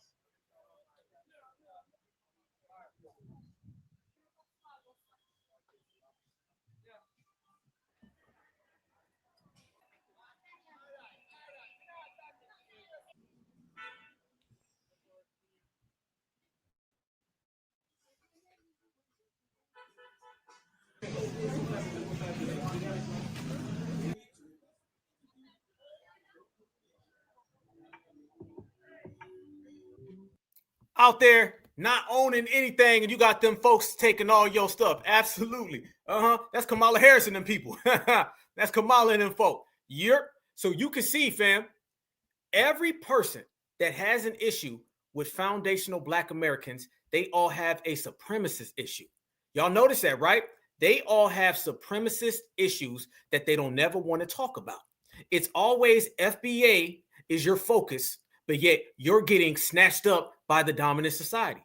Why are you worried about me when you don't even have control over your own resources? One thing that's not going to happen is people disrespecting FBA when they got their own problems within their own community, y'all. This is what it is. So if you watch and you see and everyone understands it, it's clear as day. It's clear as day that these individuals are out here trying to steal from foundational Black Americans, and these people are mad because foundational Black Americans ain't letting them have it. And when I say foundational Black Americans are standing on business, fam, let's bring it all the way back, okay? This is going to be a Tether meltdown. Visas gone. TPS gone. Boycott gone. It's funny, everybody wants Black Americans to boycott something until we start boycotting the things that we want to boycott. We're not boycotting what the Tethers want us to boycott. We're not boycotting what the Democratic Shields want us to boycott. Just like everything, we're doing it how we please because we're foundational Black Americans certified and we said so. So if you want to see some boycotting up in here, oh, it's going to be live. I might even have me a damn live episode where we can break it down. Shout out to all of my sisters who are doing the boycotting. And I'm telling everybody right now, when the certified sisters is on code and the certified brothers is on code together, oh, they in trouble. Watch this. I'm making this video because I wanted to support Shaya Shelf, who is promoting a protest for August 1st. Complete blackout on African braiding shops, restaurants, and stores, right? I'm absolutely here for this. I'm showing my support because I do this in my everyday life. I do not shop with the Africans. Ain't no African ever braided my hair, put their hands in my head, or none of that, right? I don't do the restaurants. I stopped like years ago. I do not shop with their stores. If I walk into a store and I accidentally realize, oh, not for me, right? So she's encouraging that we do an August 1st protest all through the month of August. I think it should continue throughout for the rest of the year, right? Let them really feel the heat, okay? Because they are confused about who they are, who we are, and what this is all about, right? They're so busy licking boots, they don't seem to want to give us our respect. They need a wake up. Tell it how it is, sister. And let me get some 100s in the chat if y'all with it. Let me get some 100s in the chat if you feel that we need to do this permanently year round with the Tethers and everybody. Let me know how you feel. And y'all know all the Tethers are watching right now anyway. So let them know how you feel as well. Talk your talk, sister. Right? Because clearly they don't understand that the large majority of why you are even in the space that you're in is because of us. Woo! And that our dollars are the ones that pay your bills. Because we black them out. I want to see how many white people finna support y'all. Damn. Right? I want to see how many of y'all businesses is really going to be able to stay afloat month after month of black people not supporting you. Right? Like, let's really be about it. So in support of Shaya's Shelf, I am even pushing past August, but it starts August 1st. Let's go. Okay? Complete, total blackout on Africans, period. Okay? Let them know what time it is. Woo-wee! That's what I'm talking about. Oh, man. We lit up in here tonight. Brothers and sisters ain't playing. No. Oh, no. Let's get that all the way right. Let's make this crystal clear for the world to hear. Brother, I see y'all. Yes, indeed. I see y'all. Brothers and sisters ain't playing. The reparations generation is not playing. We fool with delineation, and I've always said it. We regulating. We some certified regulators, and all my certifieds and all my regulators done mounted up, and we going to work. The days of disrespect are over. This ain't the past. This is now. This ain't yesteryear. This is today. You will not disrespect my lineage, heritage, and culture, because every single time you do, you disrespecting my ancestors. You disrespecting my elders. You disrespecting my brethren. Won't happen. This is all about us. This is my house, all right? And in my house, you play by my rules. And that go for every tether. I don't give a damn if you dusty, rusty, or musty. You bring your tether self here to America, you're going to play by FBA rules. So now what we're doing is we are instituting everything that foundational Black Americans choose to. The boycotts are in. I remember a time when folks said this is what we should and need to do. Notice, everything that we should or needed to do from back in the day, we're doing. And we're on code while we're doing it. And I think we look goddamn good as well because they don't look like us and we not them. So they see where we coming from with it. And where we coming from with it, fam, we're coming from a place of people who take themselves serious. I love my sisters. I love my brothers. I love my family. Okay. And one thing you will not do is disrespect my family. See, the difference is now we don't have an organization or a group. We're not name banging. This is all about the lineage. What makes us so special today, family, is that this is the only lineage movement. Think about it. Everybody else is an organization. You're talking about the Me Too's and All Lives Matters. You're talking about the Palestinian groups and this organization, that organization, the Tether Committee. We ain't on none of that. We ain't on Tether Island. I heard Tether Island's about to drown any goddamn way. What we're on is lineage. And that's what created the separation, which allows us to go forward. That is what allows us to elevate, is that we're saying we don't have a leader. The lineage is. We don't have a leader. It's the code. We don't have a leader. It's all of us. So y'all been looking for one leader, man, and we got about 60 million of them. What we talking about? And let me tell you about that 60 million. They are so equipped in every aspect. We got brothers and sisters in the social world, the political world, the street world. We got brothers and sisters who are good with strategy, technology. We got the people in tech. We got the people who are quiet, people who play the back. We got warriors. We got a warrior class. We putting in work. So when you look at all of that together, you have us right here, right now.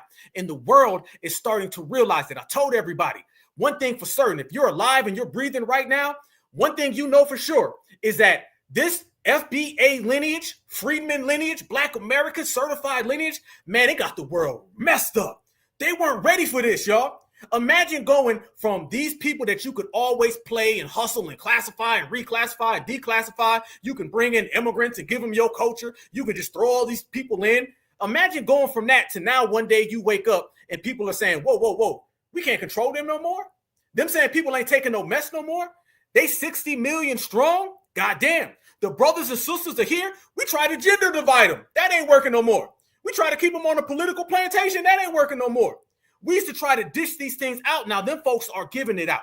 FBA's out here giving out all these L's and everybody got to hold them. So fam, they know what it is and we know what it is. I'm telling you, the path we're on is strong. No more veering lanes. You ain't got to go to the left. You ain't got to go to the right. We found our lane. Only thing we got to do is drop that top all the way back. All gas, no brakes, family. Lean that shoulder to the side and yo gangster ride and go get that money. Go get that money. And we're going to make everybody feel it. I remember a time when they said, we got to have a code and punishment. Now we punishing people. Now people are seeing that the ancestors are rocking with us. Now people are seeing that we're thorough, we're strategic, and we love each other. So when you add all of that together and you got this right here and you woke up this today and this morning and you understand that you are a foundational Black American, then you won. You're not winning, you won. And everything else is getting done. Let me tell you how much we winning right now. I'm going to tell you how much we winning, and it's clear as day. Even grandmas are coming out here and holding us down. Let me tell you, Mr. Tether, you ain't going back in time and you ain't tricking us. Grandma is even saying you can't get FBA reparations. So what you gonna do when grandma is going regulator and delineation on you? Y'all watch this right here. Grandma says it's for us Black folks only. Yes, indeed. Shout out to you, sister. Thing about Africa. I have to agree with my people on this one. I mean, I haven't read anything about it, but I've seen a lot of videos saying that y'all deserve the reparations that we're fighting for. No, you don't. Y'all sold us to these people. Well, my ancestors. My ancestors were beaten, hanged. They picked the cotton that made them billions. They picked the tobacco that made them billions. They built this country. They invented everything in this country that made them billions. All my people are saying is y'all were not here. Y'all did not contribute anything to the United States. So I wholeheartedly agree with my people, but this one for my people. And yo, people love you. Yes, we do. So family, what are they going to do? What they going to do when now you got grandma saying reparations, and now you got us saying reparations, and the young folks are saying reparations? Tethers, it ain't looking too good in your hood, okay? It ain't looking too good in your hood. How many of y'all remember? I don't know if y'all remember, but I'm going to go ahead and say it. During the rally for reparations last year, when I got on stage, I made a comment, y'all, and I was telling stories. And in my stories, I said, I know grandmas in the West Coast that traveled 2 hours to go talk at a reparations rally for 2 minutes and stood on business for reparations. There you go. But let me show y'all the young brothers that I was talking about. I also said, I know some young brothers that said, we ain't from Africa, we from right here. I said that a year ago in Washington, D.C. at the rally for reparations in front of thousands of people down the street from the White House. Y'all know Black Alpha Code. You know I'm a bold-ass man. I'm bold enough to get on stage in Washington, D.C., down the street from the White House with snipers up top and call Barack Obama a hoe. I said that live, and we'll say it again. Bold because we don't give a damn. We say what needs to be said, not what they want to hear. We say what gets us what we deserve, not what people want us to say. This is all about us. So when I told everybody that story that I went on stage and I said that, I'm going to show y'all the clip that I'm talking about. Those kids were real. Those are real kids. That wasn't some made up story in my brain. No. These were the young brothers that I was talking about. And they say straight up, we ain't from Africa. We're right here. So let me make this clear, you guys. The reparations generation is different. And I just showed you grandma holding it down. All of us holding it down. Now I'm going to show you the kids. We got it all synced up. What they're going to do now when the babies grow up, and the babies ain't saying that we're African Americans. The babies are saying that we are all full-blooded Americans. Watch this, and this is going to warm your heart. Hey, bro, we not from Africa. Right here. We from right here. You from America? Who land is this? It's y'all land? Tell them it's y'all land. Who they stole it from? Right there. Yeah. They stole it from us. Yeah, talk y'all shit. But look, I just want y'all to know, have a good day, and I'm a good kid. Stay Okay. positive, meditate. Ooh, he's focused. He's focused, yeah. Hey, bro, we not from Africa. Right here. We from right here. You from America? Who land is this? Ours. Who land is this? Ours. Who land is this? Ours. It's y'all land? Tell them it's y'all land. Who they stole it from? Right there. Yeah. They stole it from us. Yeah, talk y'all shit. But look, I just want y'all to know, have a good day, and I'm a good kid. Stay Okay. positive, meditate. Ooh, he's focused. He's focused, yeah. There they go, there they go, there they go. Family, that sun is beaming high in that FBA sky. Let me tell you something. Before these young brothers, there were generation upon generation upon generation of Black American children that grew up to be Black American adults that ended up having more Black American babies, and not near one of them was from Africa. So that picture, look at that. Two young brothers. In the middle, you see the sun genuinely beaming down on them. They were saying, we ain't from Africa, we're from America. That picture says a billion words. Screenshot it, lock it in. Make this last forever, y'all, because this goes to show you, when you change your mentality, you change your mind, and you do what you want to do, and you don't give a damn what no one else thinks, things get accomplished. And we're getting things accomplished based on this. That is the future. Delineation is being taught to the kids. Regulation is being taught to the kids. Reparations will be given to the kids because we're going to get it. So every single thing that we're doing right here, remember, y'all, the impact in which it's going to have. We found all the old, outdated thoughts that people thought back in the day, and we got rid of them. That's why I say this is the reparations generation. What do I mean when I say repair? I mean repair the false logic. I mean repair the lies. I mean repair the damage. And I mean repair all these people who ain't got no goddamn business being in our building. That's what the reparations generation stands for. And we're going to get that damn money in the process. So I want all my brothers and sisters who are in the building right here tonight to know one thing, fam. This is certified Black society all the damn time, and nothing or no one can change that. You can't rearrange that. As long as we stand on business together, as long as we stay going in the direction in which we're going, and as long as we stay true to ourselves, to our ancestors, you're going to end up seeing that right there. Only next time you see that right there, you're going to see some money falling from the sky, because all we do is ride. So as we put all that on the line, y'all, we put all that love out there, and we just continue to put out our culture. Remember, loving yourself and identifying who you are, it's very powerful, and it changes everything. We are a testimony for that, fam. You can personally contest to it. So this is why we're moving in the direction we're moving, fam. Consider it like this. Foundational Black Americans as a lineage, as a family tree. We're right here planted in the United States. They done send out a bunch of people to come to this tree. We got them out the way. They done send a couple ops, a bunch of tethers. People talk, act like us. We done got them out the way. Now with all the tethers out the way and us seeing clearly, we're moving very strong. And the stronger we move, the faster we move, the more things get done. I want y'all to see that right here as we're speaking. This right here is my great grandmother. Okay. This is my great grandma, Gigi. How many of y'all got a Gigi in the family? If y'all got a Gigi in the family, please let me know. But y'all know how we do things right here. Okay. This right here is my grandmother.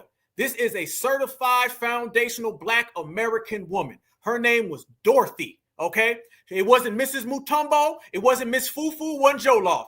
Her mama, her mama's mama, her daddy's daddy ain't never seen no Africa. Okay. All she knows is right here. And this is my grandmother, Gigi. Rest in peace. I love you with the passion. We are all here. I remember she used to come and hang out with us. I was like 10 years old. We used to kick it. She transitioned a few years ago, fam. But when we was back in Ohio, chilling and relaxing and doing our thing, she used to come down. She'd be making noodles for everybody. And we had a great, great, great time, okay? But this is my mama's grandma. This is my great grandma, okay? And she never thought that her great grandson would have her right here live in front of 2.4 thousand people, probably about 30,000, almost 40,000 on the replay. Okay. But this right here is my grandma, Gigi. Y'all know we got Gigi's in the family. We got a heck of a lot of them. And this is just an FBA thing. So don't let nobody tell us that our culture belongs to everybody. Don't let nobody tell us that our culture is for the world. No, our culture is for ourselves because we are for ourselves. And ain't nobody better than us, fam, because we wear the belt. So Gigi, mwah, I love you. Much love, much respect, family tree. And I send you all the passion, all the love, and a certified salute up above. This is in the family, y'all. It's in the family. So I appreciate you guys. I appreciate everything we got going. I just love being a certified foundational Black American. I love all my brothers. I love all my sisters, man. We just so smooth. We so good. It's fun winning with style, y'all. It's fun just being the best. And we are the best. And I said it all the time, and I'll say it again. They know how great we are. And whether they know it or not, you can't stop it. And it's to the point now it ain't even about nobody. It's all about FBA. It's all about what we do. It's all about where we're at. It's all about what we say. Everything we say goes. And like I've been saying this whole broadcast, this all goddamn house. This all house. And they know that. And the whole world is watching it in full time, and they better be enjoying the show because you'll never get another one like this, okay? Family, I love y'all with a passion. It's been a beautiful, epic episode, classic broadcast. We was in here 3,000 deep, and we holding it down, and we going forward, y'all. Let me make a few things clear. The Tether boycott is in. I need everybody. Email me if you're interested on getting on a call that we're going to put together because we going to the UN to nullify all of that African Union stuff. We are certified foundational Black Americans. We are brothers and sisters. We're people of action, and we got a master plan to take care of all that. Gone are the days of just the strategizing, and the strategy now turns into action. The action turns into victory, and when it's all said and done, it will be foundational Black Americans and nobody else, the same way it started. Originals. All right, y'all. Y'all have a beautiful, beautiful night. I will see you all again on the other side. Shout out to Tupac. By the way, if they don't like what FBA got to say, then FBA got that for them. And then let me say this as well. Rest in peace. Malcolm Jamal Warner. Rest in peace, rest in peace, rest in peace. Much love, certified salute up above. We hold our own down. So blessings to you, blessings to your family. Can everybody put some praying hands in the chat? Because one thing we do right here, family, is that we represent and we hold down all of our loved ones, our lost loved ones. Everybody, I mean it, enjoy every single second of your life, every second, even the slow seconds. Enjoy your sleep. Enjoy when you awake. Enjoy the person next to you. Enjoy the butterflies, the grass. Enjoy the water. Every single thing you do, enjoy it because you don't know how long you're going to have it. So Malcolm, much love and respect to you. Much passion, certified salute all the way up to the sky. You know we will always hold you down and we will always remember you. I want my whole certified foundational Black American family to enjoy being Black American made, and Black Americans created this country, and Black Americans are forever. Peace and love, peace and love, peace and love. And always remember that Black is beautiful. Foundational, certified Black is beautiful, and beautiful is always Black. Free Huey.